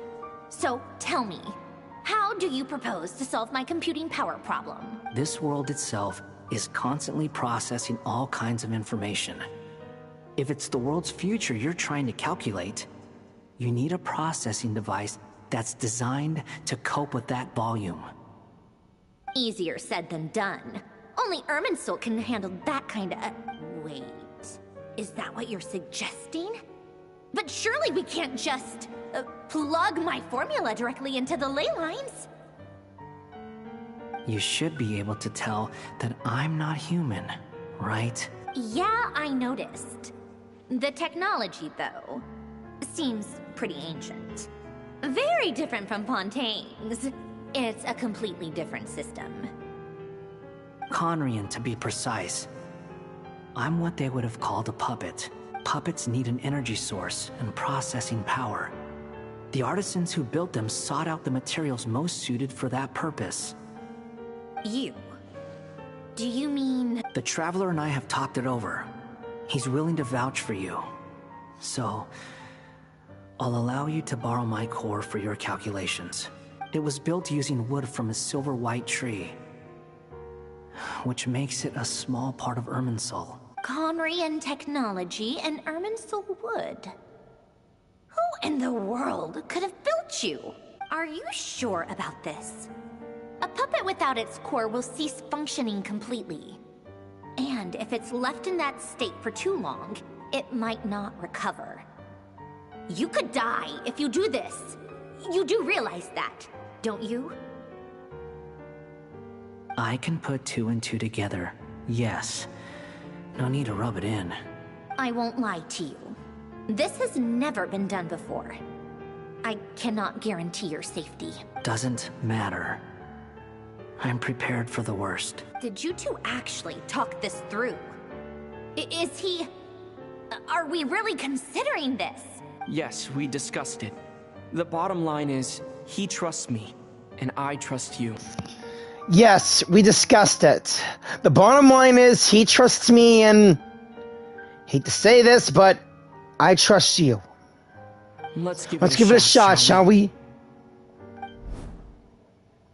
Honestly, I have no clue where this kid even came from. But for whatever reason, he lent me his core to use in my formula. I wish I could tell you all the full story, but the game won't let me.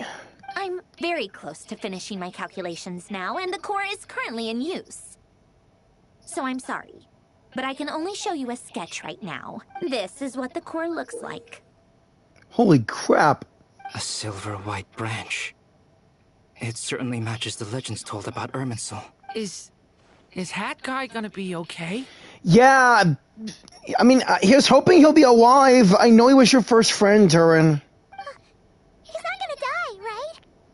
Right? In theory, he should be fine.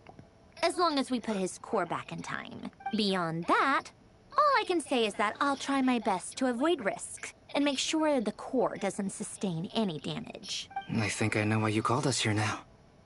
Someone needs to watch over his body and make sure it's protected until the process completes. Correct.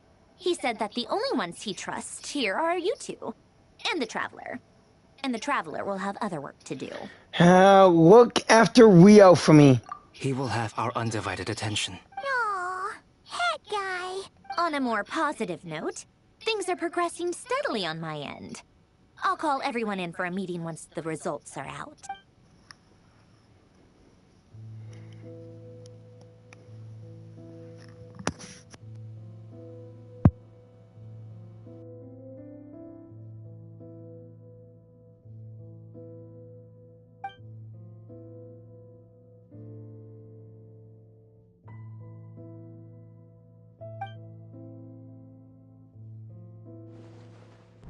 The worst case scenario with the core removal is either a system reset or a total loss of function.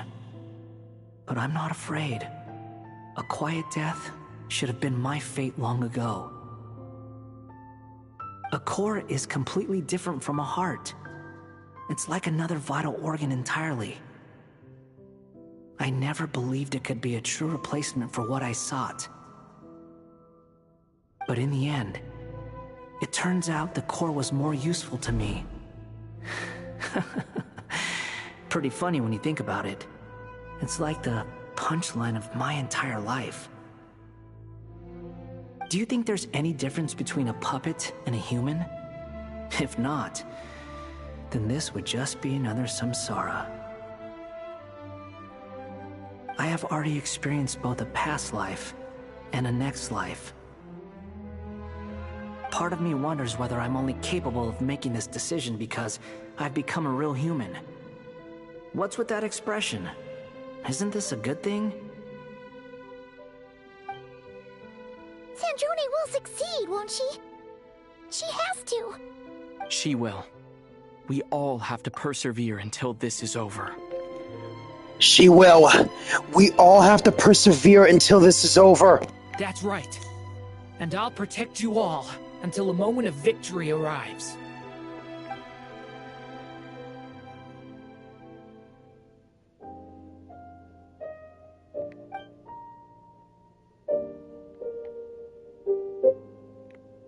These 4 divisions anchor the world and shackle those who live in it.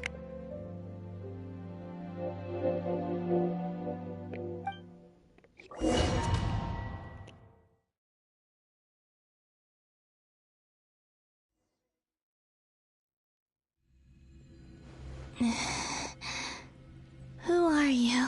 Call me Sonnet. You have the same power as Canon. Sonnet. So, you're the goddess of the iridescent moon? Oh, goodness! You recognize me? Well then, what's your name? Columbina. Columbina Hyposelenia. Hyposelenia? What a lovely name. Did you choose it yourself? It was a joint effort between me and my friends. Friends? You mean your friends in the heavens?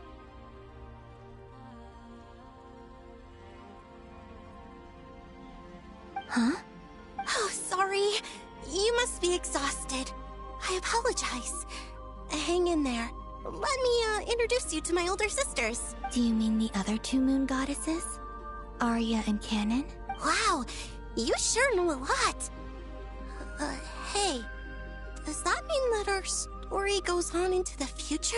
Oh, I guess that wasn't the best question to ask.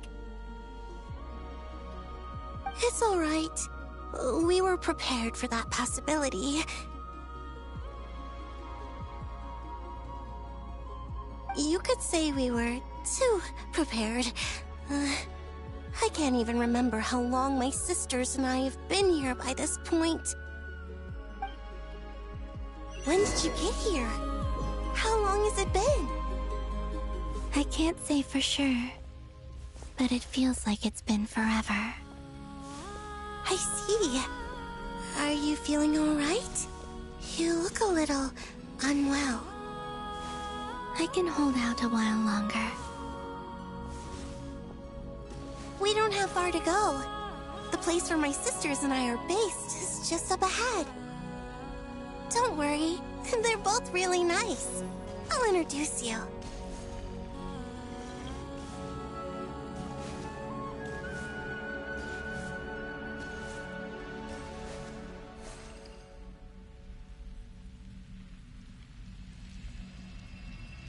Sisters! I'm back! And look who I've brought with me!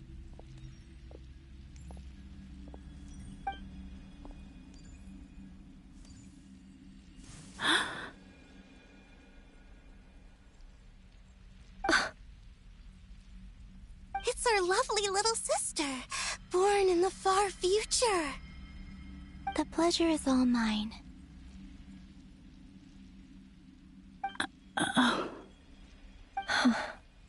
Allow me to introduce you to Columbina Hyposelenia. This is Arya, the goddess of the eternal moon. And this is Canon, goddess of the frost moon. Canon, don't you think Hyposelenia's power is similar to yours? Hello, Columbina. I apologize for our startled reaction just now. And please, forgive our little sister if she's been annoying you.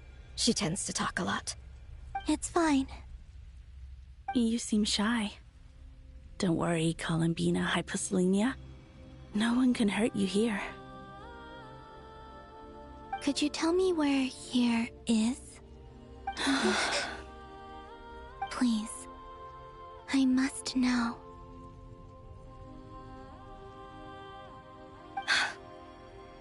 My dear sister, This is where Teyvat's original ruler, the Dragon King Nibelung, imprisoned the moon goddesses.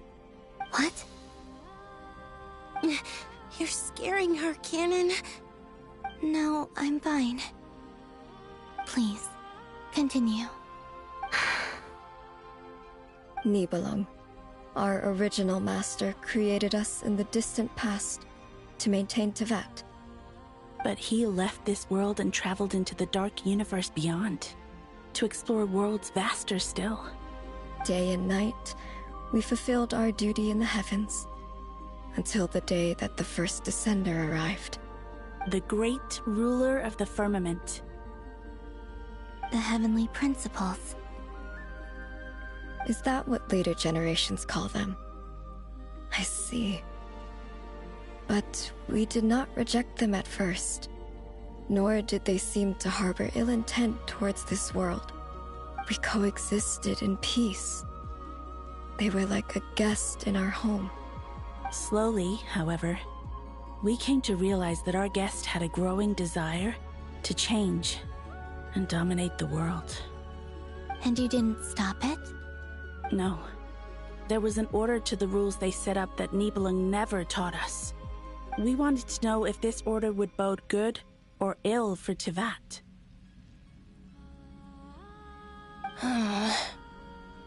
All right. Canon and I wanted to know. Sonnet was against it from the outset. Later, we discovered that this great ruler of the firmament bore an almost paranoid hostility toward the desire of certain life forms to seek power. Or perhaps they feared them. They would even cast down celestial nails as manifestations of their power, to punish the civilizations of the world below. Celestia nails. I remember seeing one on Dragonspine, one in the chasm, and how many of those nails did they drop onto this world? Only this was far beyond mere punishment. Right. Their rules brought order, but the price people paid for merely testing the limits of those rules was far too great. I did everything in my power to help the punished escape catastrophe, but still, too many lives were lost. The ancestors of the Frostmoon Scions were some of the ones you helped. But just when we had decided to take countermeasures, the Dragon King, Nibelung, returned. And so began the War of Funerary Flame. So, that's the name the world gave that war in the future. Well, who won in the end? As far as I know, the Heavenly Principles won, although it came at a great cost. They remained in Teyvat, where they continue to rule to this day. And the world's original master, the Dragon King Nibelung, was destroyed. And what of the moons? Are there still 3 moons in Teyvat's skies? You can tell us the truth, Columbina. We know we are but remnants of a bygone age. We are prepared for the answer. Only the Frost Moon remains. But it has been cast beyond the false firmament by the Heavenly Principles. The eternal and iridescent moons were both shattered during the war. So death finally came for us in the end.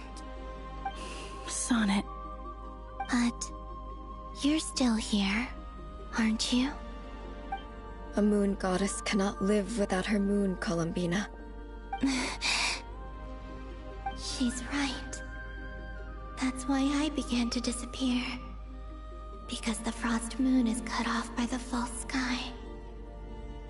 How much worse it would have been if it were outright destroyed. Our souls may endure within this lunar palace, but if our moons are destroyed, then we shall disappear the moment we depart from it.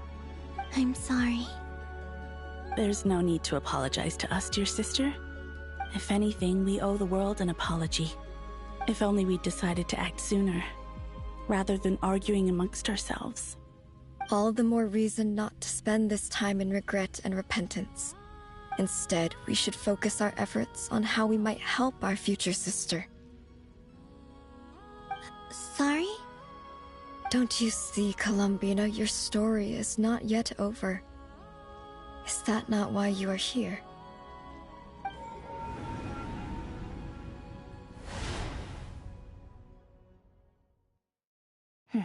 It's done.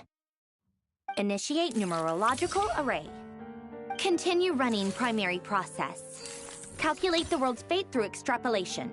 And identify nodes of potential change. Secondary process, scan for moons. Still 4. The number of moon marrows hasn't changed. Wait, let me think. Is it possible that there's something I've been misunderstanding about the moons all along? Variables. Variables in the world. I know where potential variables within the world come from. So what about the moons? Are there any variables there? Like their life or death, for instance. What if being alive or dead makes no difference to a moon? But that's so strange. Even immortal gods can die. Why would the moons alone be? Wait! Wait! I've got it! I've got it! If alive or dead is considered a variable, we might have had this wrong the whole time. No one ever said that a moon marrow equals a living moon. We just made that assumption ourselves. Initiate secondary process. Scan again. This time filtering out interfering perimeter, moon marrow. I don't care if they're natural or artificial. Get them out of my search results! Why? It says 3 moons still exist in Teyvat, even after excluding the moon marrows. But we know for a fact that 2 of them are dead. Redo the scan. Narrow the results to living moons and real moons. No, scrap that. Narrow it down to moons that have lunar authority and remain alive. Why? Why is it still 3? What is this, Columbina? Has the world lied to us? Or are you the one pulling the wool over our eyes?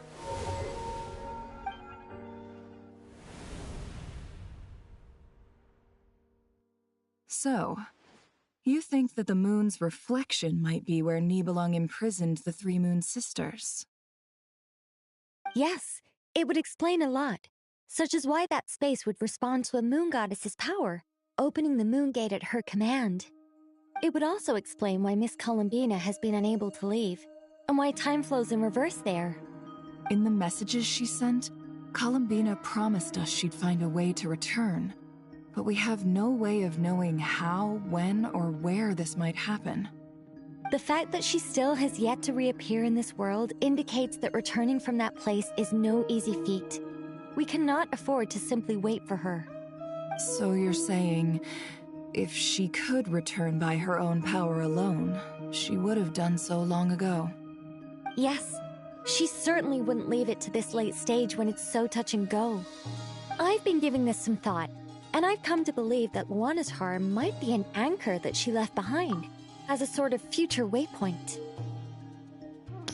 Yeah, Columbina did leave a fragment of her soul in Luonatar. This could also explain why Luana's heart is always by the Traveler's side. Sounds like a plausible theory. If that's the case, there must be some criteria we need to fulfill to allow Columbina to return to the present. The question is, what could they be? Hello?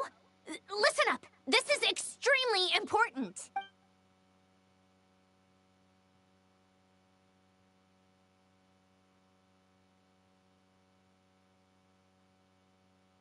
Not only is Columbina alive, but she may well exist in a form unimaginable to us. I'm still unclear on the details, but she's done something truly inconceivable in the past. And the clue to what she's done lies in the moon and Teyvat's sky. Truly amazing. Oh, I'm so delighted for her. I'm sure we all feel the same. And I'm sure Columbina is ready to get back here and fight by our side. I'll keep my calculations going and try to find some way of coordinating with her. But that's not an excuse for everyone else to slack off, okay? All of you had better keep trying to think of solutions. How can the dead moon still live? And Luanatar...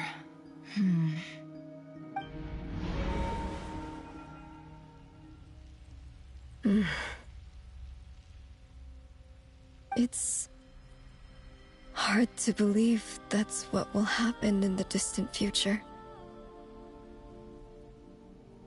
Our authority is linked to the most fundamental rules of Teyvat. I suppose it's no wonder that many would covet that power.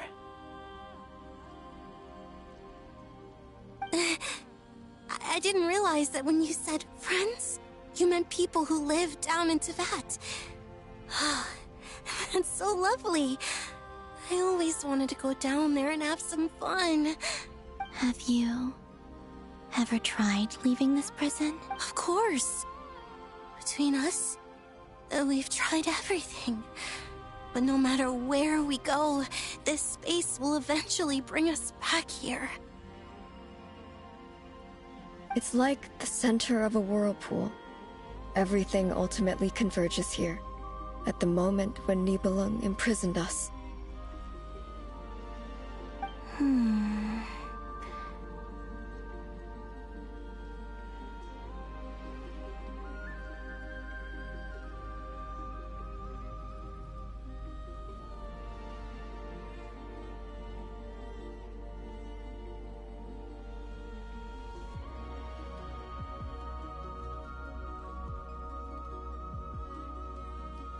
In that case, have you tried using any of those pathways that connect this space to the real world?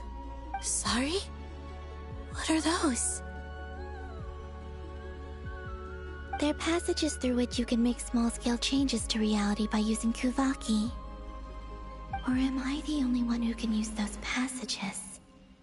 Because part of my soul remains in reality. Kuvaki.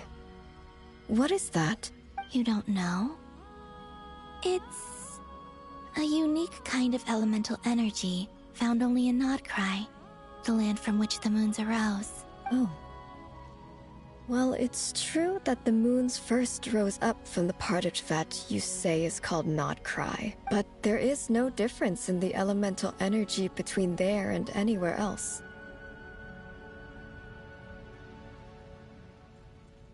What?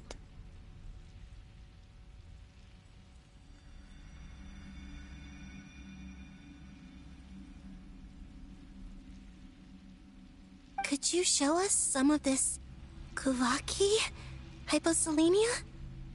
Maybe if we see it, it'll make more sense. Okay.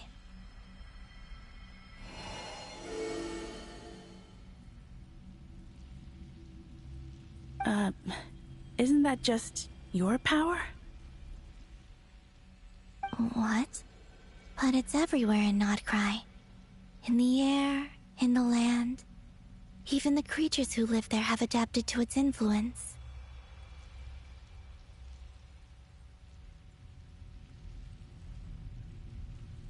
How curious. This Kuvaki certainly did not exist anywhere in the world before we were imprisoned. Let alone influence living creatures. So, how exactly does it affect them anyway? Can they float in the air like us? This is so strange. Why would their reality differ so much from mine? Columbina, you're looking for more than just a way out of here, aren't you? Yes. If I am to help my friends, I will need tri-lunar authority on par with that of our foe. You mean... you'll need our power? This sounds extremely risky. The Three Moons' powers are not mutually compatible. Concentrating them into one goddess will be a very painful process. And if anything goes wrong, it could tear you to pieces. I know. But I'm willing to take that risk. Even so, let's say we successfully transfer our authority to you. How will you take it outside this prison? Nibelung constructed this realm specifically to prevent us from using our powers to interfere in his war.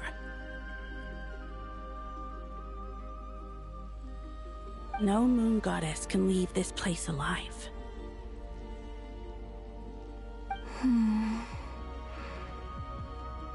What if I don't leave alive?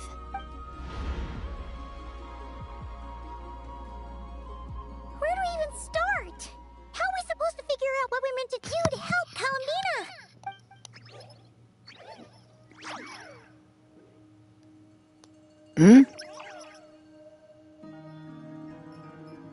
Columbina? Columbina? What do you need from us? Columbina, what do you need from us?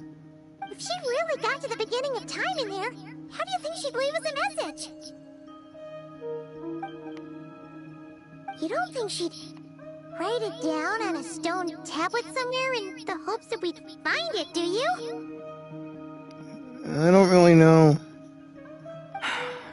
Seems unlikely. Seems unlikely. Columbina may not talk a lot, but she thinks deeply about issues like this. Let's review what we know. This is the Columbina who fought alongside us against the Reikir of Solnari, and with whom we celebrated Moon Prayer Night. She knows our personalities, our ways of doing things, even our unique strengths and abilities. So, if she wanted to tell us something from a long, long time ago, what would she do? Oh.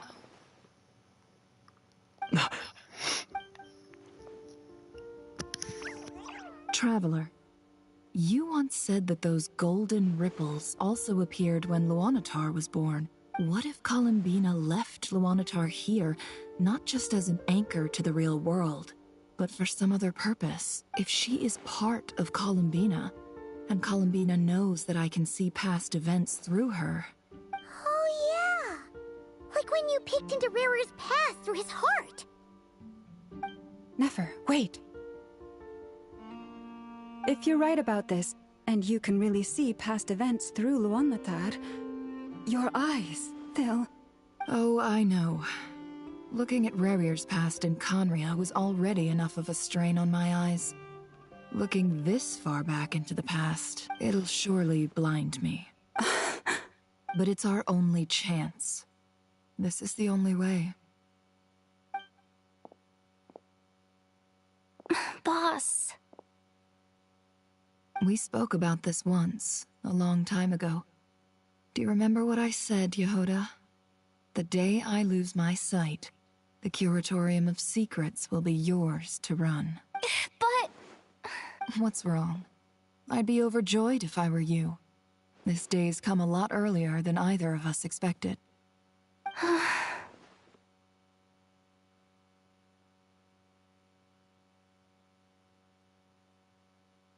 I need to know you'll honor our agreement, Yehoda. Yes, Boss Neff. I promise. Are you sure you don't want some time to think this through? What is there to think through? I should have gone blind after our battle with Rerir. Frankly, it's almost criminal that I got away with it for this long. Then at least let me take some precautions on your behalf. And if you really do lose your sight, I'll visit your office every day and make sure you're well looked after. Oh, please, anything but that. I was actually ready to go through with this. Are you trying to scare me into backing out? As if I could ever scare you. I'll assume you're just joking to calm your nerves. All right, enough chit-chat. Let's do this.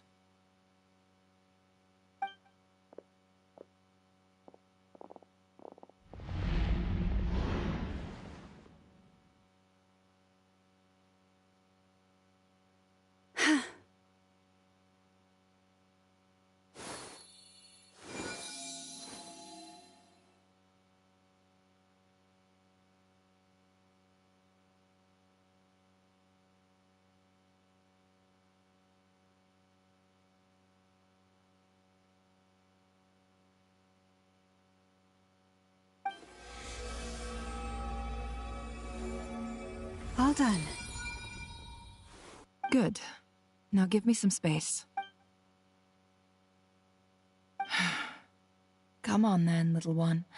Show me what happened in the past.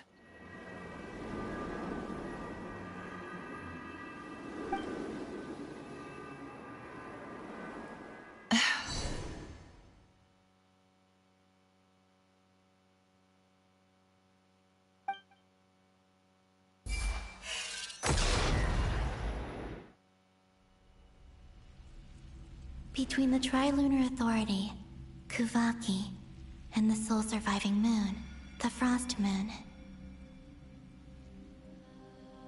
I think I might know how to get back. But I will need time to go talk it over with them.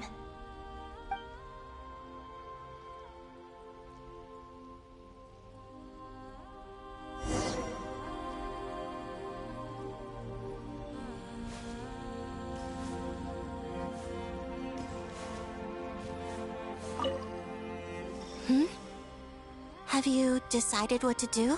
I hope it's not too dangerous. You really scared me when you said that thing about not leaving here alive. Come on, let's go find the other two.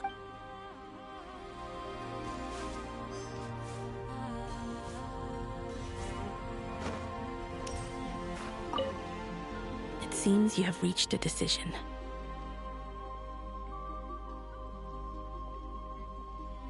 I'm all ears. What do you propose?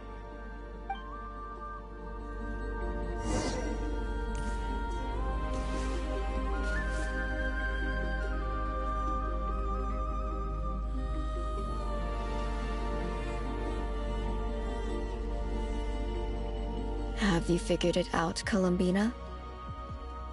Tell us, how do you plan to leave this place? I intend to die here, in this moment, and then be reborn in the future with the help of my friends. What? What are you saying? How can the dead be reborn?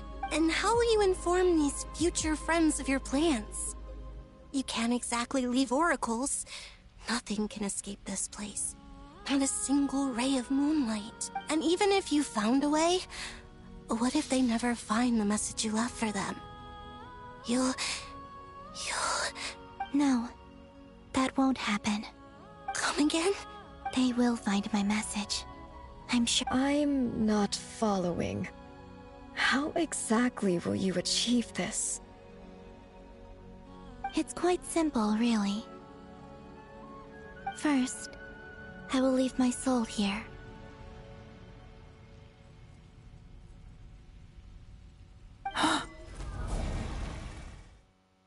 I see it. Your soul? You mean you're a divinity? Yes. I once left a portion of my soul in the future. One so small that this prison barely noticed anything.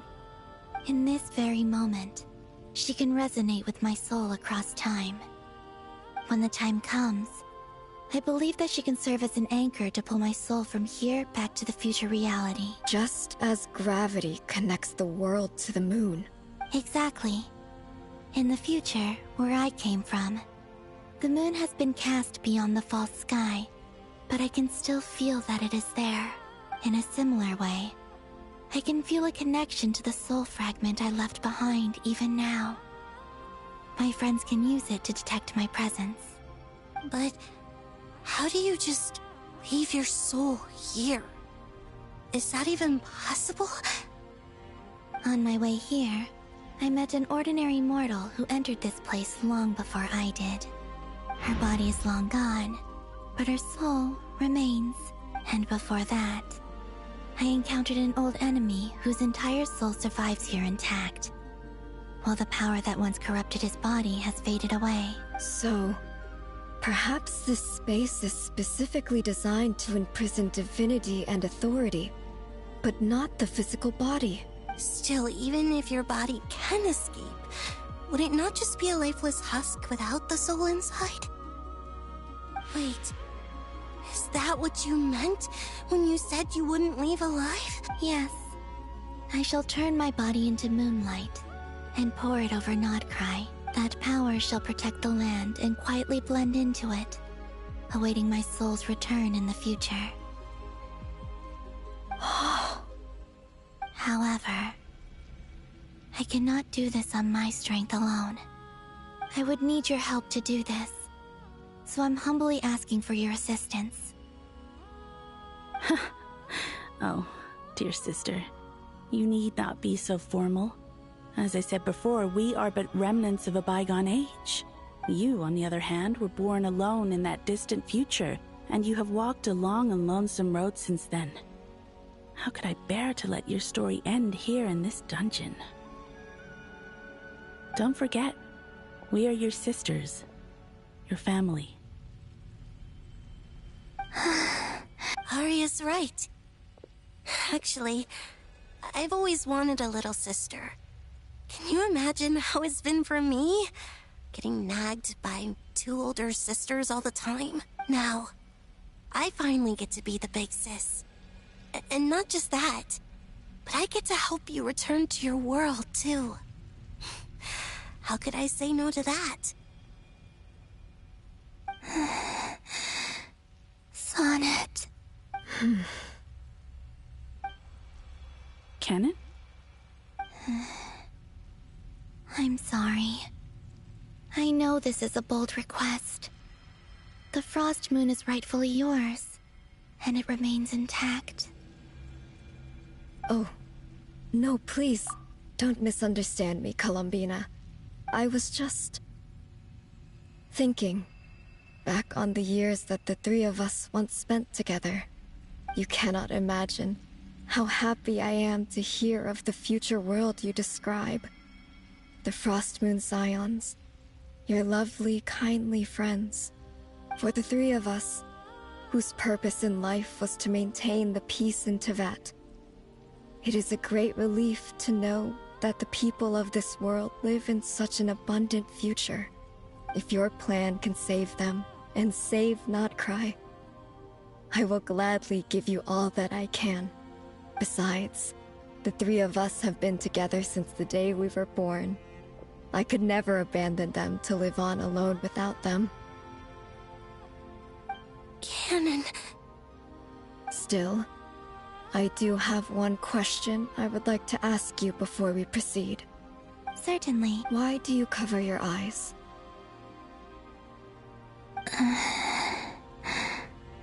Yeah, I was curious about that too.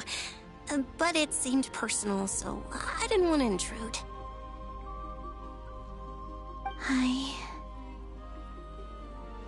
There was a time when I refused to look upon the world. I believed it was full of nothing but lies and falsehoods. I wished to hide my feelings, seal my heart, until I could return to my true home. I see. Perhaps that decision saved you from ever having to see the false sky again. But at the same time, you likely missed out on many true and precious things, like the smiles on your friends' faces. Promise me this, Columbina. When you return to the future, open your eyes, take a look at the world around you, and see your friends. I'm sure that you know this already, given that you long to return, but that is your true home. Give me your hand, Columbina. Arya, Sonnet, you too. Okay. All right.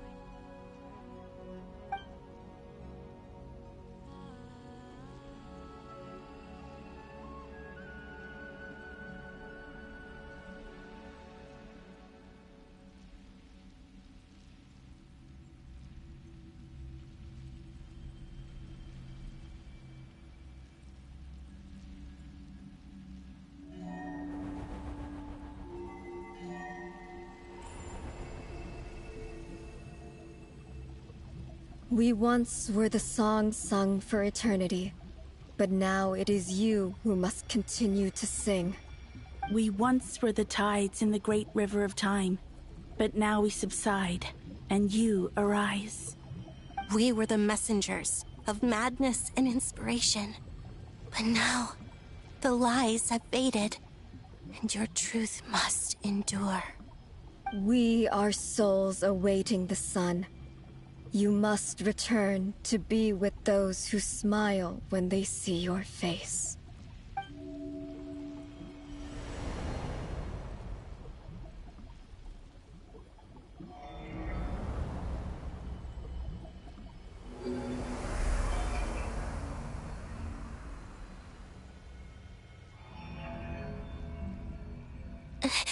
Is it done? Yes. We have transferred the authority over all 3 moons to Columbina Hyposelenia. From this moment on, she is the Tri-Lune Goddess, the one and only moon goddess of this world.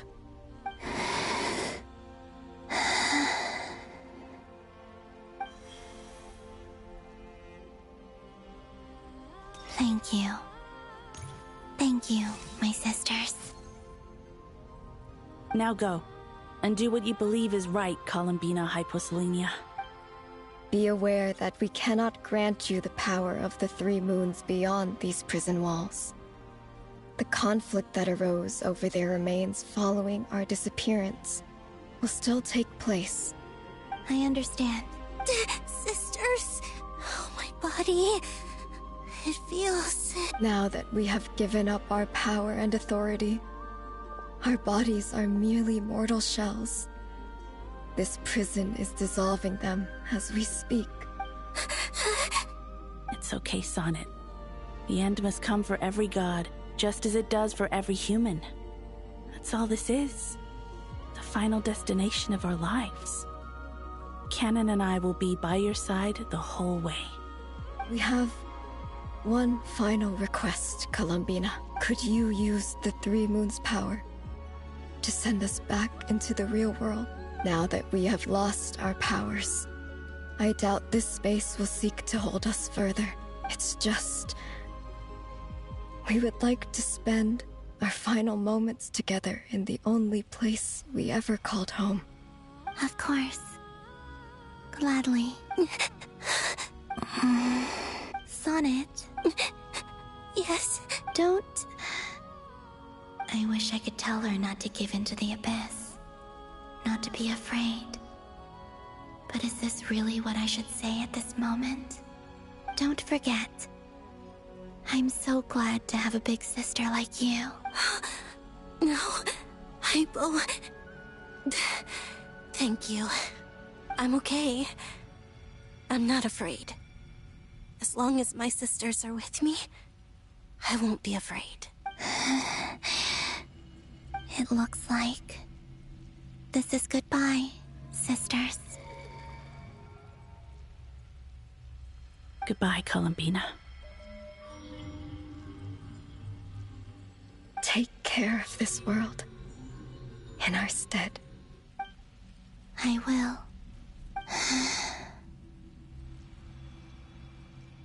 And now, it's time for me to bid farewell to my body, too. May it become the moonlight that keeps Nod-Krai company through the long years ahead. So this is why Nod-Krai was not always home to Kuvaki. It only appeared after I poured my body out upon this land. And only this land. Kuvaki responds to me because it is me. My body, answering the call of my soul. And the golden energy I've encountered on my way here was In fact, that very soul, which I am about to leave here to guide me. O power Trilune, eternal moonlight.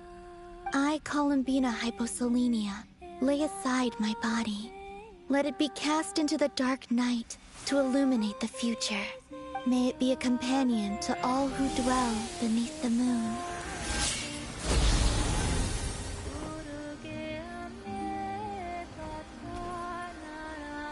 Until the time comes for me to return home.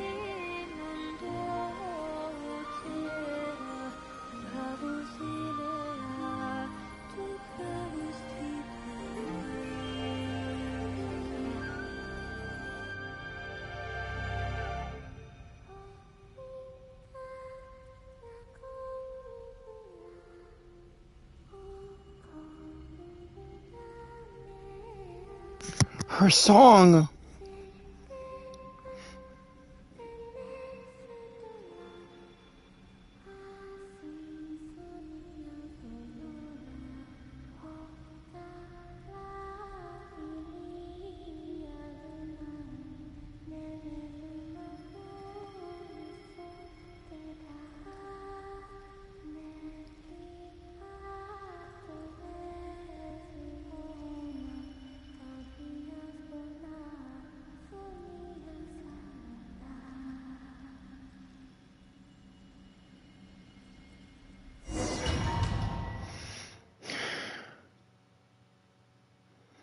Columbina.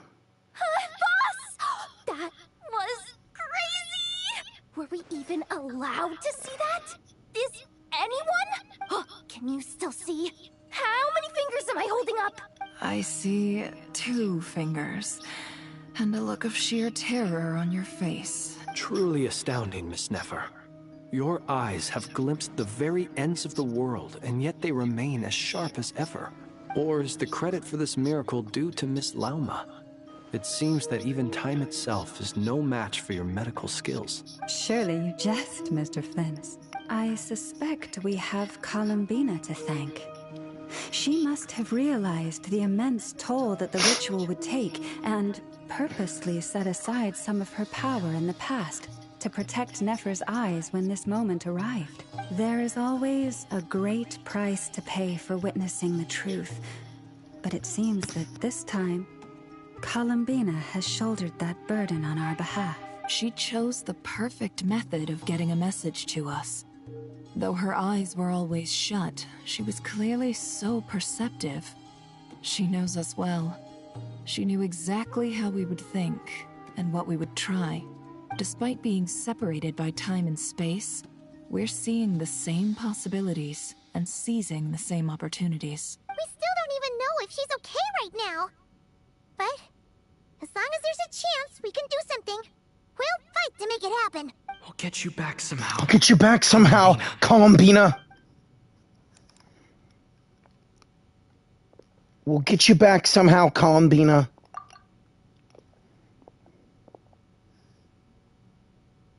Well, based on the information we now have, let's figure out our next moves. Thanks to these gentlemen, we have a much clearer picture of the situation with Dottore. The civilian population has been moved to safety, so we no longer need to hold back. Miss Androne, how are the calculations going? So far, so good. I'll keep seeing how far I can push the system, though. Can't have Hatman being powered down for nothing. There's still a long road ahead. Where should we begin?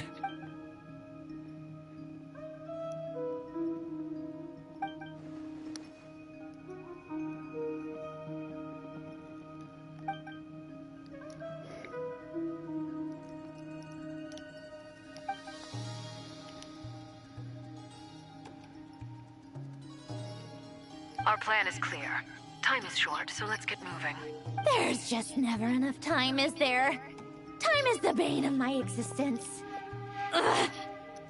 Anyway, I'm gonna get back to work. All right, we'll do our part too. Yeah. Yeah.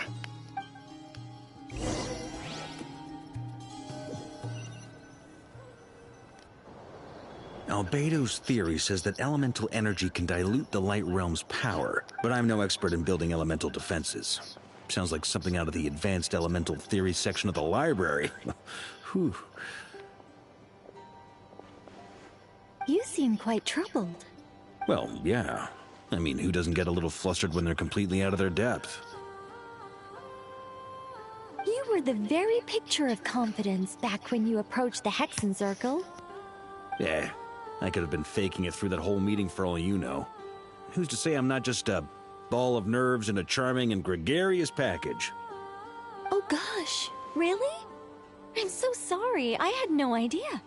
Well, you're all the braver for it. Still, I was much more in my comfort zone than I am here. At least in Mondstadt, you can cry for help from a cliff top and actually stand a chance of summoning Barbados himself. Things have never looked bleaker than they do now. If we don't pull this off, Teyvat's doomed, isn't it? Oh, you think so? Actually, yes. Yes, it probably is. How can you say that with a smile on your face and in such a calm tone? It's a shame. Don't put too much pressure on yourself. Teyvat has faced annihilation many times in the past, but it also gave us you. Hey, don't give me that. It's not like I'm anyone special. I disagree. Every human born in this world is special. We angels have always believed that. And yet you angels keep leading me on to follow you for treasure. In that case, this humble human being has a big favor to ask of you. I thought you might say that. I'm sure Alice, in her great wisdom, sent you here precisely to help us in this difficult time, yes? Well, that has less to do with her wisdom, and more to do with my power. Of course, of course. Well, the thing is, these elemental defenses we're about to build, I don't think it's a question of if they'll fail, but when. Jyran's findings from his patrols make it clear that Dottore is constantly expanding his territory. First it was his lab, then the design bureau, and now this. It's not realistic to completely stop him encroaching on the rest of Nod-Krai. Rather, our goal should be to stall him for as long as possible. If Miss Sandroni's calculations are correct, well, they're the closest thing to certainty we have in this situation, so let's assume they are. Anyway, her calculations suggest that our best hope for victory lies in Miss Columbina's return. It's up to us to slow Dottore's advance and buy time for her to make a return. Are you asking me to help you with building the defenses? No. I'd like you to prepare for what comes next. When he eventually reaches us, we will have to fight him. You were an angel once and a mage now. I'm asking you to lend us your protection. Oh. Can I take it that you're triggering the terms you fought for during our three-way talks? Well, technically those terms were about protecting Mondstadt. But if you're happy to agree to the change in location, then yes, let's do that. You're cashing in on this much sooner than I'd imagined. Well, yeah. The way things are going, I might not get another chance. Very well. The mages have heard the knight's plea, and we will respond. To tell the truth, Alice and I had already discussed how we might help you all, so I didn't come empty-handed. I always like to be prepared. This is... wow. Yeah. This is great. Seriously, thank you. It's been many long years since I had a chance to dazzle humanity with a little divine intervention. To humbly serve as a reliable and responsible guide. Anyway, Knight of Boreas, please accept this gift in recognition of your great virtue. Go now. May the angel's blessing deliver you safely to your destination.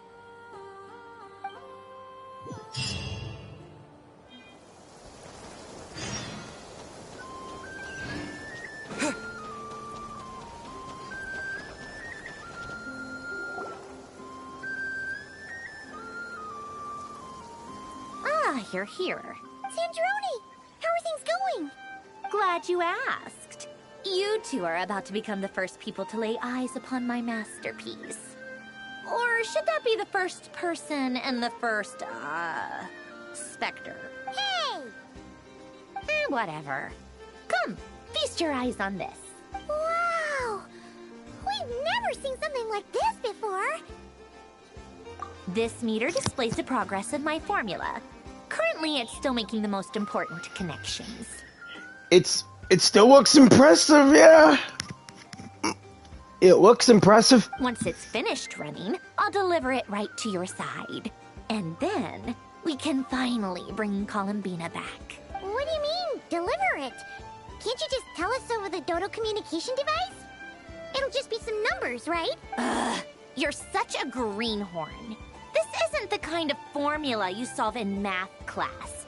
It's a highly complex algorithm capable of constructing a framework of rules. Ugh, whatever. We'll be here all day if I start trying to explain it. All you need to know is the formula must be completed before we can bring Columbina back. Got it. I'll share the data with you. Nicole's agreed to let me use her information channel, so we just need to use the Dodo communication device like so. And... there. Now you can check in on my progress.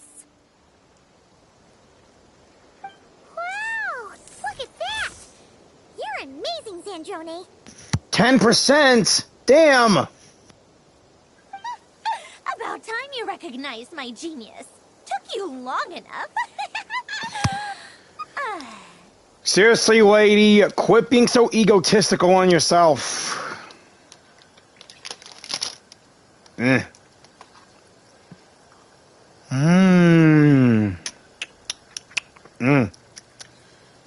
Nothing like a little treat to get you going before the final battle. Anyway, that's all for me. You should check on the others if you have time. Make sure we don't have any weak links in the chain. That might sound harsh to you, but close supervision is a common practice in a Fatui. Not looking to catch anyone out. I just care about everything going smoothly. That's all. Lie! I'm kinda stuck here while the formula's running, so I need you to be my second pair of eyes in the meantime.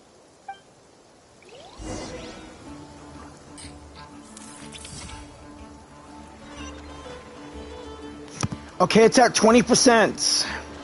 Let's go check them with everyone else.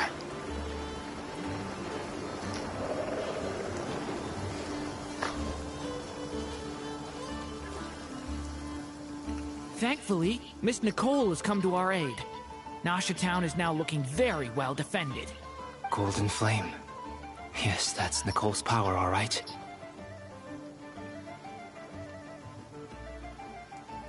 Hey, how come that gold can't be my power? Excuse me, I meant... Hey, how come that gold can't be my power? I mean, it is my power. Based on the latest message from Grandmaster Varka, it sounds like they've reached an agreement. The situation should be more stable with her assistance. Everyone will have at least some degree of protection. Albedo! Jyran! Hey, you two, how my favorite Mondstadt pals doing? Hello there, you two. Are you well rested? Thanks for your concern, buddy. I'm alright. That's good to hear. As per the plan, Albedo and I will be in charge of Nasha Town. As Dottore's energy field expands, it's creeping ever closer in that direction. But we will do our best to hold our position. We fought side by side many times before, and always with great success. I believe this time will be no different. So don't worry about us. Focus on fighting Dottore.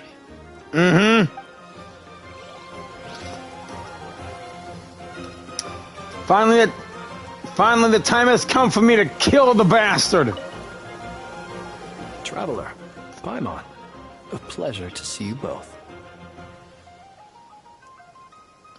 Friends! How's everything coming along? Fairly well, if I do say so myself. Personally, I am ready to confront Dottore head-on.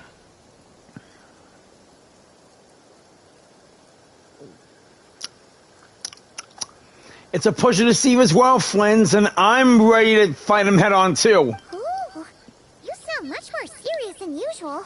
To be honest, I am not usually fond of exercising my full strength.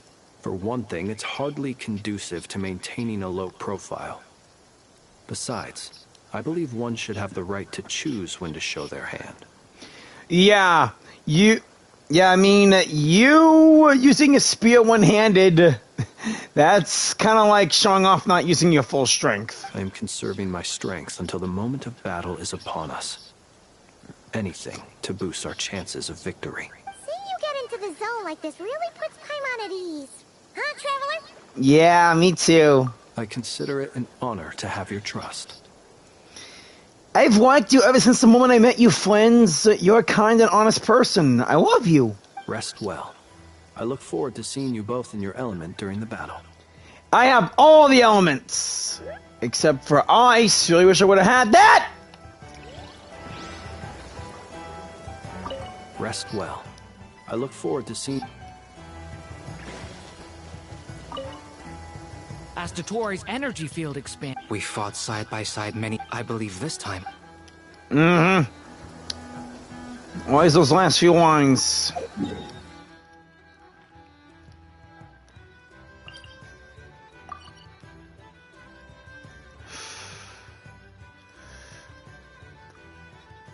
One, two, three, 4, 5, 6. He made 6 of those damn things, but which one is he at?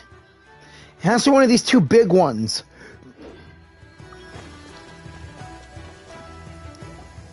Yes, Miss Moonchanter? What are you staring at? You always address me in the strangest ways. Lady Moonchanter 1 minute, Miss Moonchanter the next. Yes, and? Are either of those incorrect? You never address her as Lauma. Not as such. It's just that I simply call you Nefer nowadays. Uh-huh. That's my name. What's your point? Oh my god. Sometimes you're so smart, you're also dumb. Lauma is asking you to call her by her name. The point is I don't add any honorifics or titles. Meaning what? That maybe we're on friendlier terms now than we used to be. Is that how you see it? And I thought I was the one with eye damage. Never! Wilma! Hey, Dendro ladies, how y'all doing? Paimon, Traveler. Just swinging by to check in on you. How are things going? Did you manage to get some rest? Don't worry about me. I won't slow us down. And I give my all to ensure our victory. Ah, yes. Allow me to give you two a quick checkup. Huh? Hold on. You're both in good shape. Thank you both. You're welcome. You'll have your work cut out for you in this battle against Dottore, so make sure to get some rest in first. Paimon will keep an eye on him. Don't you worry. I'm glad to hear it. Take good care of yourself, too, Paimon. Paimon, best you stay out of the battle. I don't want Dottore to go after you. Sure thing.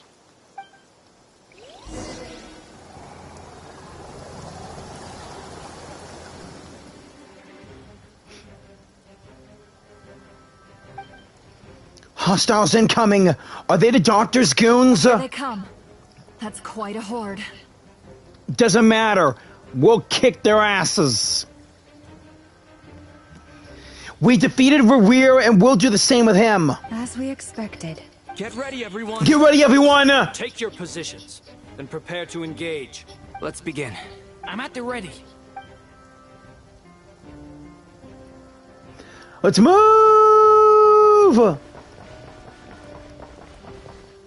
At 30% already? Come on, there needs to be more.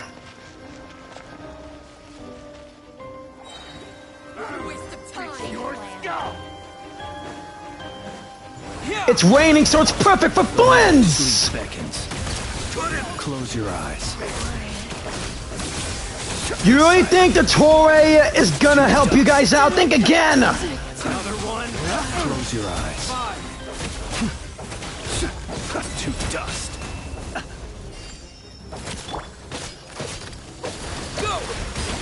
Glad I triple crowned my water powers.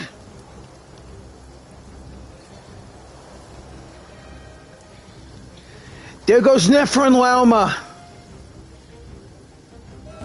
Forest, could Protect us for the everlasting forest. No more lies. These creatures cannot stand against us. Oh, fighting talk. Just don't let your guard down. That goes without saying. I'm hardly the risk taker in this group. Excuse me?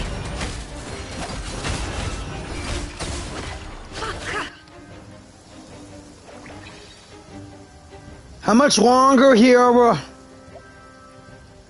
Alright! Albedo and Durin, Hexerei characters together. What the heck is that thing?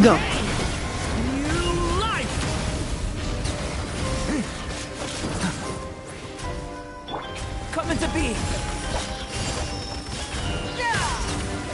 That was easier than I thought. Naturally. What do you mean? Is it because as created beings go, we're of a higher... 50%, we're getting closer.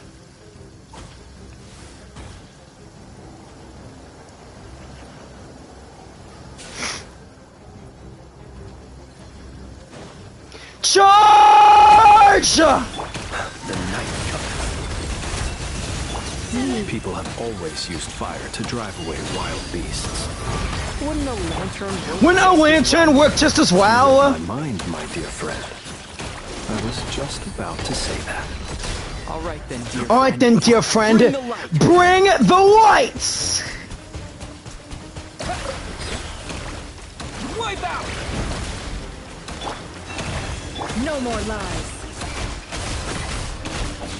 It all falls into 60.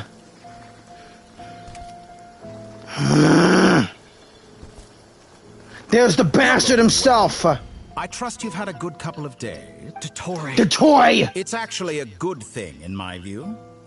If the subjects of my experiment were to die prematurely, it would throw quite a wrench in the works. And so, I must thank you all for your resilience. We are no longer on the same level, but you are nonetheless worthy of my respect. A creator god should be merciful and gracious after all. And in any case, it is only right that before I end your lives, the world is informed of the arrival of their new god.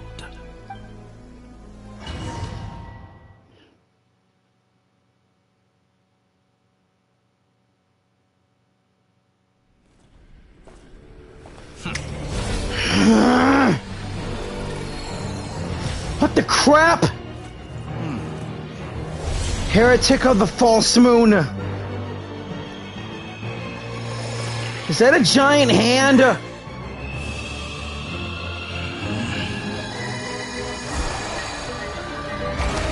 He opened up the false moon! I mean the false sky! Hey, hey, hey! Crap!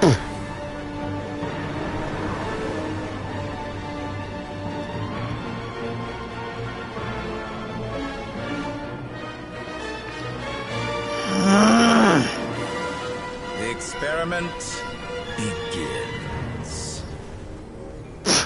Think again. We'll end your experiment and kill you!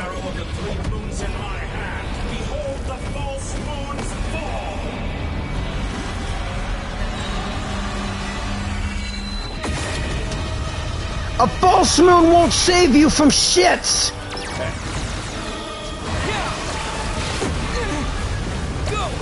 Can't hide the truth. You cannot face me. Seek within. Found. Did you honestly think that would hit me? Observe. Close your eyes.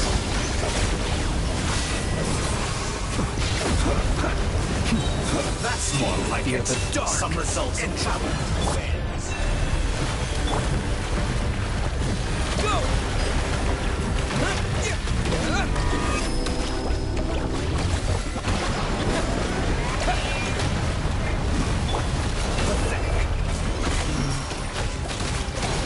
It all adds up.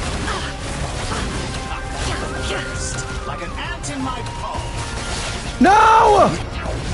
Oh, I've been moved inside another space. And it's sealed off. Looking at the structure of it, seems like the Dottore intends to trap us here. There's no exit. Our endurance is about to be put to the test. Flinza! Perhaps you could try being a bit more proactive. You're not gonna stop me!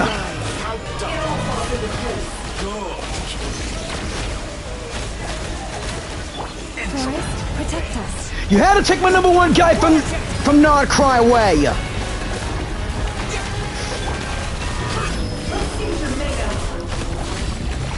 This is for Flins!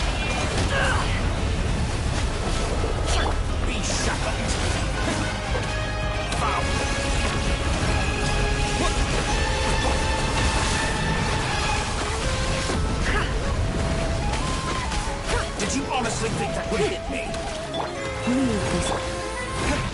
Water jet! With the marrow of the dreams in my hand, behold the false lords fall!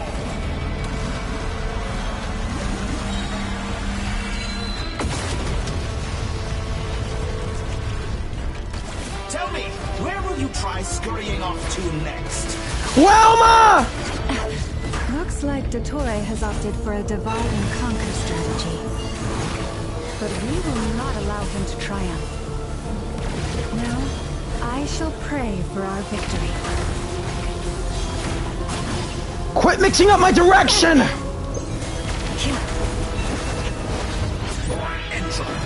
Crap, it's just me and Nefer now! Like when we were battling Rear.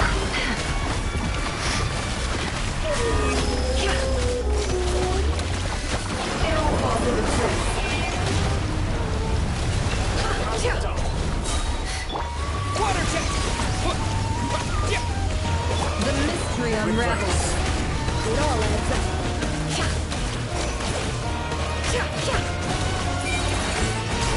No more love.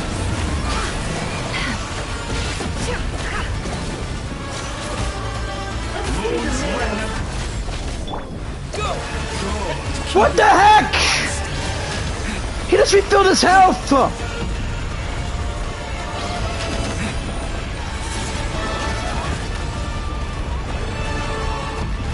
Pathetic. Seek within.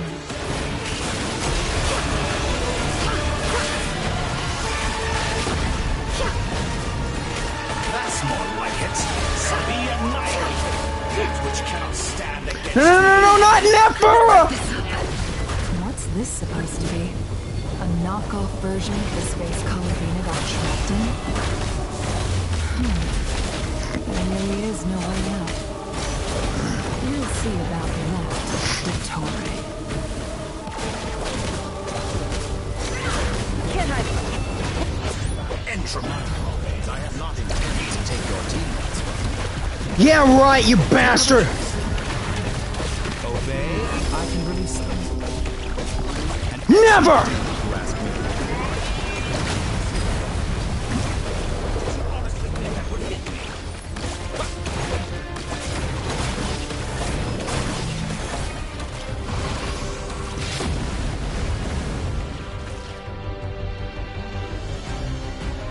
I'm aware you've been working on some little tricks to surprise me with, but it appears that none of them have come to fruition. My guess would be that you're trying to bring Columbina back. But then, where is Sandrone? Or are you trying to buy time for her? I always found their friendship to be a curious phenomenon. Two highly incongruent personalities, and yet they share a deep connection.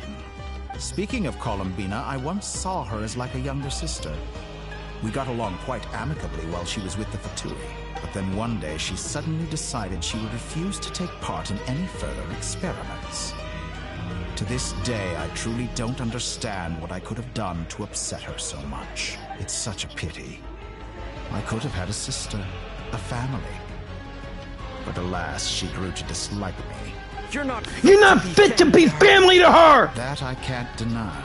So many people, all obsessed with playing out the same tired old dramas. This world is rotten to the core. And then there's you.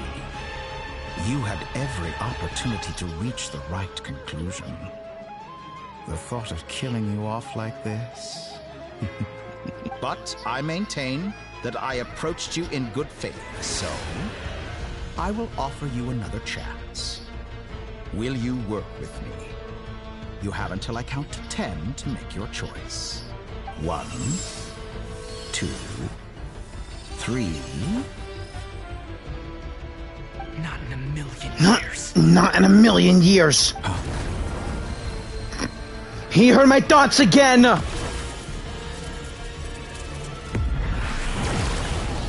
Polonia!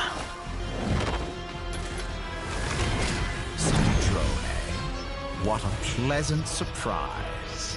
I didn't think you'd join us all the way up here.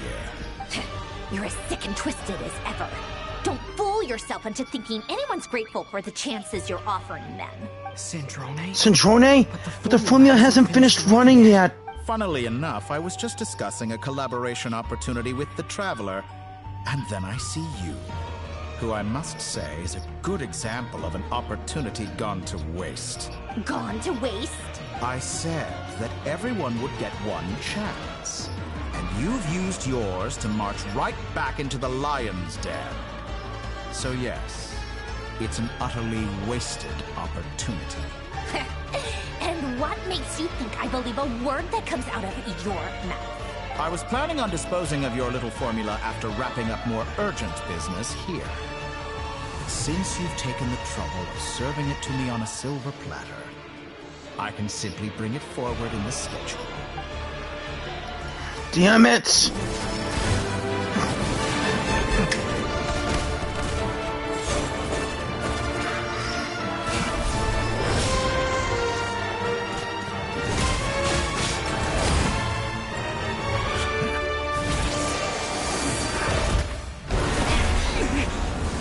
Crap!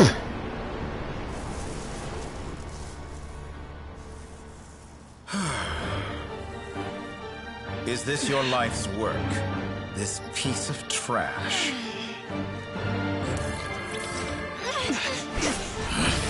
No! Ah! Ah! Ah! Ah! No!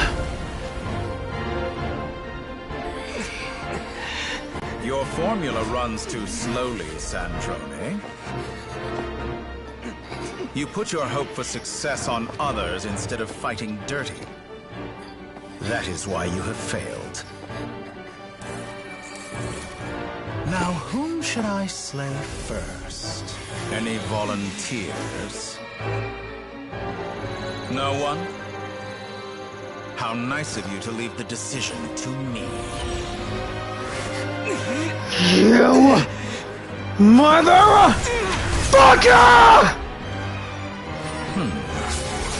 No!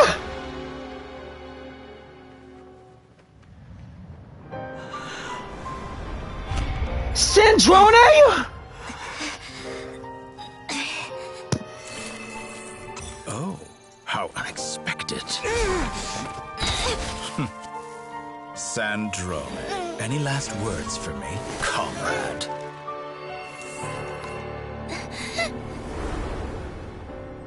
Is there anything you wish for? Not really. But I've always known what I don't want. Go to hell, Dottore.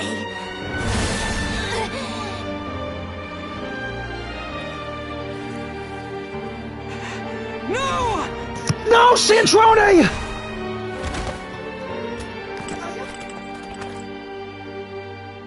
And now, you have failed.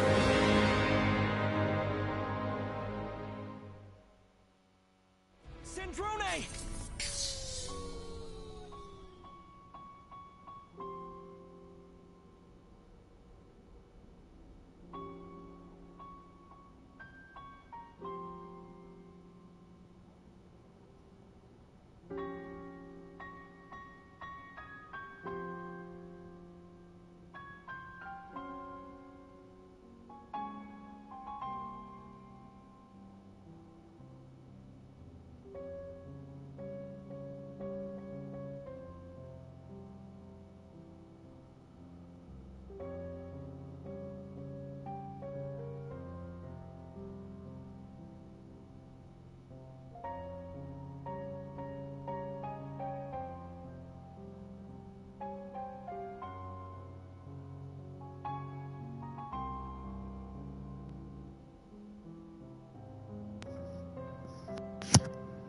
Sandrone! Now you see how fragile mechanical contraptions are.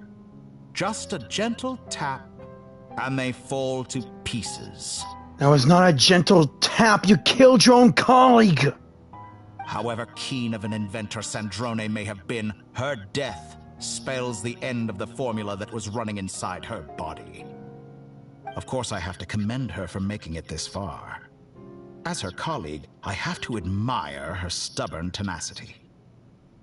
Now, it is time for you to take your place by my side.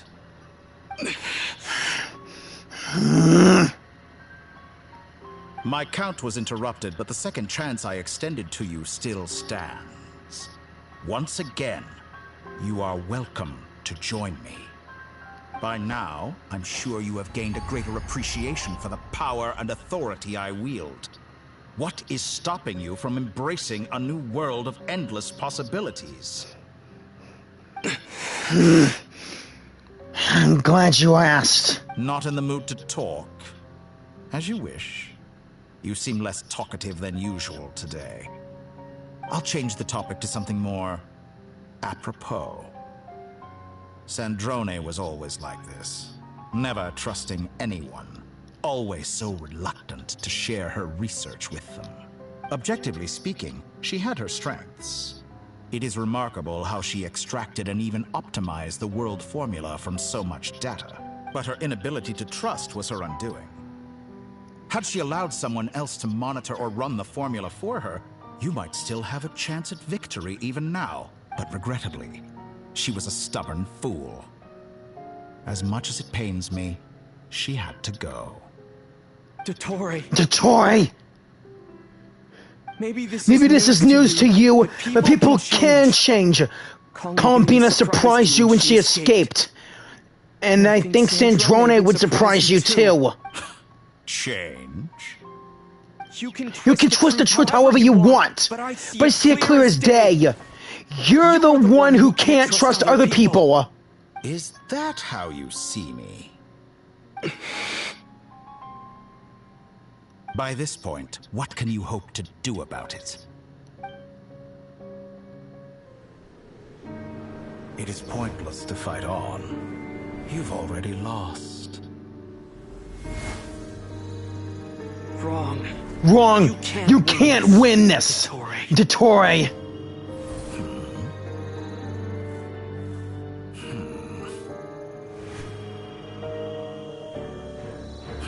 What?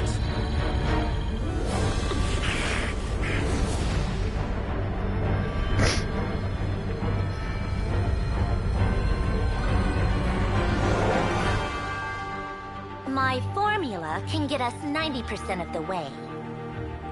It will connect you to Columbina. Then, I will bring the formula's output to the Traveler's side. For the last 10%, do whatever it takes. Just bring the moon down.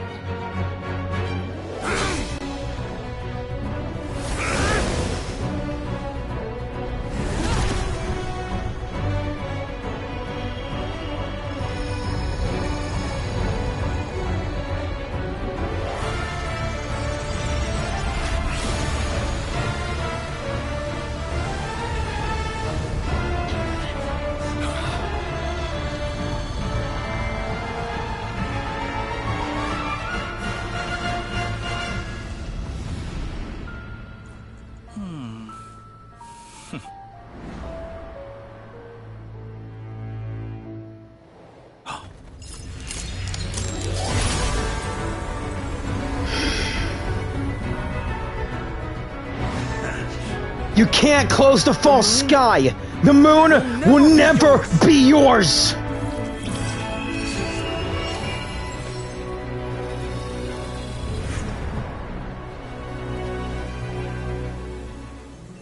I turn my body into moonlight and pour it over Nod-Krai. My soul, I leave here to inform my future friends. Lastly, I will hide the Trilune Authority within the Frost Moon. And when my body, soul, and authority are reunited, finally... Columbina! Columbina!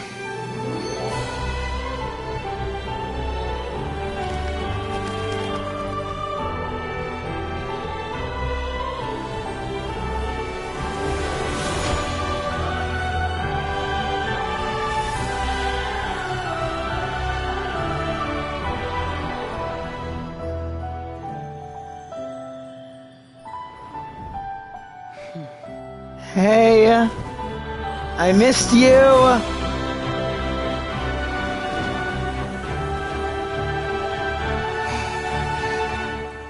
It's been too long. I'm back. Yeah. Now. Stay focused on the battle, traveler. What a touching reunion. Though I personally find myself repulsed by the sight of weaklings huddled together for war. Simple attack. And you're quite finished patting yourselves on the back. Show me how long you can struggle before you drown. The one who's gonna drown is you. Watch out, Columbina. He can manipulate space itself. I know. Wait for the right moment. We'll strike together.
Like an ant in my palm.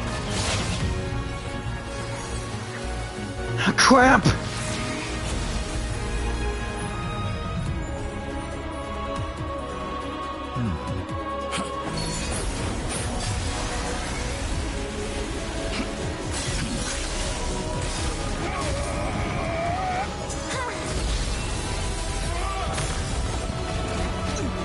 Yes! I grant you the new moon's blessing. The new moon shines upon you. I am growing. Ah! It's over now, Dottore!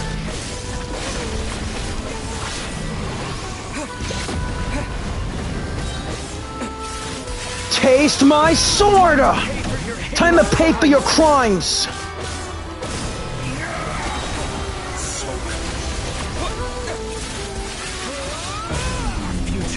Our future is not yours to command! No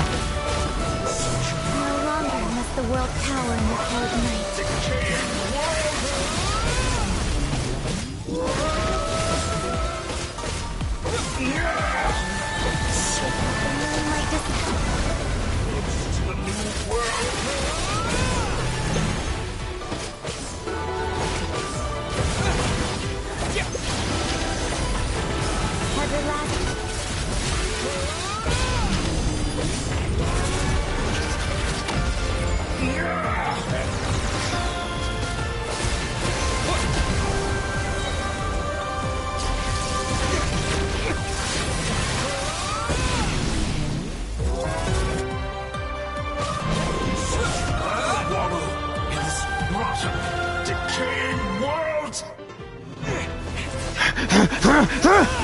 Burn in hell! Fully blind. How can you be so satisfied with your fate?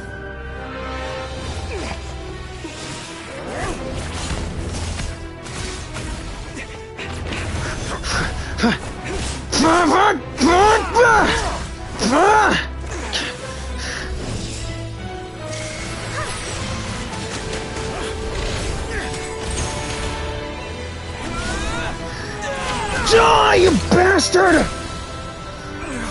Alakino's moon!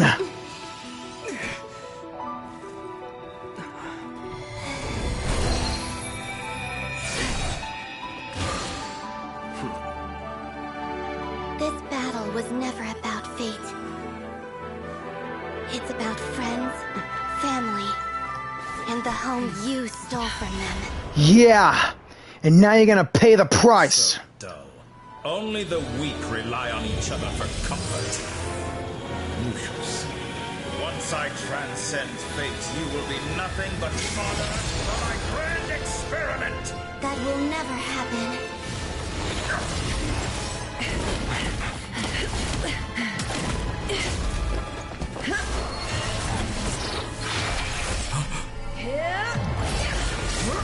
Oh yeah! Nefer takes the hits! Blends!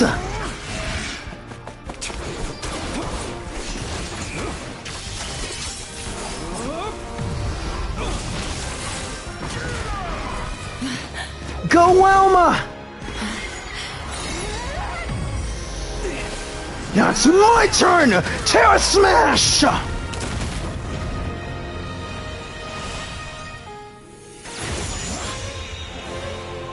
Today, the moon lights up this world once more.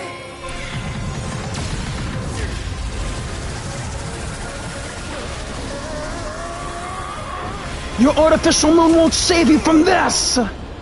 This loathsome world.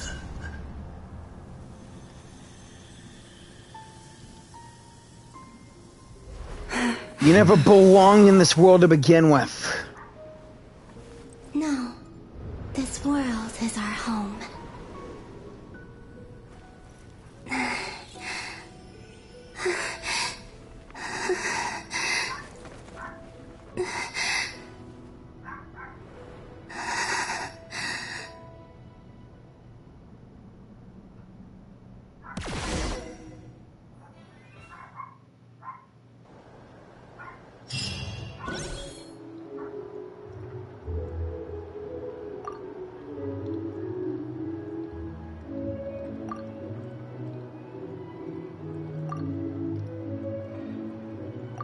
No, you're doing it wrong. The moon looks like this now. What are you drawing, children? The new moon, Mom. It looks different than before, doesn't it? Also... Can I go buy a sugar sculpture today? Please? Just one? All right. I suppose today is a special day after all. Almost like a festival. Extra, extra! Get the latest Nasha Express here! Post-disaster report! Nasha Town reborn beneath a new moon! The voyage begins today! The future looks bright thanks to the League. Want a copy? I knew things would be different. But I didn't think that would include the moon. They say a new moon goddess has been born. A new moon goddess? Who's saying that? The Frost Moon Scions? I guess so. I'm not too clued up on the details. As far as I'm concerned, the moon's still in the sky and it's business as usual. Hey, since we've come all this way, shall we grab ourselves a free meal while we're here? Are you a convert now? Or are you just here for the free lunch? Oh, come on. What does it matter? After everything we've all just been through? That smells good. All right, that's it. I'm hungry. Time to eat. Come on! We gotta get there early, or there won't be any good spots left! Shh, keep it down. This is a residential area. What if people are still sleeping?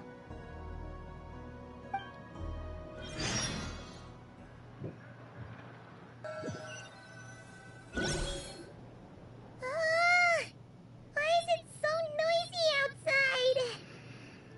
outside? Morning, Paimon. Sure you don't need 5 more minutes? It's okay. Paimon was pretty much awake anyway. It's been so long since we last had a chance to relax, huh? Feels like time is moving slower than usual. What about you? Did you rest well? Well enough, somehow. I wasn't as sleepy as much as I expected. Still winding down from everything that's happened? Or are you wondering how our friends are doing? Or is it about what what Dottore said to you? A bit of everything, but I'm feeling okay. Okay, if you say so. But don't push yourself, alright? Let Paimon know if you need to talk. What we just went through was a lot. It's totally normal if you need some time to get back in your groove. Luanatar disappeared after Columbina came back. Apparently, she was part of Columbina's soul or something. Duh. Still, Paimon kind of misses Luanatar somehow. But anyway, you did great. So did Paimon. We all worked our butts off to contain this disaster, and in the end, we made it. So, chin up, Traveler. You should be proud of yourself. You're not usually this sharp when you're just woken up. Hey, don't poke fun. You should be glad that Paimon's growing as a person. Sorry, on a more serious note, though, I bet you were worried about me, weren't you? Paimon didn't think you'd mention it. Sorry. You have no idea how anxious Paimon was. She was worried sick about you. I understand how you feel. Well, if you really want to show Paimon you're sorry, you're gonna need to make it up to her. You better be ready to splash out on a lavish meal. Okay, my treat.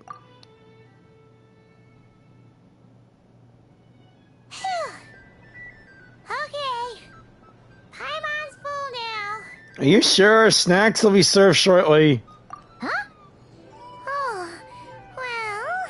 Hey there, Traveler and Paimon. Good morning. Yehoda! Morning, Yehoda. Here for some breakfast? Oh, I've already eaten. Just need some water. I was mostly worried you might forget what day it was today. So, I came over to remind you. Oh boy. Careful there, Paimon. Too much food will make you drowsy. Don't let anyone catch you hiding at the back and nodding off during the league meeting. You should probably be saying that to Aino. She's the baby of the group, if anyone. True. You know, I'm surprised that all these competing groups are actually coming together to try to solve things together. Definitely a first for Nod-Krai. Well, nothing like a region-wide calamity to bring people together. After that, surely even the most self-interested people have to realize that going it alone isn't worth the risk, right? Try telling Boss Neff that. She's not exactly convinced that people are gonna get with the program. Really? But if she's so pessimistic about it, why'd she agree to be the Curatorium's representative in the league? Probably 'cause even though Unity sounds like a pretty far-fetched idea, the benefits it would bring make it worth a shot. I think things will work out, though. I swear, Nod-Krai feels like one big family now with everything that's happened. More than it used to, anyway. Paimon's with you on that one. And it seems like plenty of other people agree, too. Just listen to the bustling streets. All right. Everyone's been rebuilding these last 2 weeks, and the evacuees have been coming back in droves. Life's slowly returning back to normal. Which means my workload's probably gonna shoot back up. Were you about to head out? There's still some time before the ceremony begins, you know. Yeah, we were gonna take a stroll around the square and say hi to some friends first. Sounds good. See you later then. Later.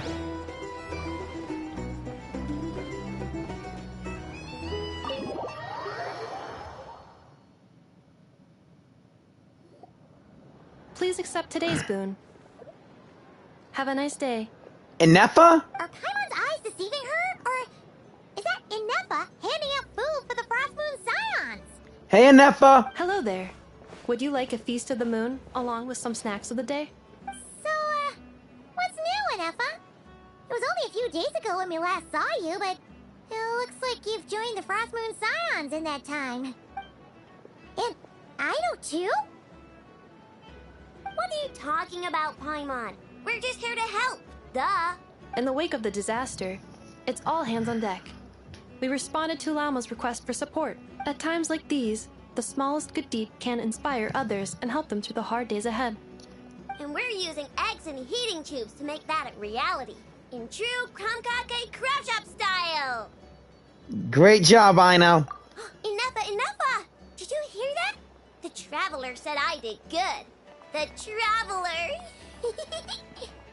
That's because it's true, I know. Proposal. If you can resist eating today's dessert, I will provide you with compliments, too. No way! Well, that proposal got shot down quickly. I need something to get me through the hard times too, you know. Mom! Yes, dear. Go right ahead. Excuse me. Could I take a photo with the robot lady? She helped us get safely out of Nod-Krai, and she helped us get back home too.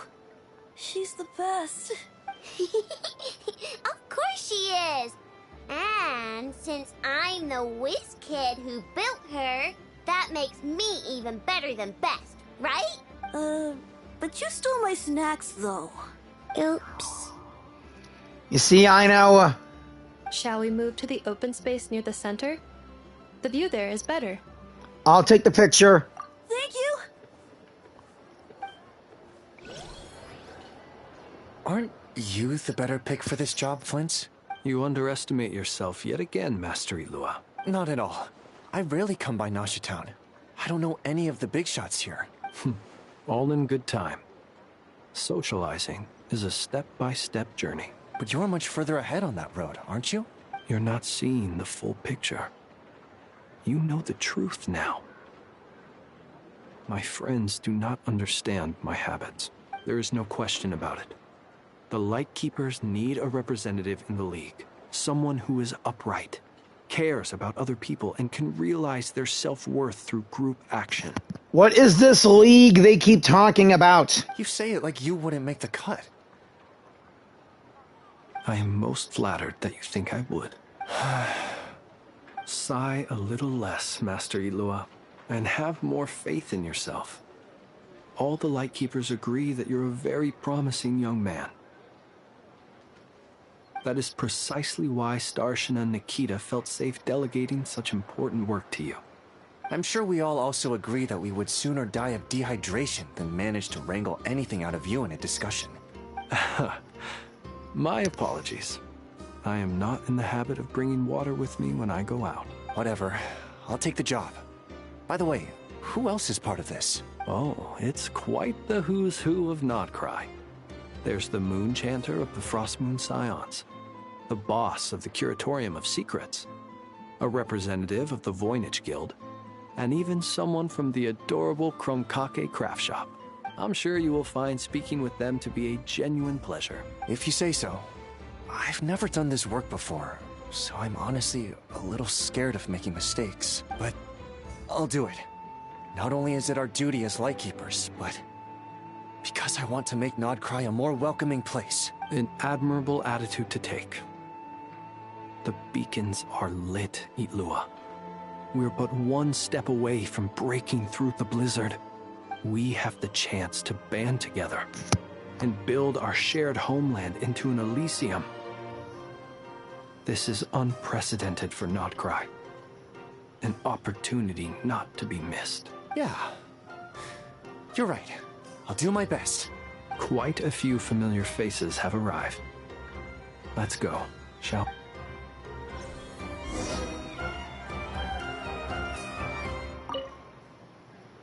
You look so cool when you fly, Miss Robot, and when you use your spear too. And even though you took my snacks, it's pretty cool that you can build stuff like this. You've got so many inventions. It's amazing. Also, Micah, we need to go now. 1 second. Please take this Feast of the Moon, as well as some snacks. Share them with your mother and your lovely family.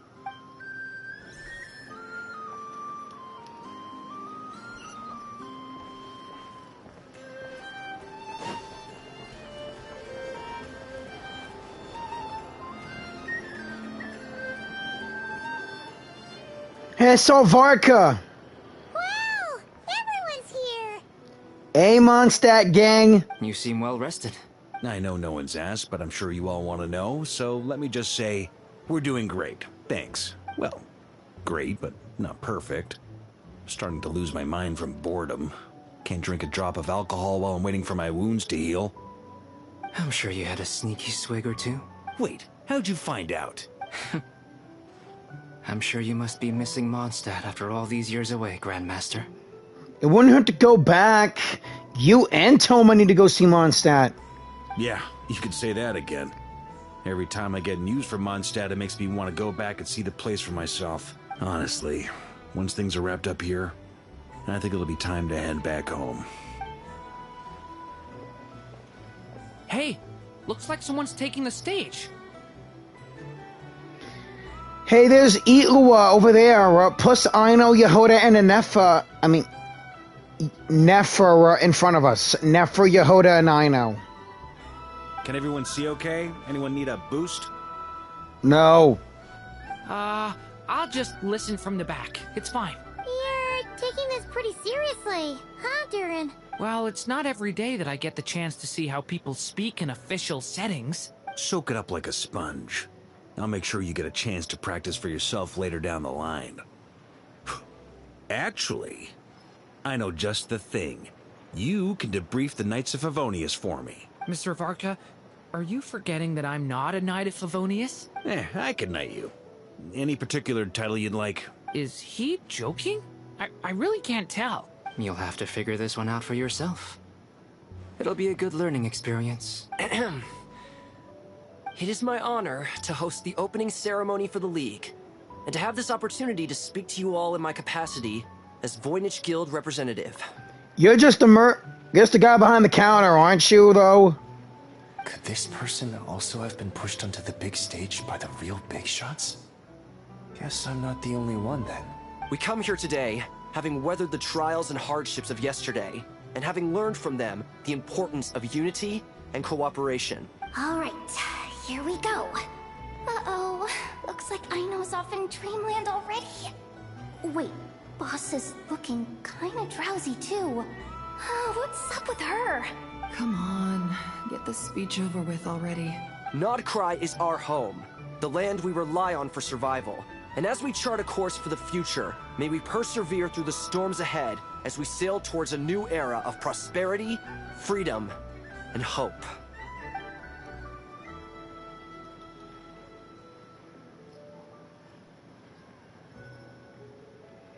His voice sounds familiar.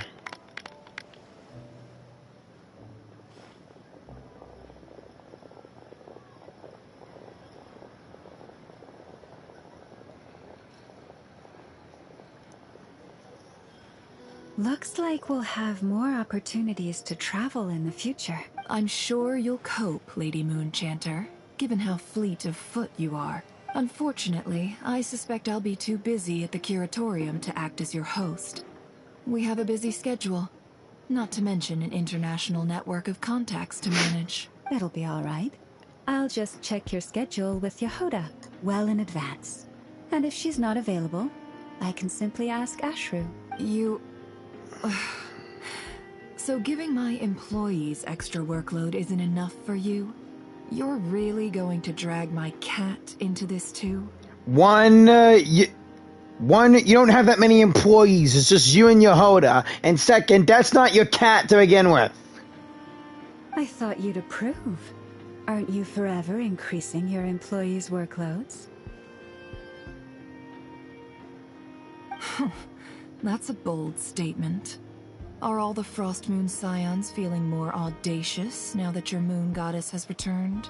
Columbina's return has brought joy to all who care about her. That includes both you and me. As for the Frostmoon Scions, we are learning how to thrive independently, without relying on the moon goddess. It is up to us to make our home a more livable place. Joining the League is one of the steps we are trying towards that end. What League? I like the word try. It's nice and non-committal. You can opt out at any time and still say you tried. You don't see a bright future for the Frostmoon Scions? Or did you mean the League? I'm just not as optimistic as you. The Frostmoon Scions should count themselves lucky that they have a leader as stubborn and enterprising as you. But Nod-Krai's a big place, with all kinds of people. Most of them don't enjoy answering to a leader, or even listening to reason. Well, that's where you and your methods come in. Unless the Curatorium of Secrets is only here for appearances. For now, yes. And that won't change until this venture becomes worth my while. What would make it worth your while? Getting out more than I put in. Right now, I'd barely break even, but I'll grant that it's a good start for Nod-Krai. Then maybe it's worth a try. All right, you can stop now. Or do I have to join the Frost Moon Scions before you'll get off my back? You'd be very welcome to join us. Hey, you two! Congrats on all your hard work! What are you chatting about? Nefer was trying to dissuade me from adding to her employees' workload. Also, she's considering joining the Frost Moon Scions. Sorry, what? Your conversations are always the most interesting. Nicole! Would you two care to join me for some tea before heading to your next destination?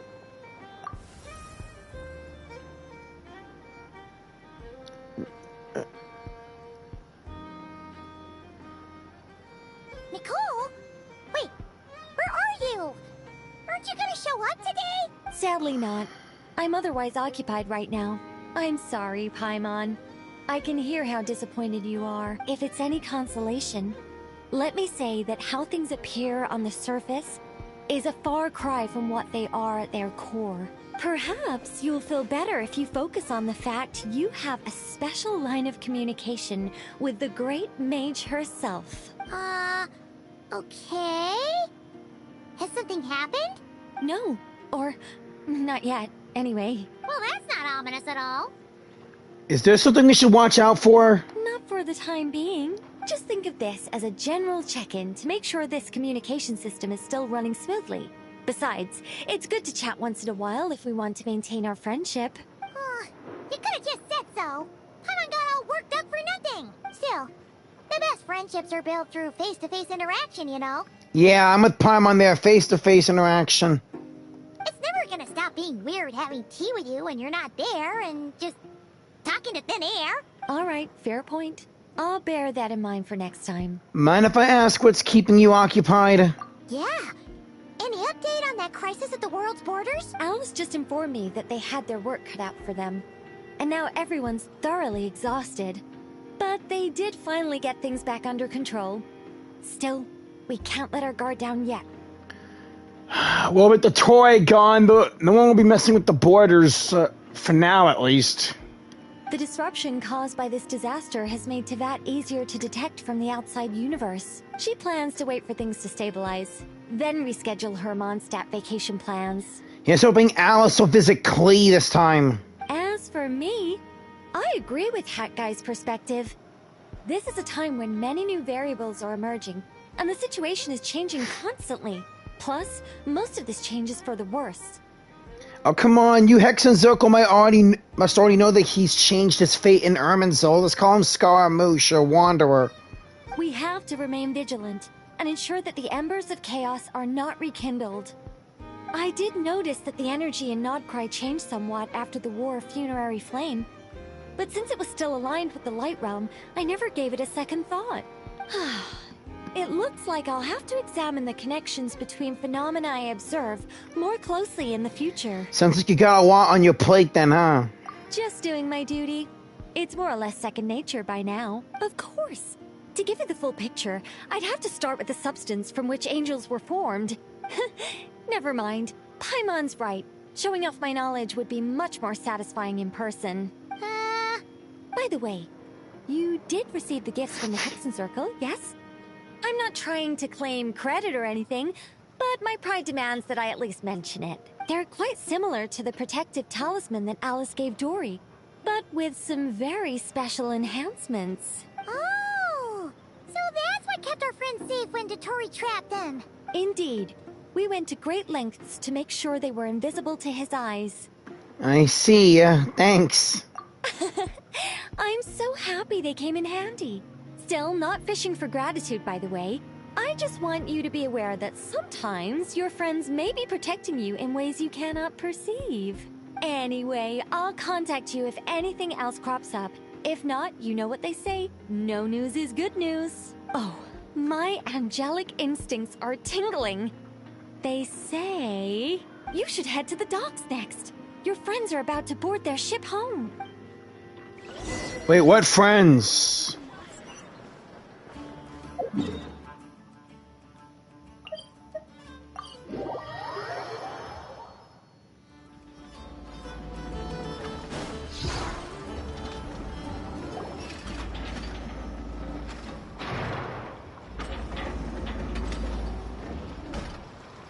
You're here.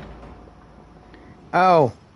Hey, you two, my least favorite for 2E Harbingers. You're here too, Hat Guy. Are you heading back together? No. I'm bound for Sumeru, and she for Fontaine. We just happened to cross paths at the harbor. How's your core? Everything seems fine. Sandrone may have an abominable temper, but she's always been very responsible with important calculations, and things entrusted to her by valued friends. You always speak as if you know us inside out, Mr. Hat Guy. Maybe I'm just a good judge of character. I certainly hope that's all there is to it. There's more to it. Regardless, you have been a significant help in this matter. For that, you have my gratitude. I didn't do anything special. Sandrone's the one who completed a seemingly impossible formula and turned the tide of the entire battle, even giving her life in the process. She's the one we should be thanking. Damn.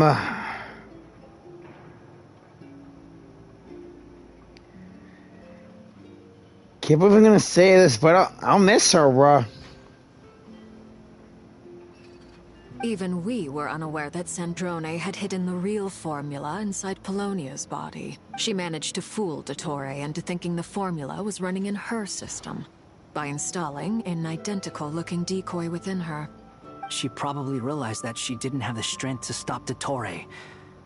But this way, she could at least get him to lower his guard. She always worked like that. Always had a backup plan. What will happen to Sandrone's body? Well, that's why I'm traveling to Fontaine. She made a request of me long ago, and the time has come to fulfill it. Think of it as her will. What's the request? She said that should she ever fail in a mission, she'd like me to deliver her core and Polonia's to the Fontaine Research Institute. She also mentioned that she had made arrangements for people there to set her affairs in order. Some of her personal effects, such as her notes, were left to me. I've decided to take them back to the House of the Hearth. For safekeeping, primarily, but also as mementos, I suppose. However, there is one book among them that I'd like to leave in your care. I'll have someone deliver it to your residence at the flagship at a later date. Does Columbina know anything about this, though? No. I was specifically warned not to tell her. This is her last wish, and I will abide by it. Is this also another backup plan? I can only hope so, but none of us here can know for certain. I bade farewell to Columbina earlier today. As promised, she turned the iridescent moon's marrow over to me. She spent a long time with Sandrone's body, saying her goodbyes. Oh, is she alright? Sandrone's passing has left a great wound in all of our hearts. It will take time to heal. It's not that much big of a wound in my heart, but... But Columbina surprised me. She offered me some words of comfort before I departed. Despite being grief-stricken herself, she showed an awareness of the feelings of others around her. She never used to act like this. Clearly, she has grown. And I suspect that we have you to thank for much of the change we are seeing in her. It was a group effort by all of her friends. Huh. After these recent events, the Tsaritsa has revoked the Pale Star Edict. Pale Star Edict? Snezhnaya now realizes that the arrest warrant for Columbina was just a ploy by Dottore, who coveted her powers. I shall return to Nod-Krai to see her as soon as I find the time. I hope that from now on, she too will explore more of the world. Columbina Hyposelenia's journey is only beginning. My ship is here. Traveler, Paimon, we shall meet again. You too, Hat Guy. Next time! What are you still bumming around for? Isn't Columbina waiting for you? I thought today was the day you'd agreed with her to go find out the truth about your sibling. I'm a little nervous. You're afraid you won't like the truth when you see it. Well, this is new. I was starting to think that nothing could scare you. Don't say that! Wouldn't you be if you were in this situation? Fair point. But I'd say I have more experience facing up to unpleasant truths than the Traveler. They say blood's thicker than water. I know how much you need your family back. More than you need any of your friends. And I'm sure that all your real friends understand that too. No matter what the truth turns out to be, they will stick by you and support you, whatever decision you make. Okay, now I'm starting to like you. I really now like you. Finding the truth is important. But more important still is what you choose to do once you've found it. Rio. At least, that's the life lesson I've learned from my experience. Grappling with the truth. Do you feel better now that Do you feel better now than you used to? What? Now that Dottore's dead and gone? A little, I guess. But it hasn't solved everything. I'm aware. Maybe I regret not getting to end his life with my own hands. Or maybe it's something else. But for whatever reason, I still feel like I have a chip on my shoulder. Either way, I'm going back to Sumeru. Lesser Lord Kusanali is gonna need help dealing with all the chaos Dottore left in his wake. Not just from this incident, but everything he did in the past, too. You should continue with your journey, as you've always done. Who knows? Maybe we'll meet again someplace else. Yeah. Until next time, Rio. So, what should we do now? If you want to explore a bit more to steady those nerves, Paimon's game. After all, when Columbina said she knew where your ship was hidden, Paimon promised to give you two some alone time with the truth. It hasn't been all that long since we were last apart, sure, but with Columbina there, Paimon's sure things will be just dandy. Paimon, thank you. Ain't no biggie. Paimon might be all about that food and fun, but she knows how to do right by people. Paimon's sure you'd prefer to digest the news about your sister in peace. But, no matter what you see, just know you can share it with Paimon. Of course, as long as it's not super private. If you can't make sense of something, let's give it some thought together. And even if we both can't figure it out, Paimon can at least treat you to a nice meal. You're my best companion, Paimon. Who am I to refuse? Glad to hear it. Feel better now? All thanks to you. Alrighty. Next up, time to meet with Columbina.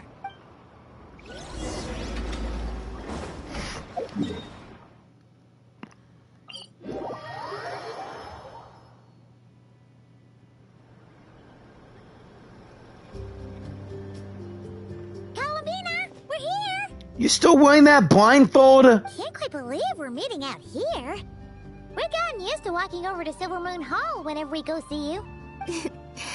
Well, you're still welcome to go there whenever you want to see me. It's just, now that it's all over, I've decided to make some changes. Try and fit in with the Frost Moon Scions, like Lama suggested. And how's that been going? The older generation are still timid around me. They don't dare get too close, and they bow their heads when I walk by. But things are much better with the children. I see more curiosity in their eyes. Hopefully, by the time the next Moon Prayer Night comes around, I can enjoy the festival with them as myself, without having to pretend that I'm only dressed up as the Moon Goddess. You'll do fine, Columbina. Paimon's sure they'll realize you're super nice once they get to know you better. You really think so? When we first met, you thought I was a little up in the clouds. We were just starting out then, come told you, huh? I'm only teasing. I know that I have you to thank for pulling me back down to solid ground. It feels good to finally stand firm on the earth where I was born. Oh, that's great. Oh, here, you can have this back. Thank you. I'll make sure not to lose it this time. You better get yourself a backpack or something like me. Well then, are you ready? Lumina, what happened to our spaceship back then? Why did you leave? It's time to learn the truth at last. Ready as I'll ever be. Good. Then let me open the way for you. Wait, the spaceship is down there and the altar where we found that moon marrow for you? Where does this lead? To our shared destination. Huh? Do you remember me telling you about my missing prologue back when we just met? I said that my story began on the moon, but while I was inside the moon's reflection, I realized that my prologue was really hidden in the future. I just had yet to discover it at that point. The story of the time before I was born was in fact the story of my distant future. It's truly fascinating, but when I obtained the Trilunar Authority and returned to our present reality, I sensed something I hadn't expected. Your prologue. So you mean? Yes. Your spaceship. All this time, it has been hidden on the Frost Moon, which lay beyond the sky. What? But why? Who did that? The great ruler of the firmament. The heavenly principles. Them again. Wait, them? Why would they do that? I don't know. Perhaps your ship contains something that is incompatible with Teyvat. Or something that cannot be known. Oh, did I pick a bad time to say this? I know it must have been hard to work up the courage to do this. Maybe I should have waited until you were on the moon, with no chance to back out. That would have been kind of mean, you know. Take me there. Take me there. Oh? Whatever's hiding in that ship, it belongs to me and Lumine. Those memories belong to the two of us. No one else has the right to decide whether I should or shouldn't know about it. Not even the heavenly principles. Very well. Then let's go. Yeah, you two take care, alright? And don't forget to come back soon. How are we gonna handle the moon without any spacesuits? Rest assured, Paimon. We will. Traveler, after you. Thinking about the story that we'll find hidden on the moon? Yes. Yes, and hoping that it has a happy ending. Stories like that don't exist, you know? Shut up! You're making things worse! You don't believe in happy endings? I don't believe in endings. What? Why would you say that? Who doesn't believe in endings? Where am I? Where am I? This is the pathway I built between Teyvat and the Frost Moon. The moon is very far away from us, so it could be a long journey.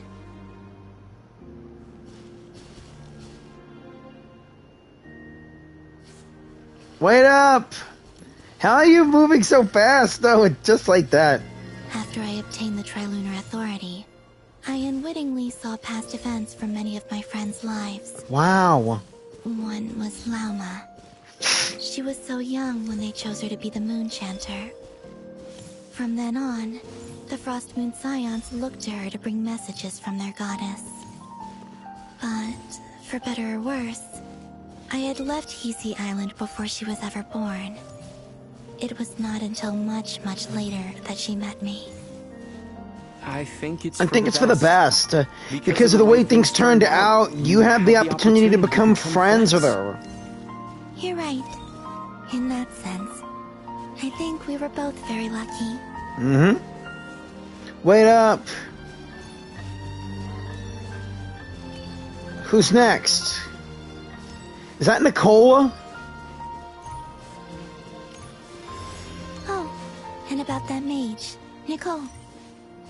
I only recently learned that she has lived in Teyvat since the time of the Three Moon Sisters. Really? The Moon Goddesses always had a good relationship with the angels. I suppose our friendship continues that tradition. That's good to hear.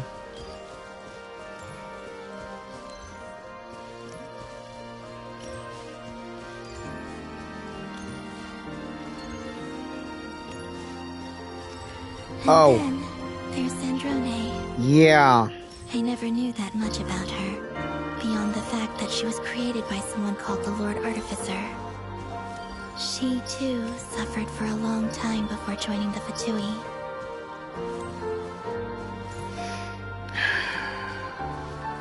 I'll say this for her. Rest in peace, Sandrone. You helped save this world from an evil force. I could talk to her again. Even if only to hear her say nasty things to me.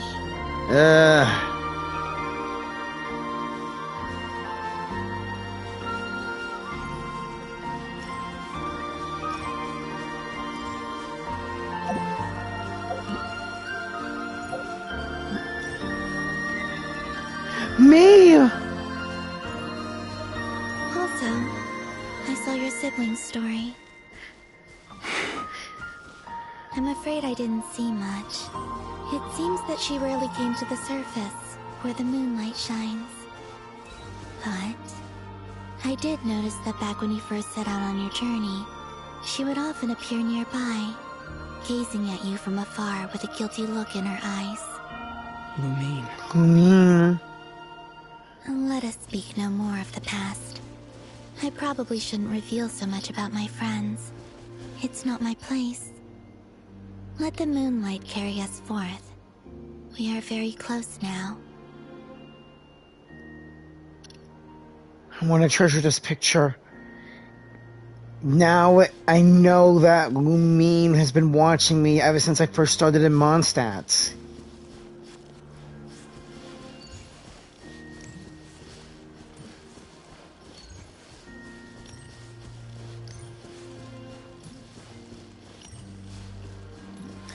The Heavenly Principles will pay for moving our spaceship up here.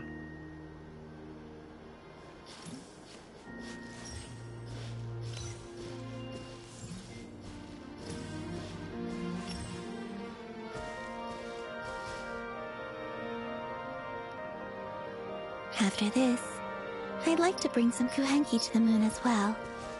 If they're willing, of course. What about your other friends? Will you bring them to visit too? Certainly. But I'll need to tidy the place up first. This home hasn't received any guests in a long, long time.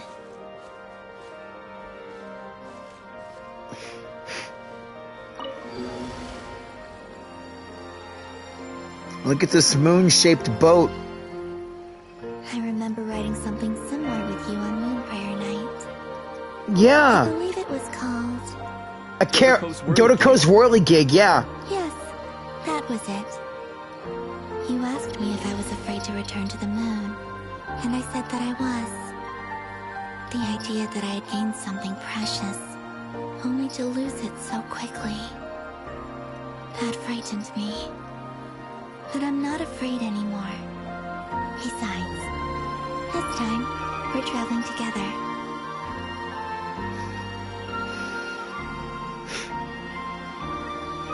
It's so beautiful.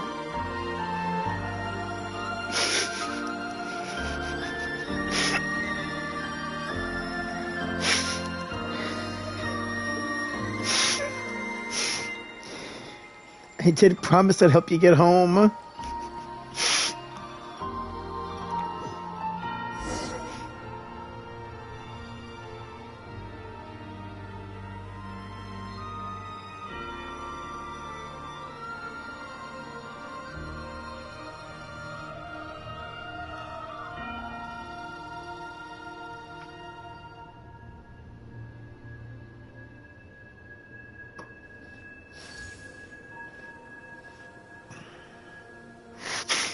We're here.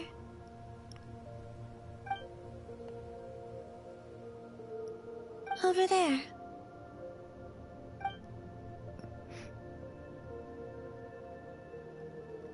Our ship.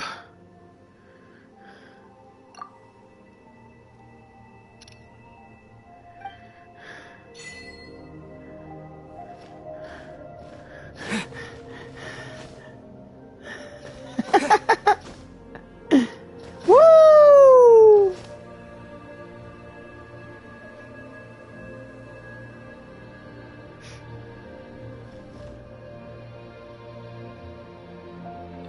Our spaceship.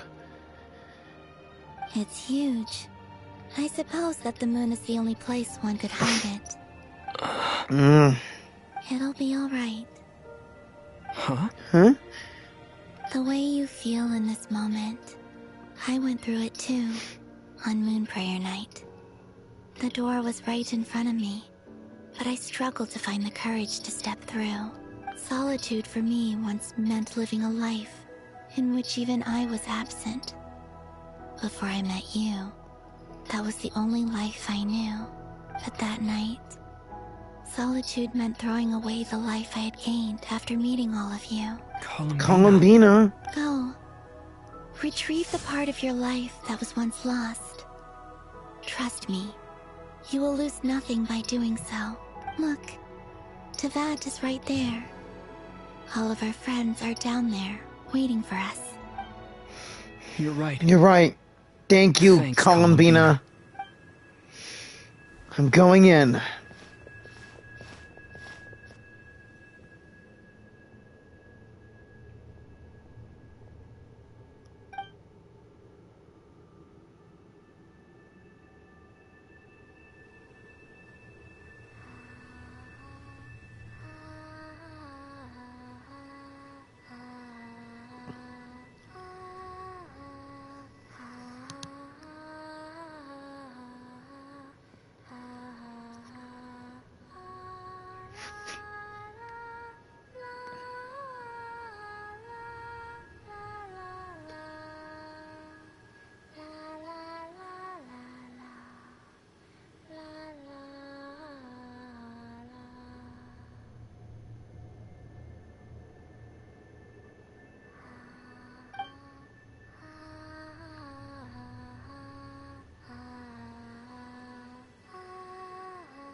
Finished? Yeah. Yeah. Why did you take your eye mask off? Well, since my return, I've decided to take more opportunities to see the world with my own eyes. Besides, I've always wondered how Teyvat looks from the moon. It's just the planet. It's not the continents. And what do you think?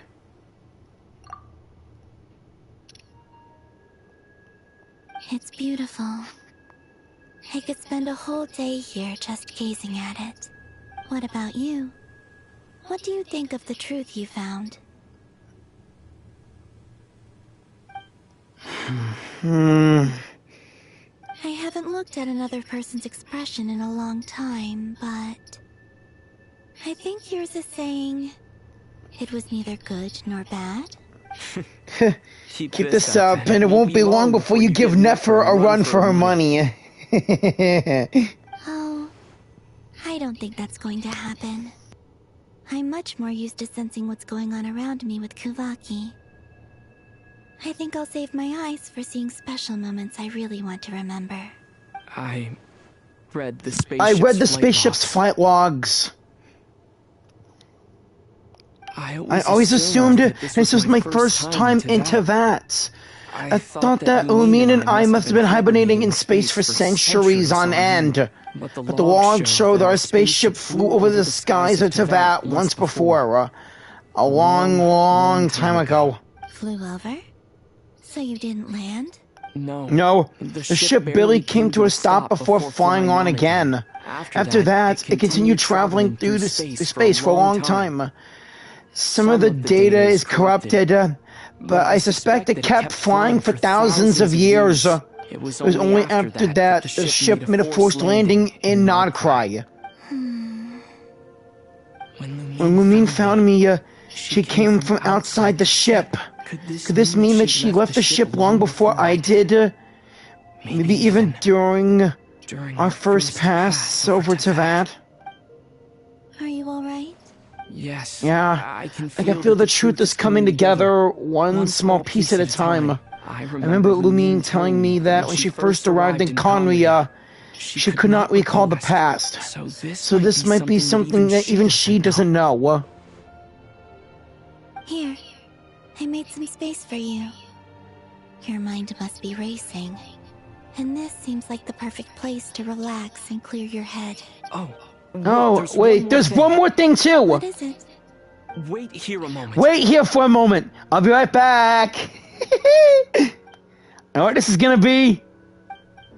3, 2, 1. Hey, Columbina. What do you think?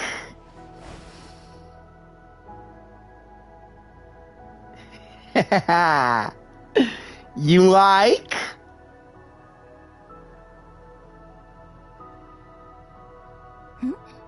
Is that a new outfit? Yeah. An old one. An old one, technically. Yeah. It's been in a cabinet inside this ship this whole time.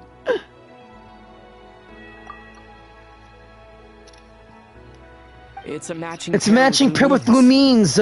She always liked this set more. Huh. I don't think there's a huge difference. Really? Really? Yes. It's still the same you. You're the same person, no matter what clothes you wear. Only Columbina would make an observation like that. Traveler, do you consider Teyvat your home? Home is wherever Lumine is. But then after all the time I spent here and everything I've been through. Yes. I'd say it's my home. Yeah. Would you change your answer if Teyvat changed appearance? I mean, if the truth about Teyvat turned out to be different than what you thought. I don't know. But I don't think so either. The truth is not what matters most to me about Teyvat.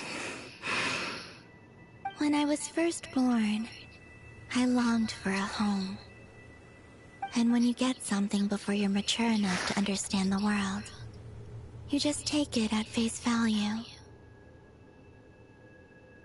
I thought that a home was a transaction. You give me what I want, and I'll do the same for you. But you and your friends taught me what a true home should look like. You never asked for anything, yet you gave so generously to me.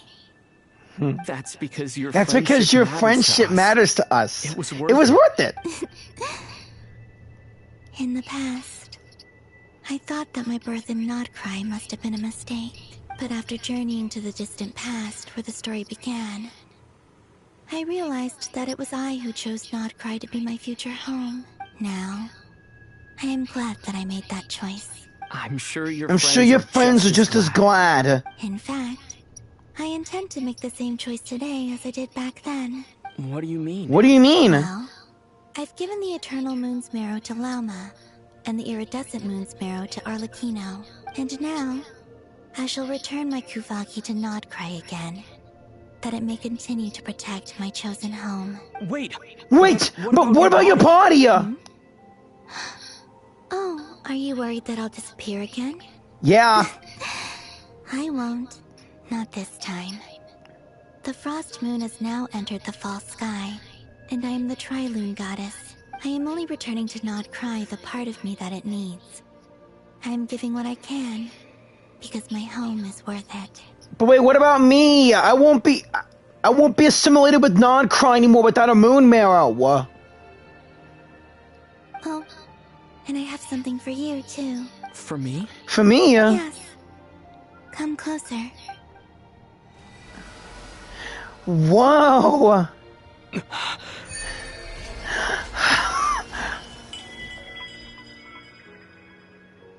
For me?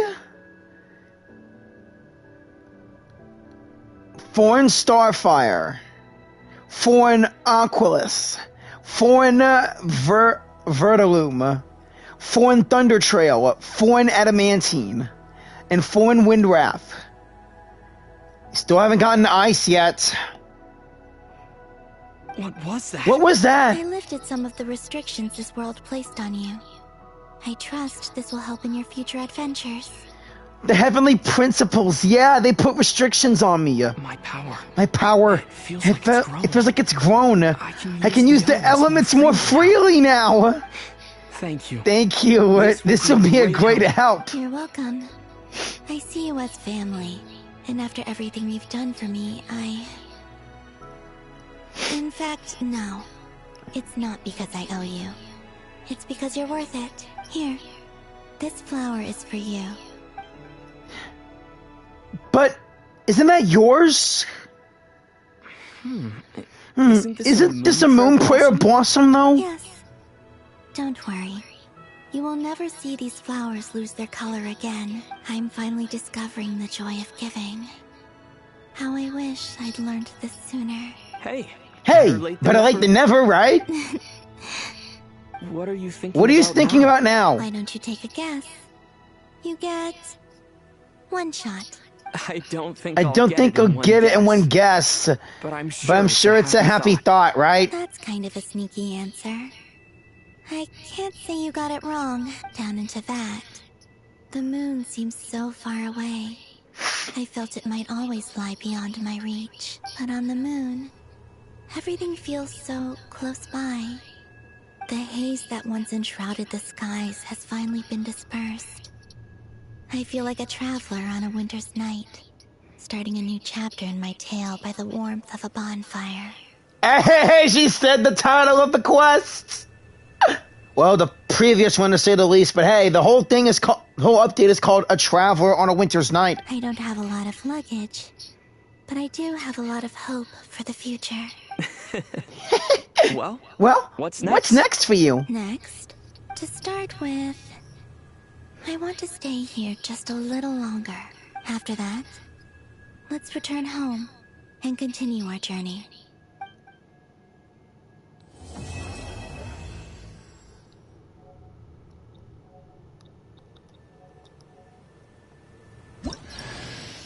These clothes bring back so many memories.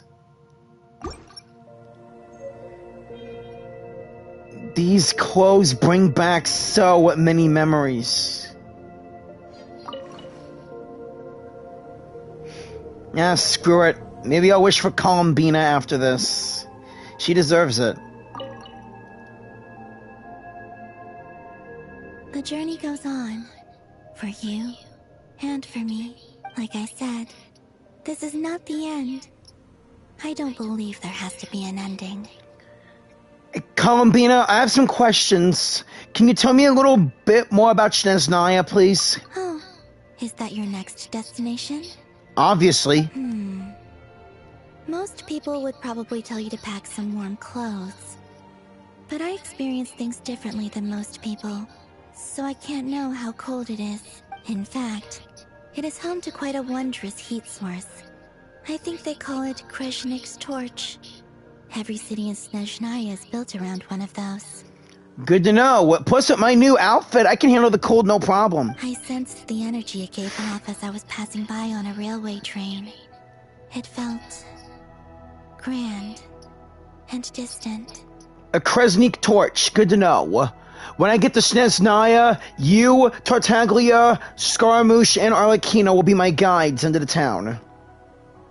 I also recommend the Korolievsky troupe in Snezhnograd.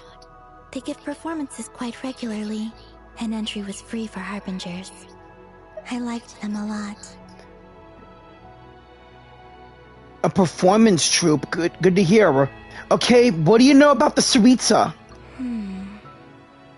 Ice cold and sharp. Crystal clear in some ways, yet profoundly unfathomable in others. Like the thick layer of ice on top of a frozen lake. That's just the impression that Tsaritsa gives me. I was never able to glimpse what truly lies beneath that icy exterior. In fact, I don't think the people of Snezhnaya even know what kind of power their god wields.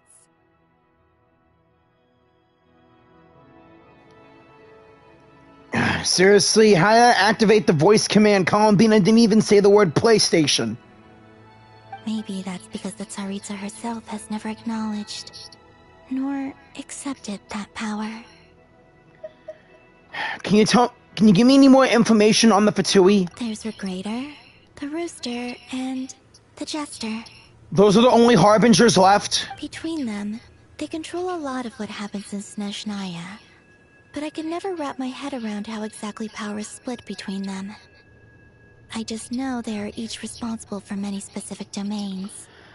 All I know from the Regrator is that he's number 9 of the Harbingers, and he's in charge of the Fatui's financial gain. I don't know what... And the toys that have been getting rewards from him. Damn it, the Adventurers Guild.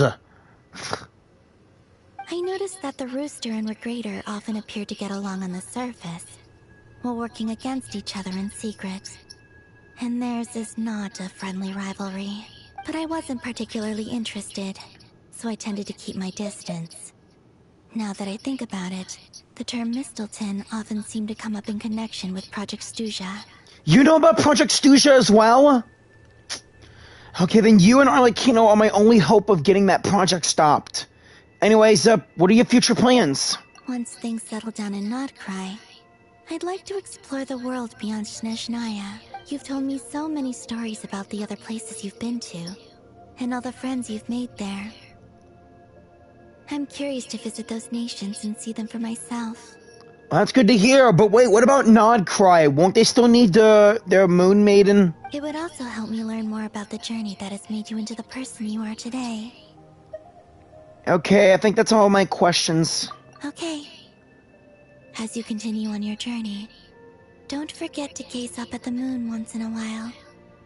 It is, after all, no longer an illusion. I know. It shall cast down its true moonlight, connecting us in truth. You know, since I'm here, Welkin Moon's homecoming. Screw it, since I'm up here, might as well.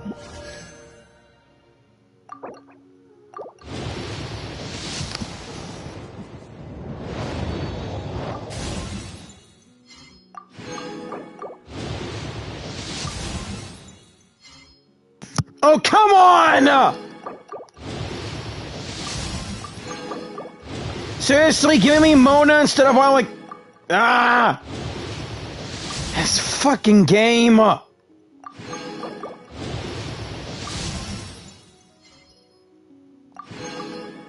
Okay, now I got Columbina.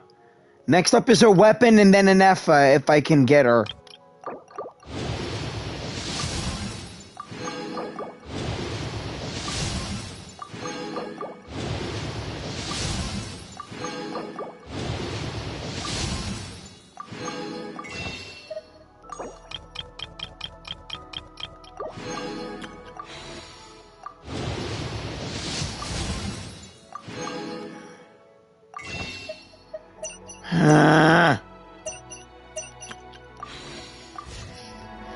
Maybe I'll break in the 5% off on the Hoyo Lab for Genshin Impact purchases. I want both Columbina and an Effa. They're great.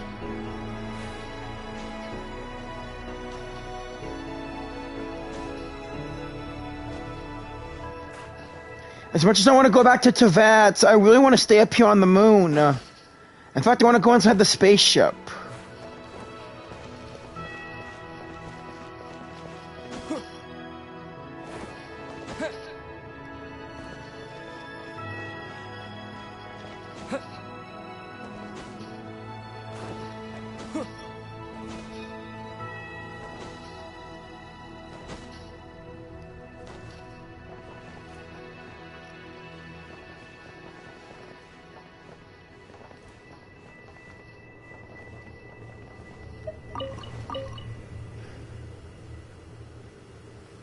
The journey goes on. For you And for me, like I said, this is not the end. I don't believe there has to be an ending. Okay, I shall cast down it. I know, it's just... I don't want to leave. And if I do, I really want to come back and see all of this again. Looks like there are some ruins up here on this moon, too. Could they be from Conria as well?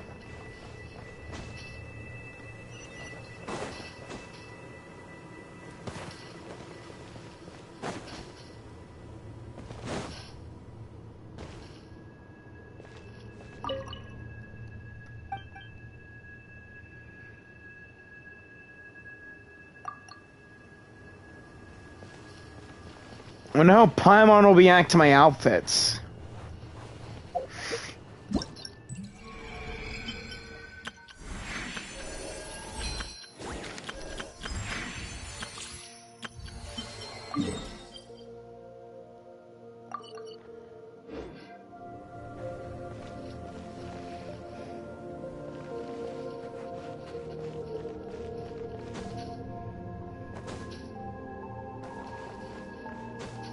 Let me just enjoy the moon one last time.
Well, I got you, Columbina, and I'm happy for that.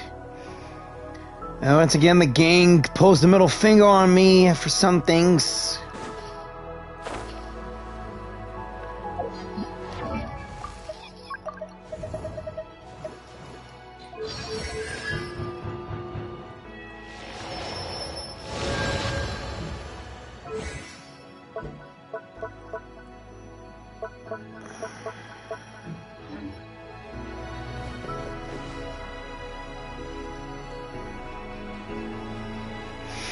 Okay, I better head back to Paimon, and everyone else back in Teyvat.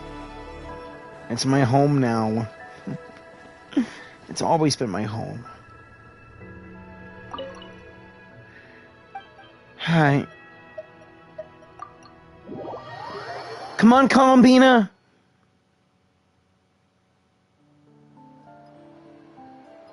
To Jean, acting Grand Master of the Knights of Favonius. This preamble is such a pain to write. It's probably high time we got rid of this acting business.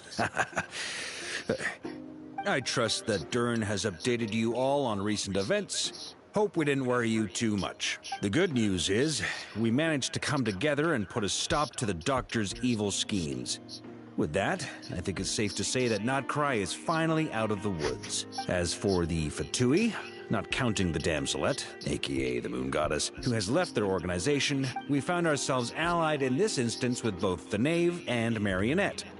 May she rest in peace. As ever, we find ourselves better off for making friends rather than enemies. But until we can ascertain the Tsaritsa's true intentions, the future remains uncertain. In a short while, wait.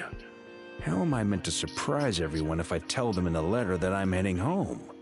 Well, that would be a huge waste.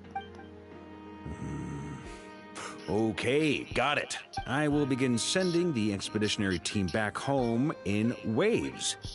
I'm sure they'll be able to answer any questions you still have. I hope they won't gloss over the details of my many heroic deeds.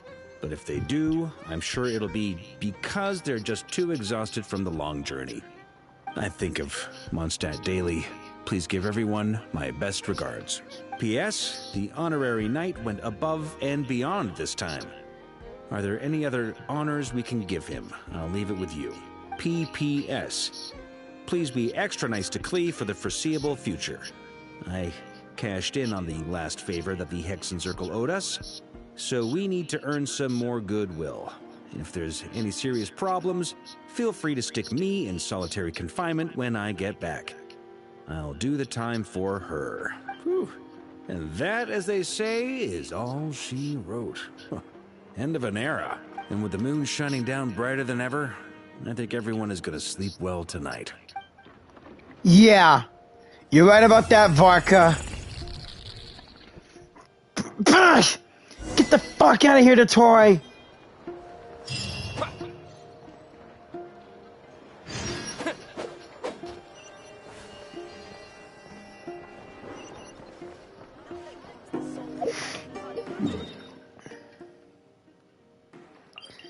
And we can continue the Selenic Chronicles with Columbina.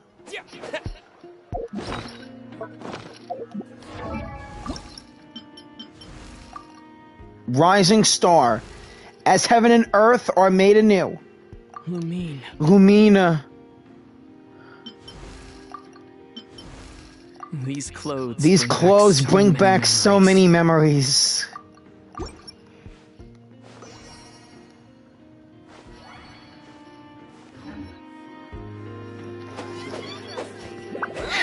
Feels good to wear new outfits. I think I'll treasure it.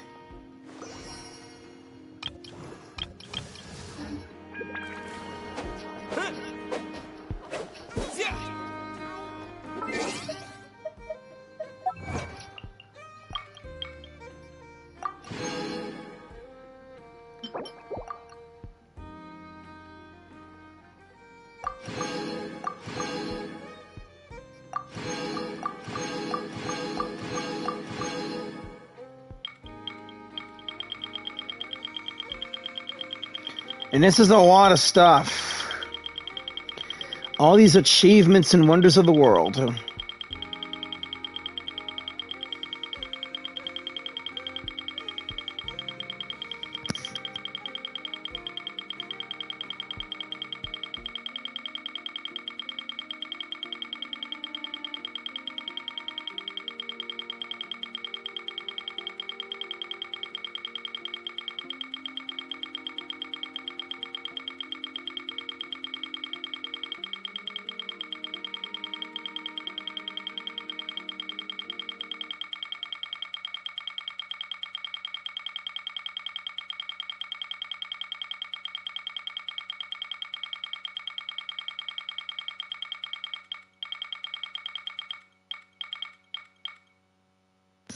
Ha! They brought back Metal Gear with that one. Nano Machine's son.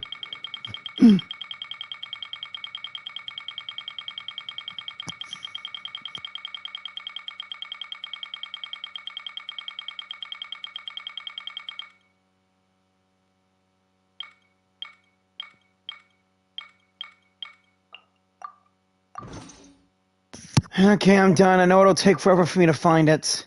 Here it is. I want to have me that.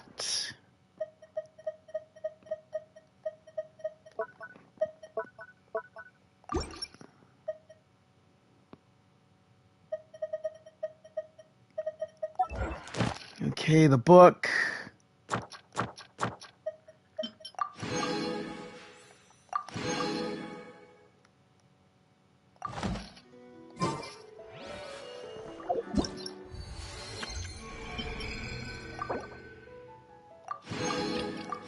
Got all I need plus Columbina's bonus items.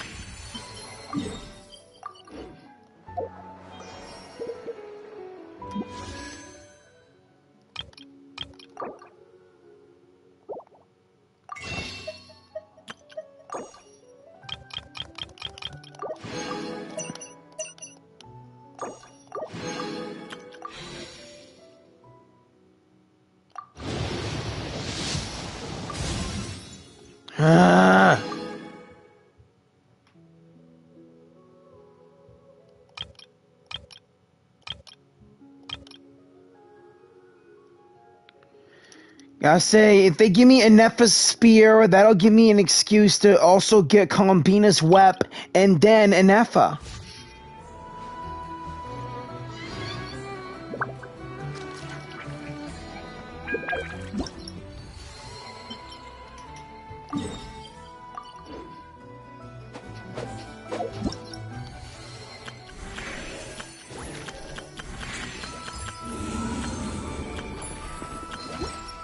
Though I wish you could see the look on Paimon's face when she sees me in this outfit. Oh! Wait, will it show in the profile screen? Speaking of, the profile screen...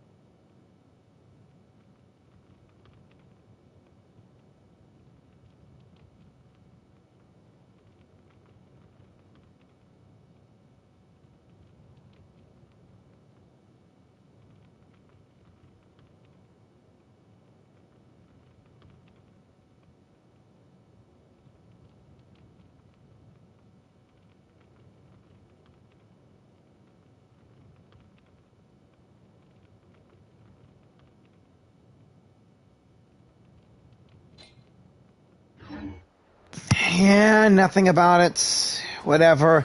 When everyone sees the outfits, I can't wait.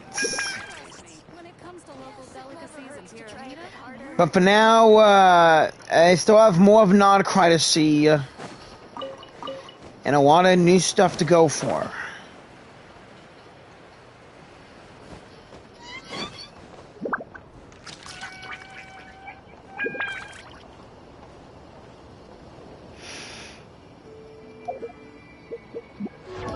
If only the gift Columbina gave me would help me switch between elements instead of going back and forth to the statues every freaking day. Whatever, I'll take what I can get.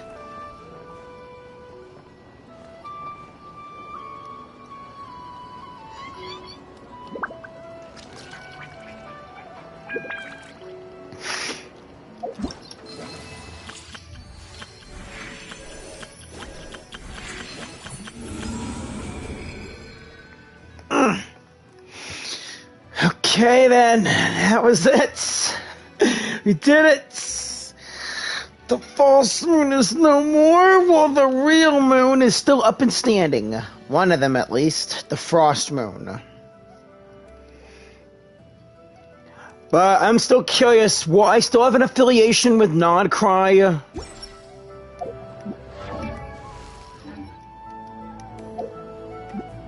Might as well check the... Yeah, I'm no longer counted as a moon sign character in Nod-Krai.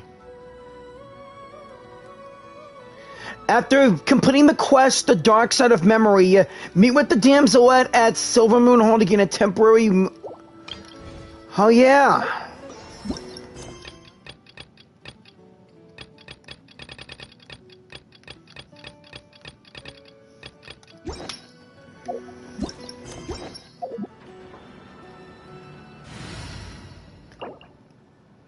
After completing the quest, The Dark Side of Memory, but how am I going to get it?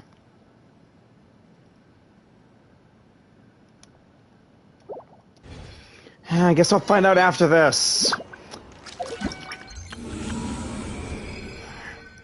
Well then, might as well end things here. Thank you all for watching. I mean, I really hope some of y'all were watching. I really hope some people were watching. But please leave a like, a comment, most importantly share and subscribe, and I will see you all in the next vid or live stream. This is Jyran, and I just gave you all the 2.0 for Genshin Impact. Until next time, travelers, keep on gaming and keep on traveling. I'll see you all next time. Peace out.